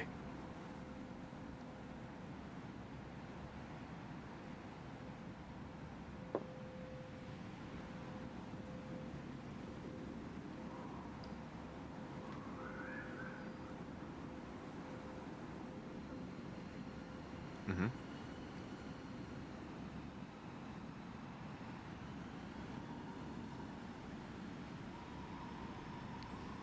Nothing? Okay. Both of you roll me wisdom saves, please. Asking, what do you want me to? You're telling me how what my person's doing. I don't know what you want me to say. I mean, she would be alert for illusion, the inevitable trickery on the mind. Alaric with the undefined, very pog. It'd be a Stop 24. hitting the fucking box. Sorry. I'm sorry. For fuck's sake. It's 2 games, brother man. There it is. Oh brother. my god. There it is. You're right. Yuria. Yep. Your vision wanes momentarily. Your attention drifting lazily back towards the fire. And in your mind, visions of a conversation with your father play out. A heated debate between scholarly minds. Why must you be so insistent on going to this faraway land? You belong here. You belong in the Shademore. You are the heiress. Where do you think you're going? And you retort back confidently. To find your ancestry. To find where you come from. And with confidence brimming in your person, you smile warmly, turning away. Your head turning as well to look left and find yourself eye to eye with a set of eyes peering down at you.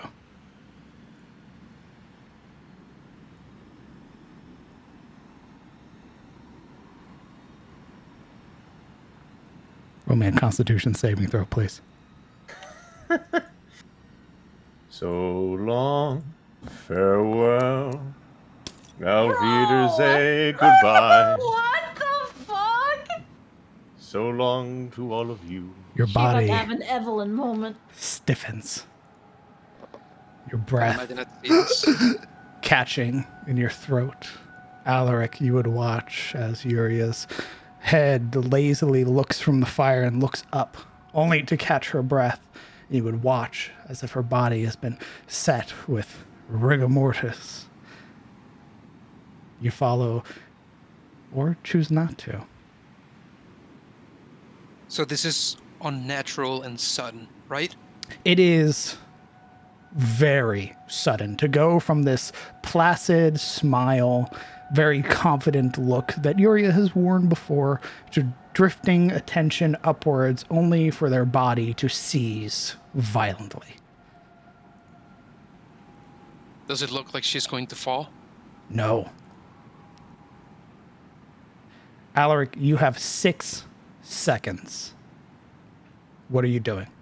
He will scream Juria's name and rush up to look her over and try to guess that it's the same effect that affected Savine. Perfect. It's initiative.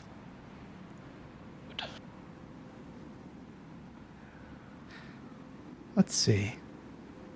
Let's grab everybody. Let's put on some combat music.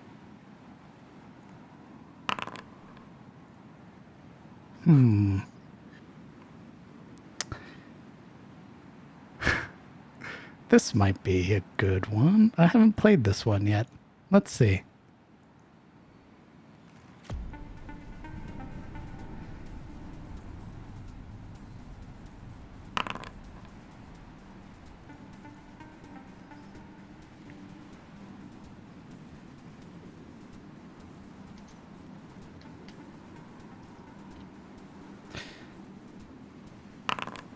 As you all are startled awake, those of you that are sleeping are considered surprised. I mean, Alaric did wake him up by screaming. Correct. They are considered surprised because they are startled awake. Oh, okay.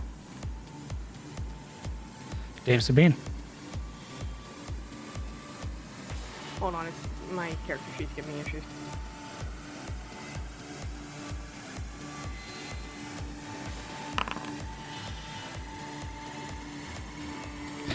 Kellen Aldane, you are surprised. What does that mean? Means for the first round of initiative, you do nothing. Okay. You are awoken, and that is it. On the next round of combat, you will begin acting. All right then. Okay. It is the mate's turn.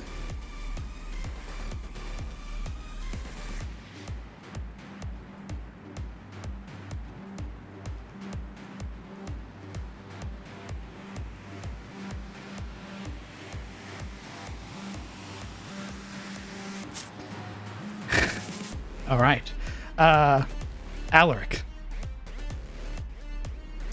Yes. Need you to roll me a Constitution saving throw. But he's back his turn. This isn't that. Okay.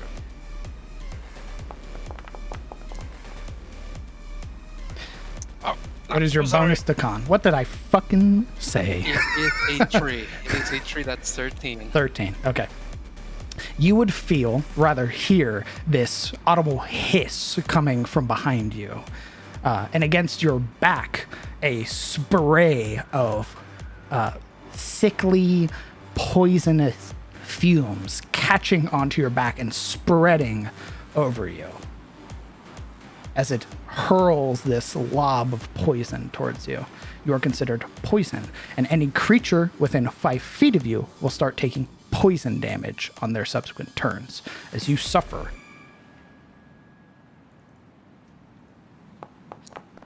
You suffer 9 points of poison damage. And you are beginning to radiate this poisonous miasma. So we can't do anything, even reactions? No reactions until the next round of combat. You are considered surprised, unless you have the alert feat. Anybody? No, The we what? don't. The alert feat? No. You know Okay. we don't. No, I again, I have your character sheets, but I'm not proficient in them. That's your area. I have a bunch of other stuff to run. Why don't you know me? Okay, so if nobody has it, I just wanted to make sure. Anymore. No, we don't. Yuria, you know what I'm going to ask you. Is it round 2? It is. Y'all ready to see the end of a character? I'm ready.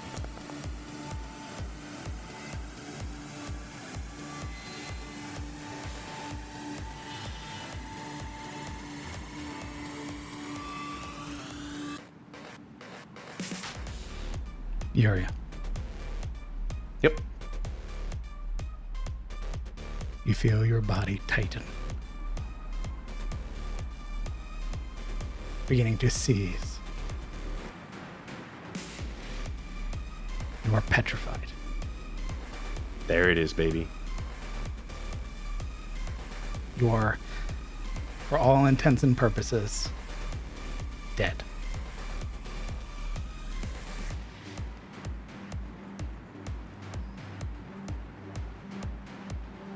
Epic. Alaric, at the start of your turn, you suffer 5 points of poison damage. He's gonna look away, by the way.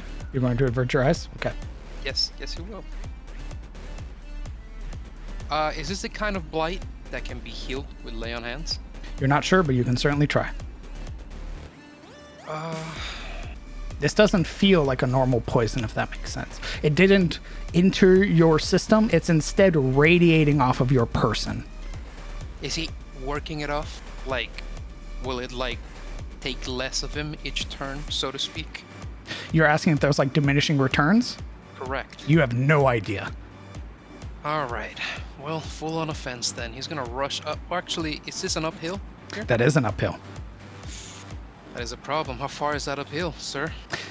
You, with your strength score, you'd probably be able to make it. I would need an athletics check because there is like things in the way. All right. Yeah, I think he'll try to clear it. Okay. Kind of. I believe jump you can here. make a... Running jump? Yeah. Perfect. Go ahead and roll me an athletics check.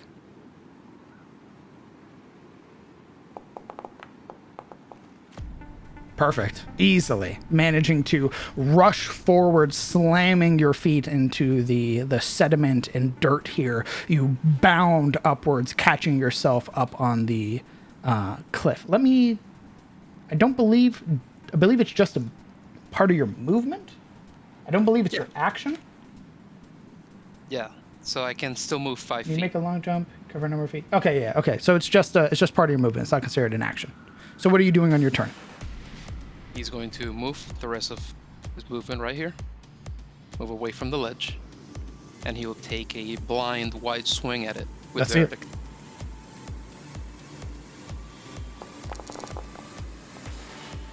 And 8 misses, I'm afraid. You would, striking downward, you would find that you've hit the creature, but it is a glancing blow, sort of striking off the side of its strange hide body that almost has like what appears to be like portions of rock and crystal forming out of it. As a bonus action, Alaric will cast Shield of Fate on himself. Okay.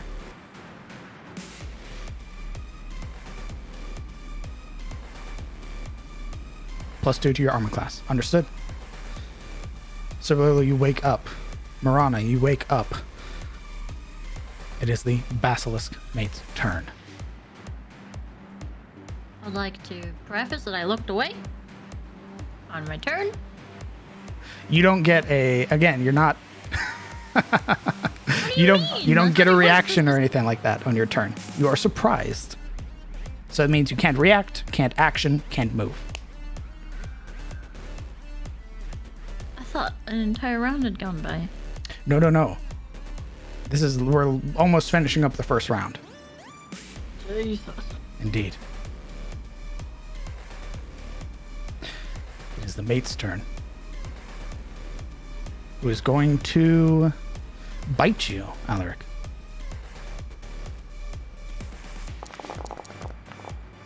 Ooh, that is a... oh, you averted your eyes. Never mind. Belay my last. That is a 24 to hit. It hits. That is 9 points of piercing, 8 points of poison. Jesus. Sabine, you awaken. Kellen, start of initiative round 2. You can now fully act. I need to know if you're averting your eyes or not. The stone one's the one up on top of the cliff. You have no idea. Heard Alaric's hammer coming from that way, though. So even if I was only focused in like the right direction, it doesn't matter. Even if I turn my back, I'd still be affected by this. If you turn your back, that would be averting your eyes. If I was aiming at this one, but not that one, just the fact that my eyes are open, I'm still affected by one or the other. Yes. All it has to do is look at you. It's not it's not like an attack action or anything. So if your attention is not directed down or away, there's the full possibility that it can catch your gaze. However, you would see, you would see from your position that the one up on the cliff is facing away from you. So I need to know at the start of your turn if you are averting your eyes or not. Well, if that's just a flat judgment, then like I don't really have a choice, then do I? So, because I mean, like I can't position myself here, for example, and then be out of line of sight of this one while shooting at this one. It'll let me ping. There we go. See what I'm saying? Oh. Yeah, you wouldn't. Okay, so it's if you're. Allow me to clarify. If you're attacking one of them, well, you would still have to avert your eyes unless you're not. So. Then I guess I'm averting my eyes. Yeah. So I was trying to figure out what you were trying to get to. I don't know. It just seems weird that the layers were like that. But it's fine. I'll avert my eyes and I'll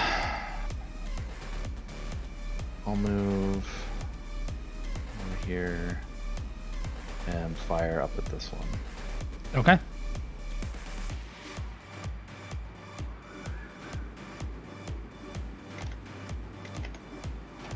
Where's my bow? So I'm rolling at disadvantage then. Indeed. Still hits. The arrow striking into the back, one of the back legs of this creature, causing it to sort of like squeal, as it were. They're considered monstrosities, aren't they? Correct. So if you have any bonuses against them, this works. Let's see. I believe it's an extra 2 damage. Oh, if it hasn't taken any damage yet, so I don't get the Colossus Slayer. So, for inner monstrosity, you get a +2 damage bonus to rolls with weapon attacks against creatures of the chosen type. So, okay, so you roll with a plus. Is it +2 to attacks and damage? +2 bonus damage to damage rolls with weapon Gotcha. attacks. So it would be a 10 damage. Sick. Sinking it, you manage to strike this sort of weaker portion of its back leg, sinking the arrow in.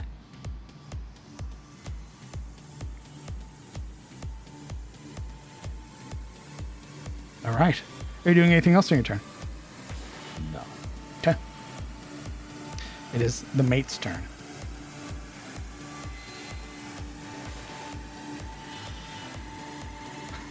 Sabine.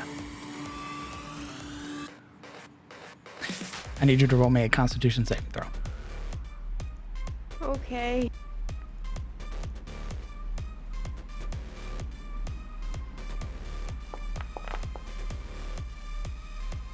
I clicked to try and do it, and it didn't do it. Stop clicking the box. That would be see 19. 19. You are not poisoned. The basilisk, having looked at you, is going to move up, and it is going to attempt to take a bite out of Siluro.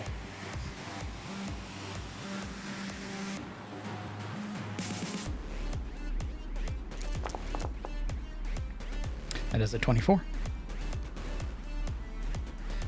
That's 11 points of piercing. 5 poison. As it bites into your sort of lower abdomen. Alaric. The imp. What are you doing, brother? Are you averting your eyes? Absolutely, he's averting his eyes. Now remember, you are within 5 feet of this creature, and they do have poor vision, as you learned last time. You run the risk if it attempts to escape. Yes, So I Silura. can use abilities, right? Yes. Now, since it's in their field. Yes. Whenever they bite me, I'm using protective field. Okay. What does that bring your armor class up to? It doesn't bring an armor class up to anything. I take damage. Reduce the damage. and I Okay. reduce it by 3. So I will give you back 3 hit points. All right. Can you, have you used protective field before? Oh no, yeah, you did against the frogs.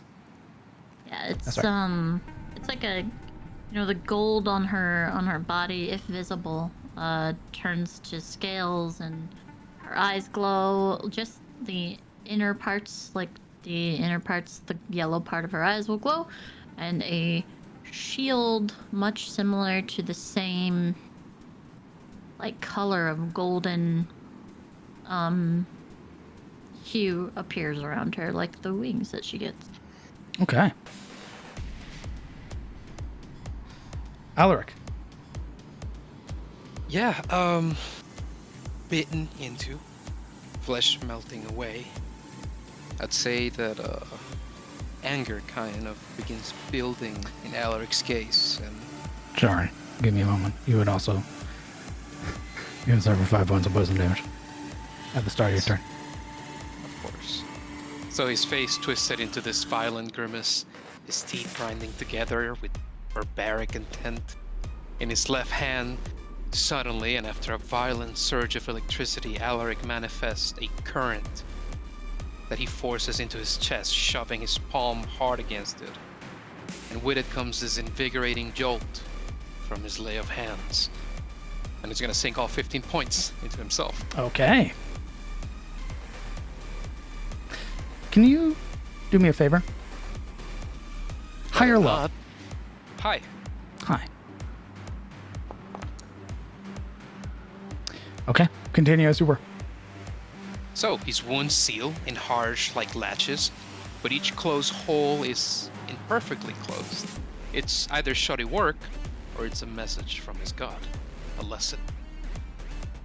And with that,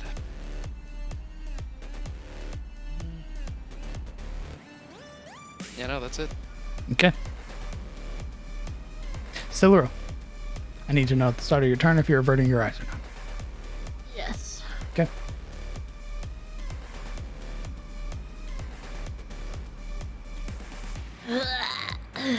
She stands up and will grip her maul. I think that's what it's called. Your flail? Flail. Yeah. Nice. And she will swing. Yeah. Let's see it. Is it not lined up with the grid? Oh, sorry. Should be. I was gonna say that basilisk was off kilter. Yeah, what the fuck? 19 hits. 20 points of bludgeoning damage as you crack it over the top. Sorry. And You would roll with disadvantage. Apologies. Unless you're not averting your eyes, because you know that within 5 feet, this thing has poor eyesight. I didn't think that protected me from its weird gaze thing. If it gets away, you will leave yourself vulnerable. However, within 5 feet, like Yuria told you, it has poor eyesight and cannot use its vision. Oh, well then fuck that. Okay. Believe my last thing. And then I will psionic strike. All right, let's see it. For 3. Another 3 points of damage. is rolling big. Psychic brother. damage. Okay. You would watch as that striking down with the flail, that sort of forceful energy that pushes it further into the body, you would see that perhaps something about how you hit it hurt it more than you initially thought. It is this movement of the end of the flail, the way that it deals damage the way it did. She would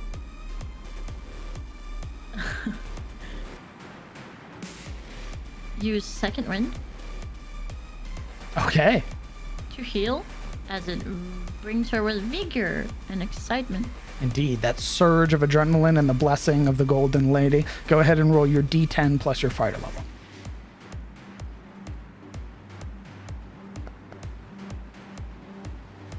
12 points. As the wounds from this bite, heal, there's this shimmer of gold as they pull together, right? Mm-hmm. I will action surge. Okay. Using everything. Oh, yeah. Let's see it. There's a time, and we got one warlock down, brother.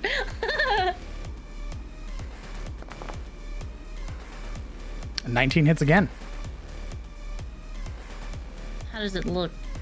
It looks bloodied. Having slammed it in. Okay. Having slammed it, ripped it free, and slammed it again, this thing is taking a beating, especially with that psionic strike. You would watch as it almost like withers, like its eyes sort of strain and pull in on themselves as its body recoils from that psionic strike, forcing it to sort of bend down further. Its attention is drifting left and right now. It is looking to flee.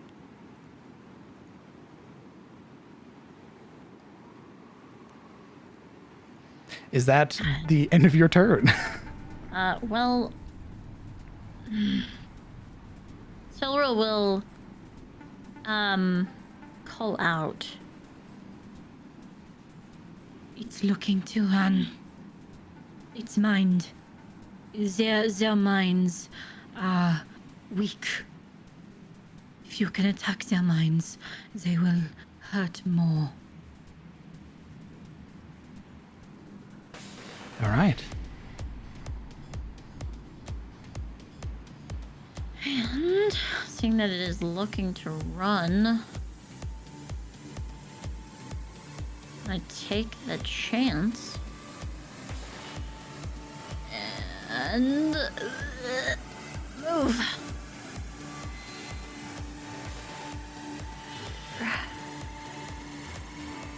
Are you climbing that hill? Yep. Okay. That'll be part of your movement. I just need an athletics check.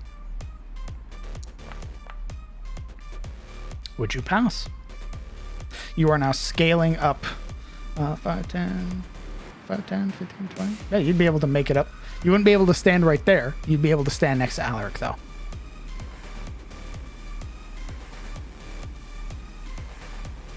How many feet up is it?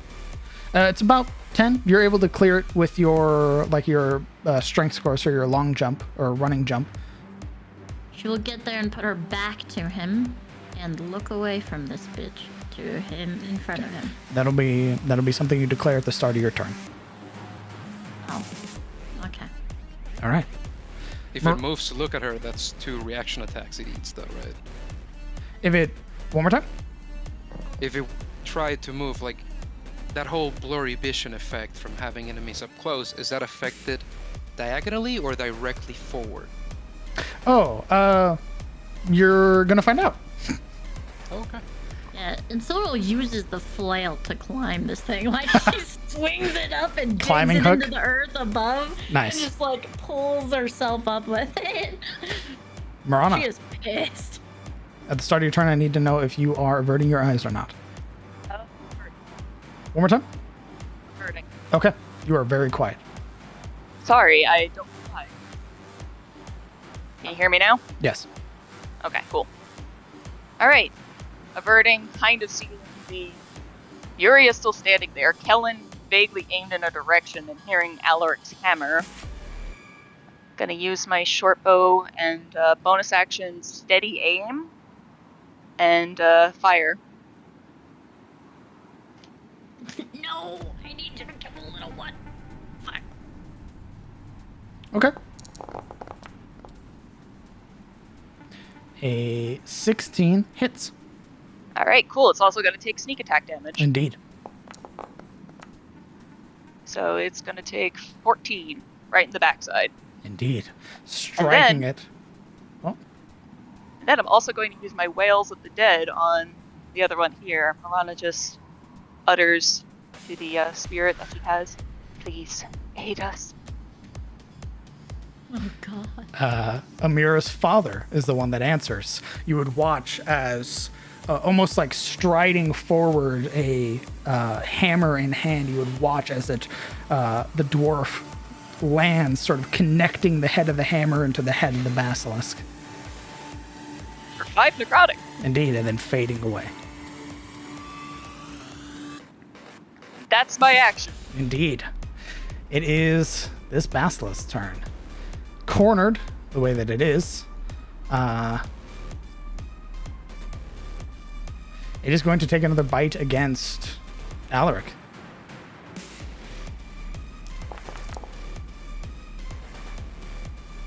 A 12 misses, however. And it's going to attempt to flee.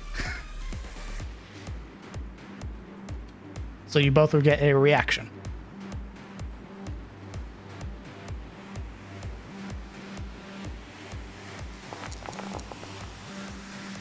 Rather, more so like the other one had done previously, sort of moving itself back to give itself room. A 12 misses, I'm afraid. Siluro, do you want to use your reaction? Yes. Okay. A 14 just barely misses. I will also need a con save from you.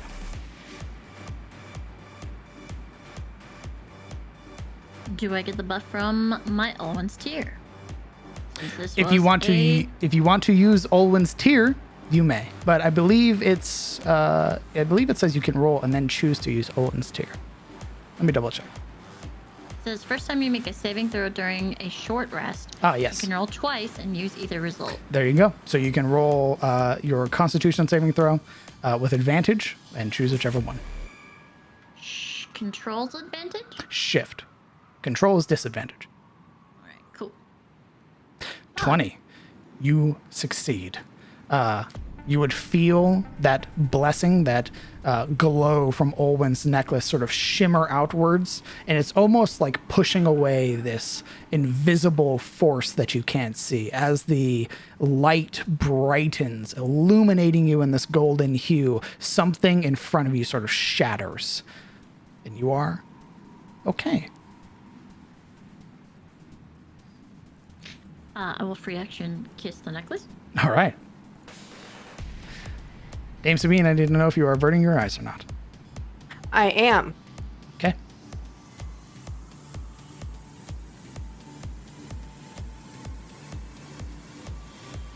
What are you doing? I'm going to stand up, shield up, and then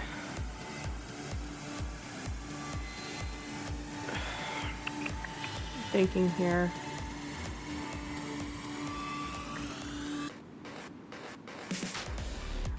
Going to move up to intersect between the basilisk and this Styria. I'm going to call her Styria. So it can't get to her. Jesus. Yeah?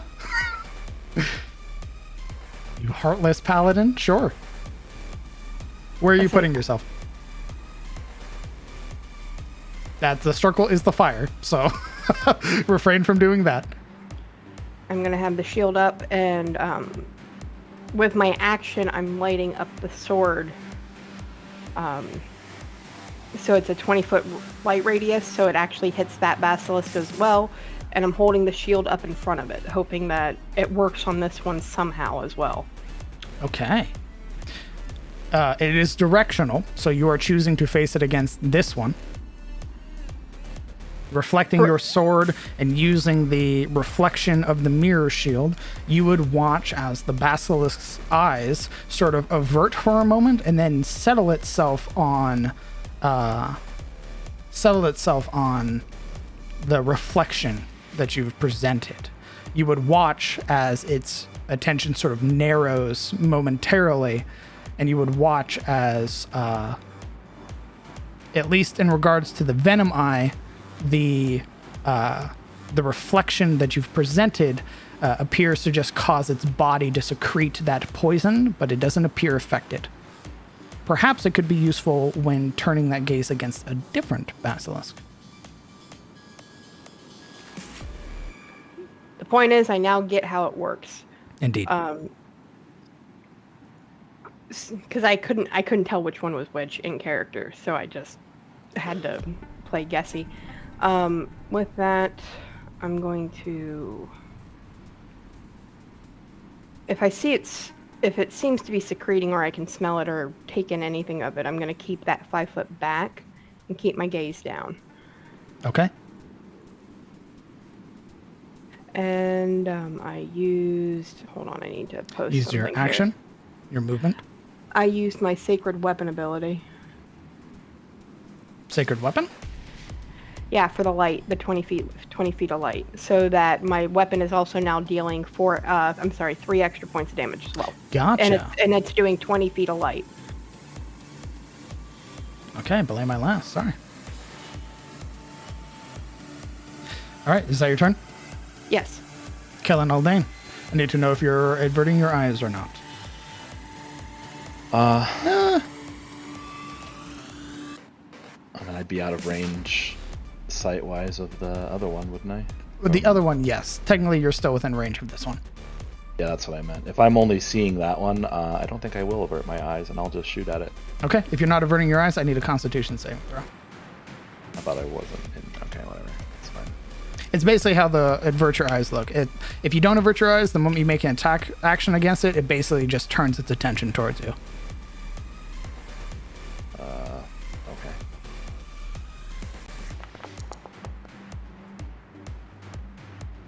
You are poisoned.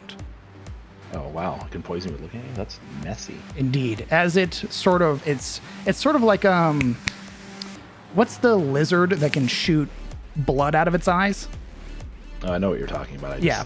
I think it's like a horned lizard or something like that. They're in the desert. It's effectively what it is. You are at its range where its eyes sort of seeing you move, that knocking of the arrow, you would watch as the eyes very rapidly shift and this spray of this viscous liquid sort of catches on your person, against your boots, against your legs, what have you. And what it does is it begins to permeate this miasma, and you begin to secrete poison off of your body and from your orifices. So your ears, your nose begin to secrete this toxin, where you begin sort of, you are walking miasma. Gross. So you would suffer the initial damage, and then you are considered poison. So anybody who starts their turn around you will also suffer poison damage. Ew. It's very foul. Like, probably the worst smell you have ever smelled. It's basically a body decaying. Ugh. All right. Well, do I take any like disadvantages to my attack then, or do I just go like normal? You are considered blighted, so no. Okay. Yeah, the only disadvantage would be averting your eyes. Which I didn't, so. Indeed. Okay. All right, I will give it a shot. Try to Let's shoot see at it. 19 hits. Plus 2. So it's 9, and then... It's also missing health. Yeah, so I do an extra 1d8. Let's see it.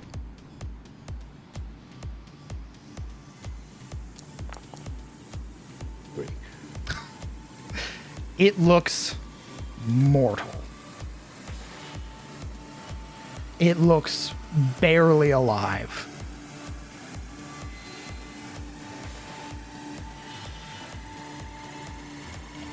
I'm also going to change the song. I'll listen to this one. Okay. Are you doing anything else on your turn? I don't think I have anything else that I can do, but I guess I'll move here. Here's fine. Okay. Zoom out the map real quick. This basilisk, on the start of its turn, wounded as it is going to attempt to flee.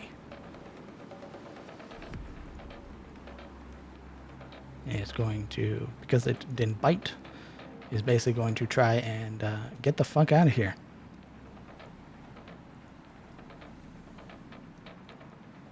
Alaric, I need to know if you're averting your eyes or not. He is. He's averting his gaze. So 5 points. But he's more or less keeping track of the basilisk. Okay. And he is in terrible pain. Like, this whole engagement from his perspective has been very downhill. Your eyes are like constantly watering. You have this miasma that's sort of forcing its way out of like the corners of your eyes, your nose, your mouth. It is horrific. And now you've learned what happens when a venom eye catches you. He's not just covered in it either. He's covered in blood, and he's covered in pain. And because of it, all these like overwhelming sensations, I'd say at this point he'd be consumed by this gurgling feeling of rot that's coming up, begging to be appended. Indeed. Speaking of that, I need a D100. High or low? High. As you were. Right. So, I'd say that knowing that a glorious death is nothing more than a bridge into Aethos Hall, to drink with the Aranar for glory, kinship, and death, Alaric will harden his vision, clench his grip so hard around his hammer that his palms twist unnaturally around its metallic haft, and he chases after it. Okay. This terrible roar that ebbs free from his throat. And even though he hasn't yet reached it, he swings wide at the empty air, his hammer flailing and flailing until he's within range to potentially hit it. Right here. Okay, let's see your attack. A 16 hits. Yeah, we're gonna smite it. Okay.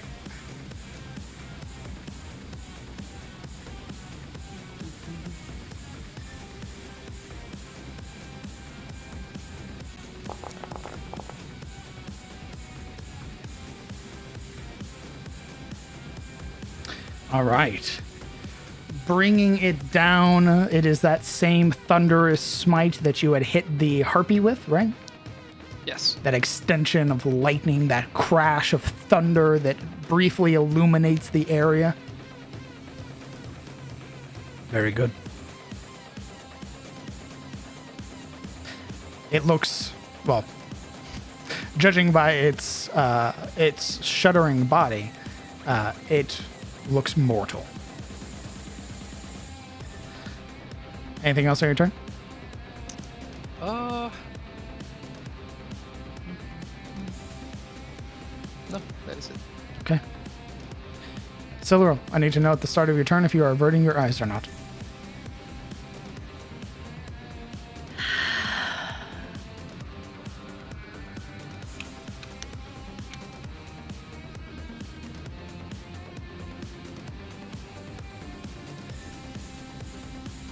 I'm gonna say no. Okay. What are you doing? If you're attacking this one, rather, I just need a con save. Belay my list.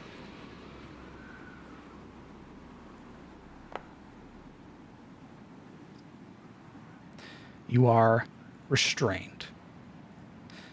as beginning to rush forward, that forward momentum carrying... This one was the poison one. No. Why is it green? Color doesn't mean anything. Oh my god. Poison eye. Eyes are green. Venom eye. Whatever. Knowing what you know now, would you avert your eyes? Well, yeah, I thought this one was the venom eye. Its eyes are green like venom. I've talked several times about this one spitting. Lesson learned.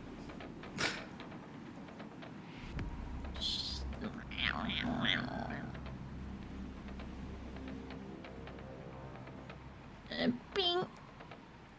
All right. Oh, hi. Hello, Wyatt. Jesus. I went to roll my weapon and his head just went under my arm. You don't want to do that. Let's see that attack roll.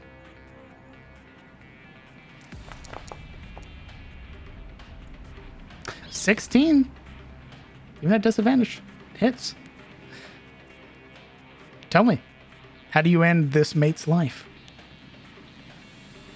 She will pull her head down, and the grunting and angered sounds coming off of Alaric will guide her in her movement. And she will prepare the flail behind her left hip and run forward, and as soon as she hears Alaric's voice on her right, she will swing forward. Each boned exterior of this flail, these dragonoid bones will sink into the side of the skull of this basilisk, hopefully.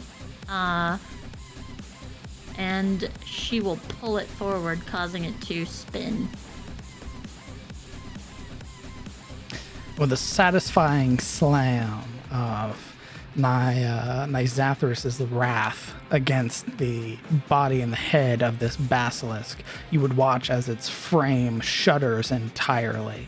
You would watch as the legs desperately try to claw against the ground to pull itself away, only for you to wrench it forward as the dragon teeth have hooked underneath its thick hide, and you would watch as it essentially rips itself apart trying to get away, until eventually crumbling and falling to the ground, no longer moving. She will have looked up at Alaric, the gold shimmer in the center of her eyes, and essentially judging his face to know that it is dead.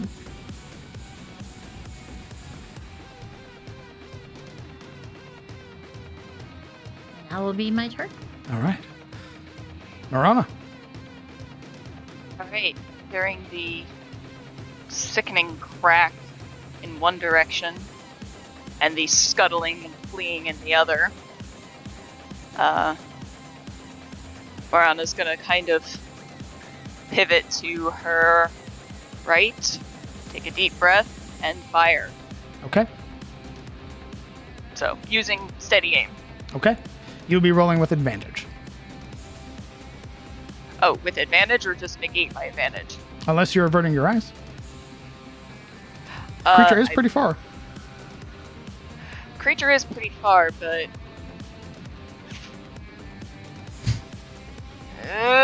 You worried?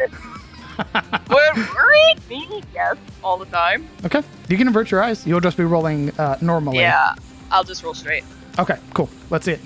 This is with your short bow, right? Yes. 25 hits. And on its last hit point, tell me, how do you end this basilisk, Marana Lamordia?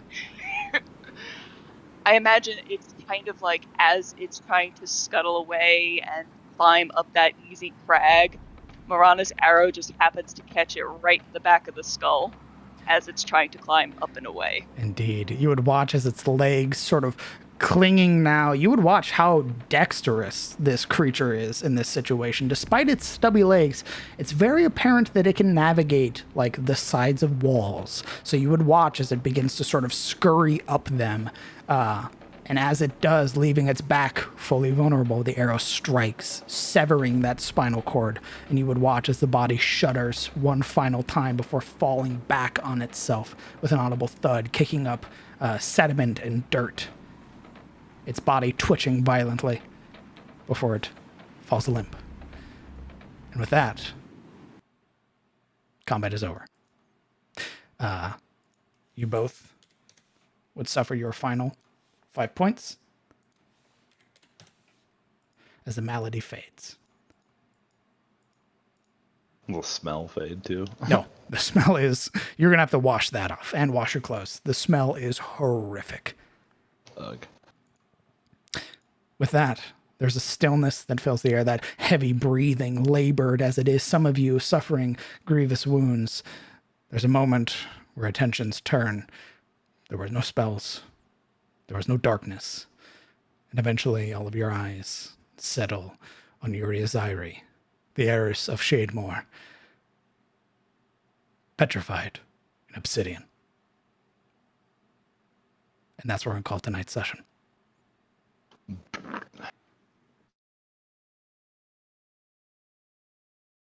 Rip. Oh. Thank you for playing. We will pick You this up. just know that the moment we fix her, she's gonna come out. Look what you did, Kellen. We will meet up You know on it. the 17th of June to No. pick up. I'll be asleep for a few sessions at least. I'm gonna try and get. mean, I'm gonna try and get Sebastian you. ain't showing up? I'm not throwing Sebastian in this pit. You kidding me? He's I'll been do in that. worse pits, come on. No, brother. Khan is not his strength either. It's a Zairi trait. Mhm. Rather, a Zairi flaw. I have intentions of trying to get you out next. Maybe after the terror. If you're attempting to use concordance, it's not going to work. Boo. Okay, she's stuck at stone. We talked about this. Remember, concordance is level 5. That's right. Yep, you're dragging me back to Elion's, assuming any of y'all make it. Whoa. Take it easy. Oh, you're Don't gonna leave talk me here? crazy, alright? Man. At They least are I going gotta to leave you here. Yeah. Like, she heavy. Drop. Literally throws you to the ground. Whoa, whoa, whoa, whoa, whoa. Dude, her thumb. She just lost her. She doesn't need her thumb. She'll be fine. Oh, brother. What else can we break off that she won't notice? Dear God. I cut her hair. This is Chip a it fate- off. That'd be awful. I'm joking. This is a fate worse than death. I hope you guys know that. I'm going to use the restroom. If you have any questions, feel free to highlight them with your channel points for myself or for the players. We will ask them, or answer them, rather, in a timely manner. Converse least amongst got yourself if fucking- you so wish. At least got basilisk oil to. How does that Do work? you? Can you just like Yeah. we have it from the previous one. Can you just like dump it on somebody? or- No, you have to bring it to Reynold, who said he could make a potion out of it. Ugh. Yep. So you're dragging my ass all the way back if you want to unpetrify me. Because if you leave me out here, I'm gonna get eaten. Or Just half put eaten. you underneath a Or giant half eaten. sandcastle. Or to like bury you in the sand up to your over your head, and someone be like, "Okay, we know where this is. We'll come back." They also know where this is. But Dude. you're stone. You're gonna be buried. You're very skinny. Yes. Even a stone, we can definitely lift her up. It's it's not it's probably the besides maybe Marana, she is probably the lightest piece of rock you'll lift. Just like square body mass alone. Yeah, if Just- Alaric got petrified, I just want you guys to know there's no Yeah, fucking way. that's game over. That man's dead. Yep. That's Yeah. not true. You're not. I can move him 30 feet. I'm just imagining like. Boom. How many days? However many it How takes. many? Yep. That's why he's averting his gaze like a good boy that he is. Yeah, we didn't have that option. Oh, I know. We got ganked.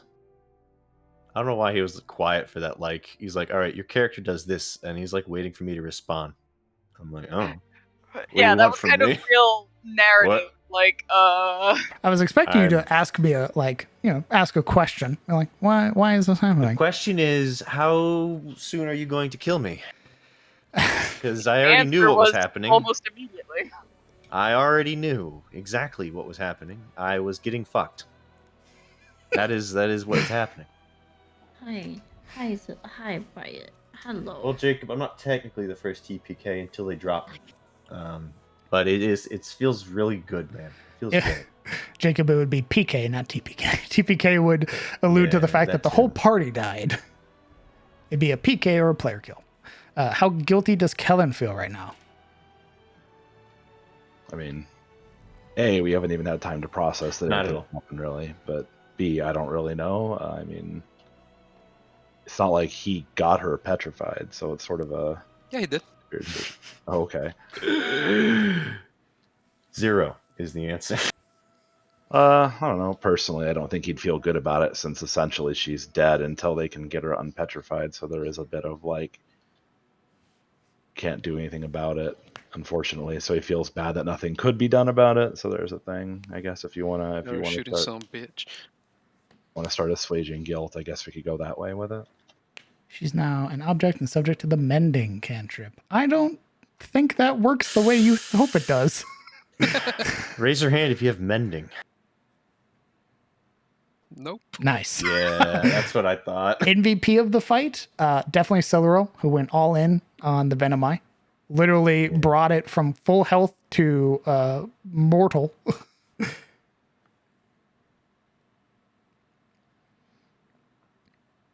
To Sabine, how many sessions do you think it will take for Alaric's abuse to cause you to go Fallen ASMR Oathbreaker?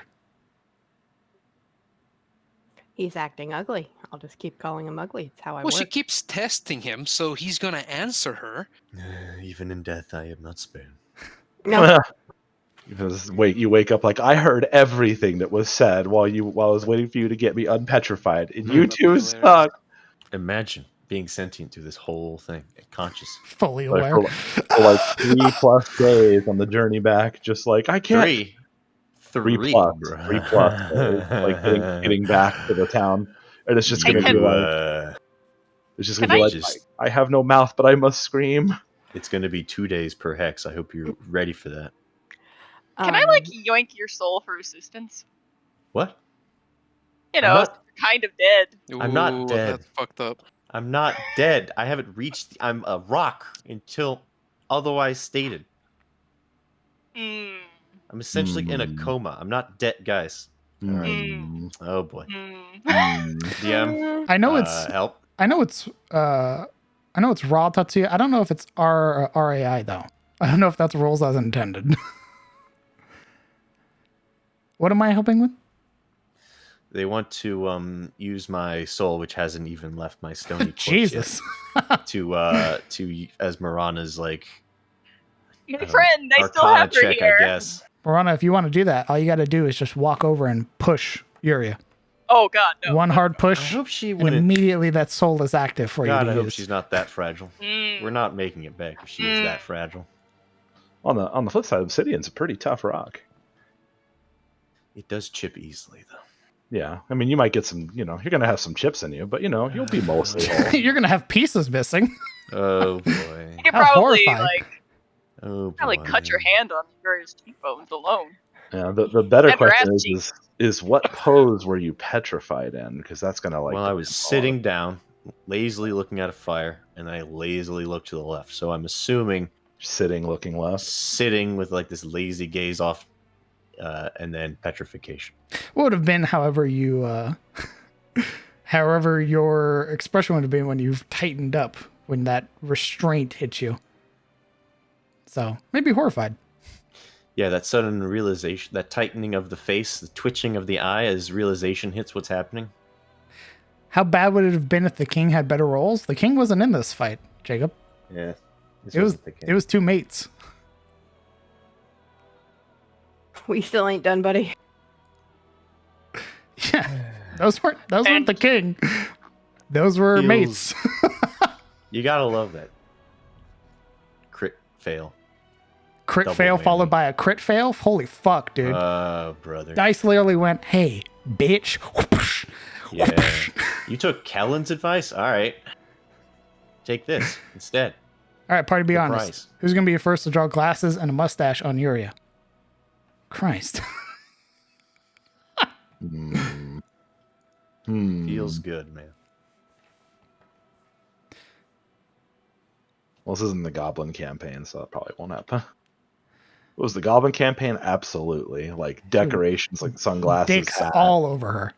Yeah, just dicks everywhere. Like a sunglasses. Like a high schooler's textbook. Would be like Weekend at Bernie's, but with an inanimate object.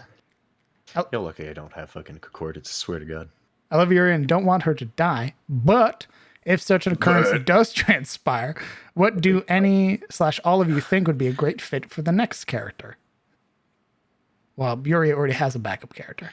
Well, Sweeto, I also don't want Yuria to die, and I do love Yuria, but I also have a backup character already in the works. He's great. I don't. You fucking better. It's fucking over after Alaric. I'll move on to greener plains.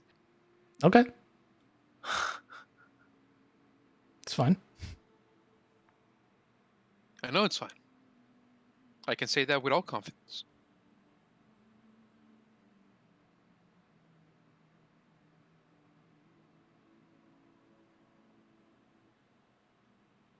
I have heartburn.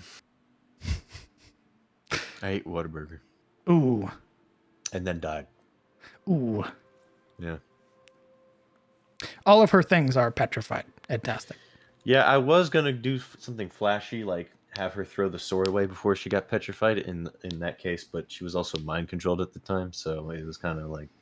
It was real bad. It was a double fucking whammy. What mind controlled her? I guess we won't know, will we? What mind controlled her, Kellen? Well, think about that. He wasn't in the fight, so he's close by. Then is that what the basics of is? There was a wisdom check at the start. Yeah, there was. When you fail. Crit fail. Crit fail.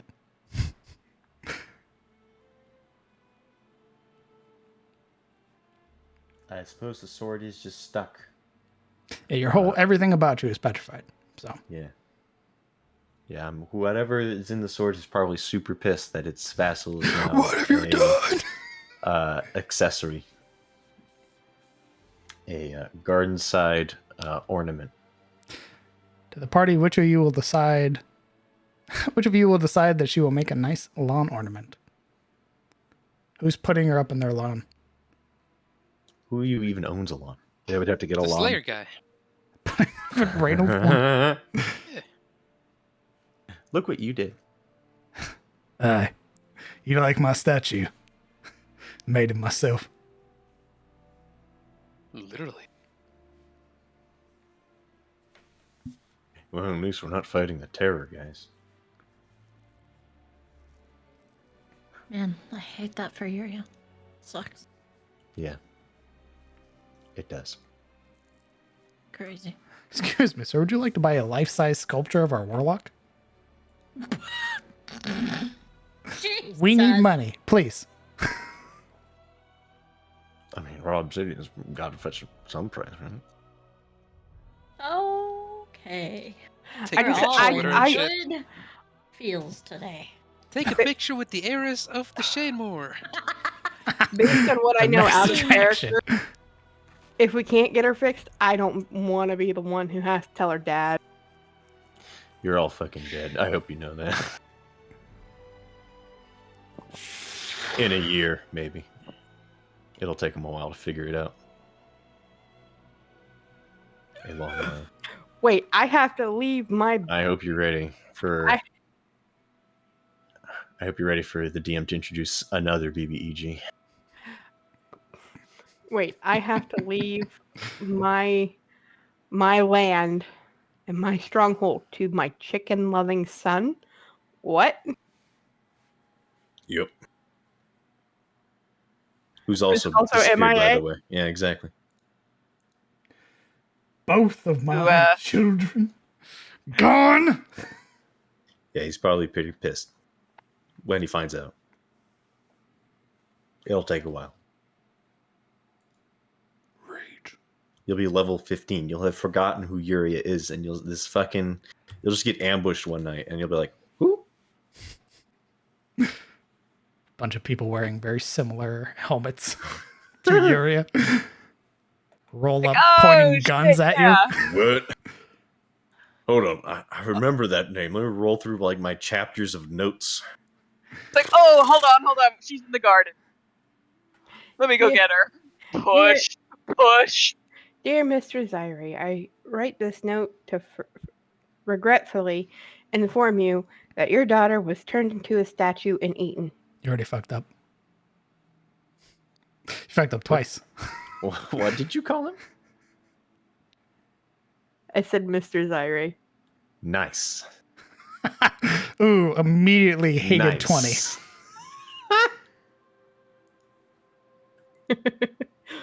Nice. I see we're doing good things.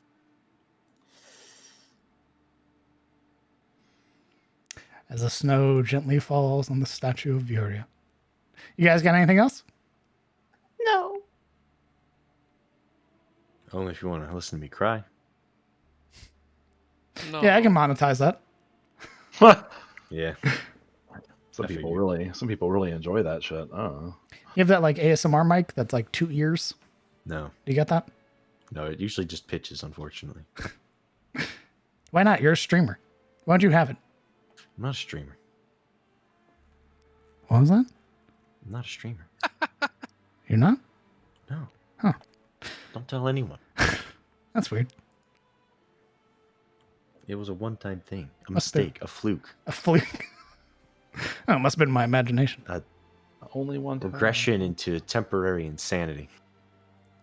Wait, Sizzle crying, let me get my wall. I want to hear Momo sing about the tragedy of Yuria's enstonement. Please don't. Celery I has a will very actually cry. lovely voice, so. I will cry. Don't fuck with me. I will cry. I wouldn't gonna write a song if you die. Don't bully me, so- I'll cry. Damn it. I'll be I very sad. have to. You can I bully have me, but if you're like to. nice, I will cry. I will get very emotional and sad, and then I'll have I would more heartburn. have to write a song if Yuria died. That's what you get for partying with a bard, bro. You're not a bard. I am a bard. You're just an entertainer. That. It was a hobby. Oof. Nope.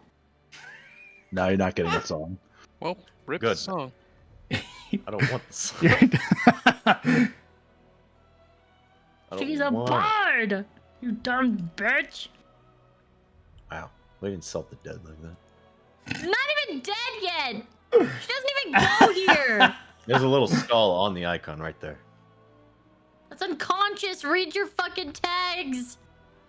Literally, a DM was like, for all intents and purposes, you're dead. Yeah, End well, he quote. didn't put the dead ticket on it, did he? Shut up. That's just because he doesn't know what his own statuses are doesn't mean that it's not true.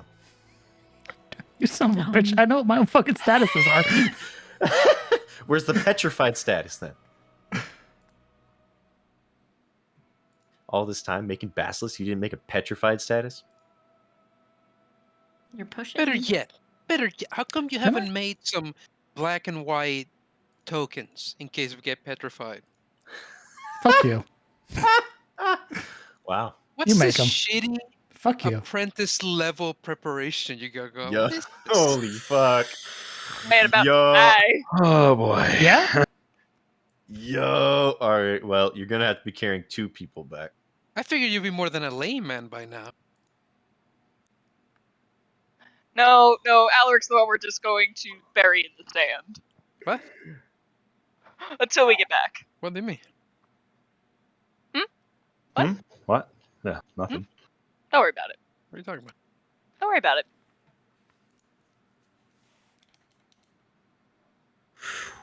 It's rough. I left so I don't cry. I agree. An outrage.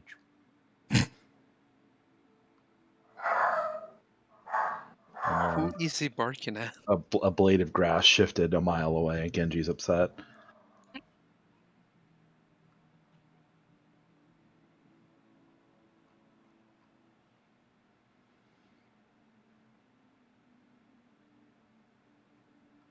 Oh, Fundin asked a question that he missed. Hold on. I was looking at something. Let's see. So, Kellen, were you trying to make passes at the party with the not in court comments, or is it just light joking? Kind of like going to a Chinese restaurant. A little of column A, a little of column B. That means he's not joking, but he's pretending he is. He thinks it's subtle. He doesn't have an outward contempt of nobility, not like extreme, but there is like a, you guys just want to go marching in like you think you're a bunch of court heroes and just charge into the, the devil's maw and be like, it'll be fine. And he's like, oh my god, you guys are gonna die. I did die. Well, Kellen did say about 2 or 3, and now we only had 1, so by all says. Yeah, but he said that if we followed with the other plan, instead we followed his plan, and people still died. That's the irony here.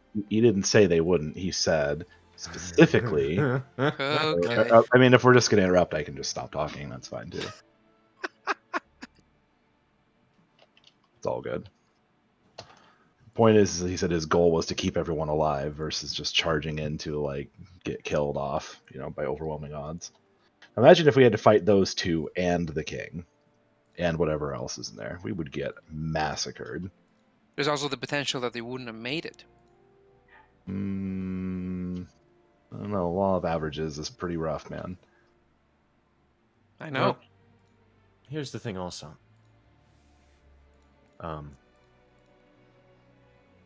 Assuming you try to retreat, obviously, I'm out of whatever the party's plan is at this point. But assuming you try to retreat, it's a lot of thicket you got to get through. It's a lot more ambushes. Maybe. That's at least. It's at least probably 3 days of traveling to get back to the plains, since you're on the opposite side. Way things are going, that's 3 more party members petrified along the way. Assuming there's any left, I don't know. It really depends on how many there are. Maybe. That could be true. I mean, what was it? Reynold was like, probably has 2 mates. And we've killed 3. So it just sort of depends on like... There might be 1 more, I estimate, roughly.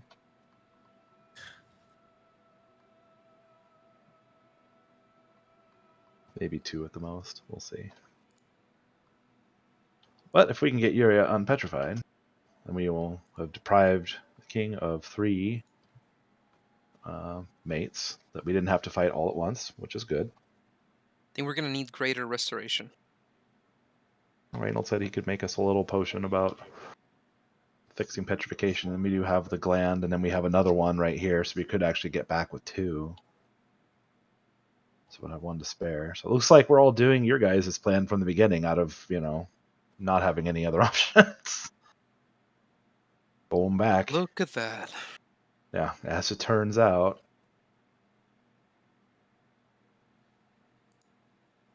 Unless we're gonna like bring her into combat and just like set her up with like a, like a flag in her hand. It's like, that's our cheerleader. What the fuck? I mean, by all means. Somehow I feel like that wouldn't fly with the party. And I think as a player, I would rather get Zizzle back in the game. Well, that's where I'm at with it too, of course. And get the pieces and parts from these real quick, and then make something to carry Yuria on, like a litter or something like that, so we can actually move at a somewhat decent speed. You're not going to be moving at normal speed, if that's what you're saying.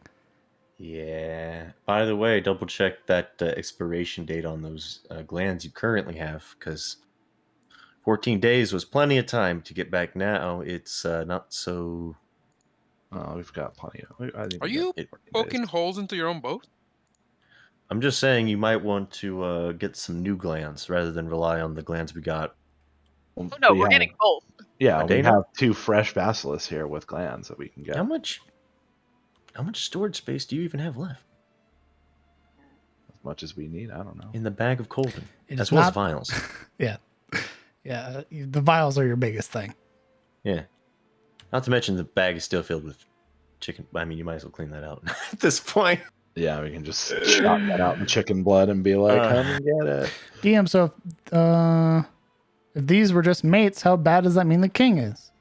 Pretty fucking bad. Well, Guess you have to find out. so here's the thing, Jacob.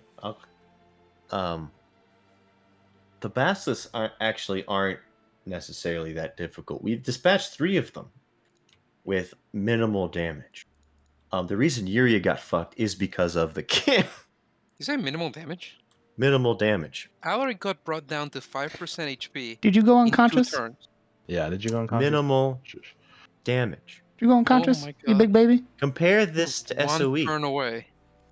That's Compare this to minimal SOE. damage. Sweated wizard.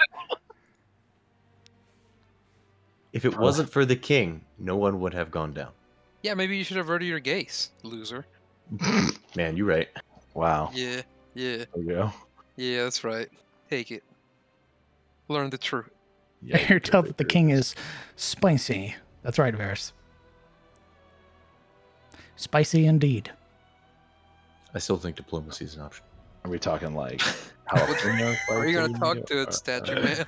Well, compared to SOE, this combat wasn't all too bad. Correct. That's what I'm saying. Compared to SOE, you guys are fucking doing awesome. I just need a god or 2 to resurrect me again. Yeah, We'll yeah, be higher good to level go. for that, I'm afraid.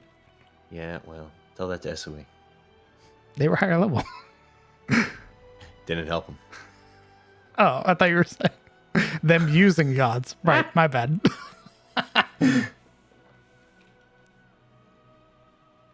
Bitch, I don't know what you're talking about. We're all alive. Okay? Y'all died 8 times. Petrified boy. You died 8 times. And What Alaric? That's the point. alive. This is what I'm not- Alaric would do if he got petrified. He petrified? What would Alaric do if he got No. petrified? I said, this is what Alaric would do if he got petrified. And then I went quiet. Oof, Ooh. that is jarring. I don't know if you could handle that. I'm still waiting for what you're gonna Yeah, say. we all are for waiting for what you were gonna say. Yeah, If you well- petrified. Dude, You're I making will. a joke that you won't talk when you're Yeah. dead. Yeah. I would love describing Alaric as a statue. Just like I like- describe Ibrahim literally rotting. I So, was gonna say, literally. That. Allow me not to do that. explain because you now have the petrified tag. A petrified Nice. creature is transformed, along with any non-magical object it is wearing or carrying, into a solid inanimate substance. Its weight is increased by a factor of 10, and it ceases aging. The creature is incapacitated, can't move or speak, and is unaware of its surrounding. Attack rolls against this creature have advantage. This creature automatically fails strength and dex saving throws. This creature is immune to poison and disease, although a poison or disease already in its system is suspended, not neutralized. And the creature has resistance to all damage. How is 1,000 Oh, pound shit. Uria? So how much does Yuria weigh? You know, I think I wrote this down somewhere. Let me look. Perfect, because she weighs 10 times that. Where is it? Did I write this down? Let's see.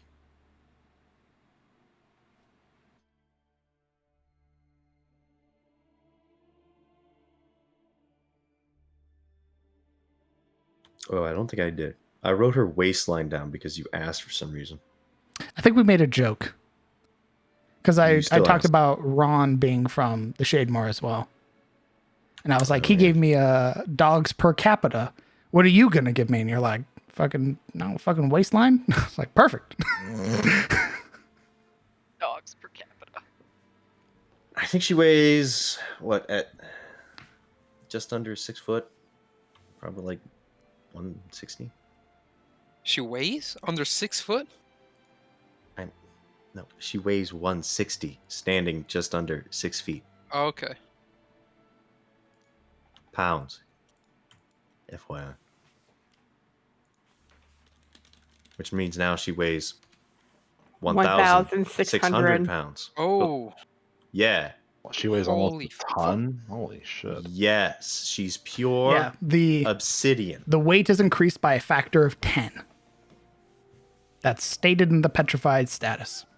Isn't her sword technically magical? No, not yet. Okay. It acts as a vessel for magic. Maybe at higher levels it'll become magic, but right now, in Uria's hands, no. Oh no, Uria's trapped in her skull with her friend. It's getting Trapped in my berated the whole time. Guys, Is I'm this- not conscious nor aware of my surroundings. Correct. I can't be trapped Incapacitated. with anything. It's not a prison. Should be. It's literally a gap in time if you guys manage to unfreeze her. It'll no, literally I be bet a her gap in nose time. itches. What? I bet her nose itches. She wants to scratch it the whole time she's away. You can dream. No, I know it's true. Okay. Let's see. I'm a cream bear. Hello. You are more than welcome to tune in every Monday, Wednesday, Friday, and Sunday included over on Momo's channel. If you are interested in learning more about Dungeons and Dragons as well, we have a community Discord. You're more than welcome to join. Get introduced to our lovely community. Learn some more about it. All are welcome. I am gonna go take this big boy to bed because he won't stop booping at my arm. There's a good boy. Are you a good boy? So I thank you for playing D&D with me. Thanks for playing. It was fun. See you next week. Final question. Yuria, if cured, any thoughts as to how this experience might affect Yuria going forward?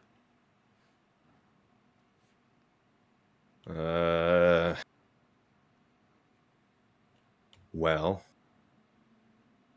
she had brought up alternatives to hunting the Terror and the Basilisk before. I suppose if she gets unfrozen, she will try to more forcefully suggest those courses of action, as well as trying to communicate with Goldmane so he can help us get out of this mess, since it's kind of his fault we're in this mess to begin with. And no one seems to... Well, in my opinion, Goldmane needs to step up and fucking help lend a hand, because otherwise he's a bitch. Also, just say you hate celestial beings. Just say it. Celestial beings don't take responsibility for getting their asses saved and pretend to be gods and then do literally jack shit. So I guess they are gods.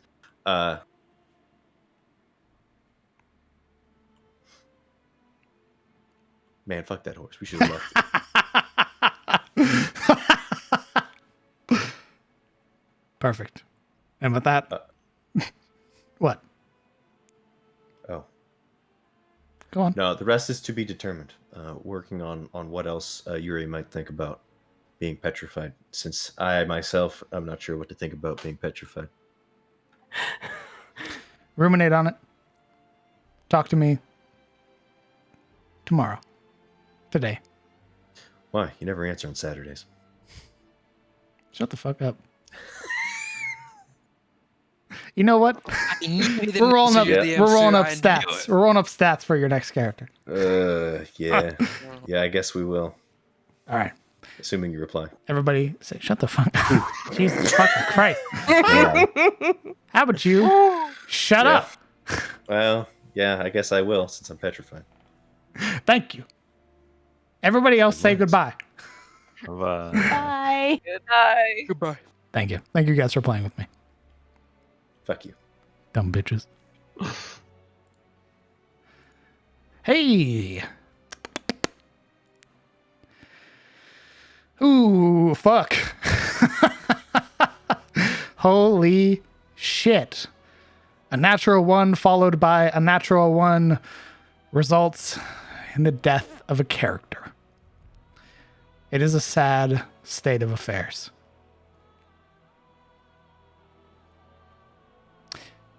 We will, indeed, not dead yet. Not dead yet, sorry.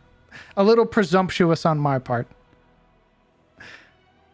But, for all intents and purposes, unless the party gets real fucking creative, Uria's stuck on the beach. And, shit's gonna get real spicy. So, until such a time occurs next week, I will be seeing you all this Sunday over on Momo's channel for the Secrets of Irist, as the party traverse further into the wilderness of the Immortal Vale and attempt to make their way back to the town of Frostwood. Until such a time, I will see you all later. I hope you all have a good night wherever you are. Tell your loved ones that you love them, hug them close. And don't forget to join our Discord. Got plenty of lovely people in there. You all take care. Good night.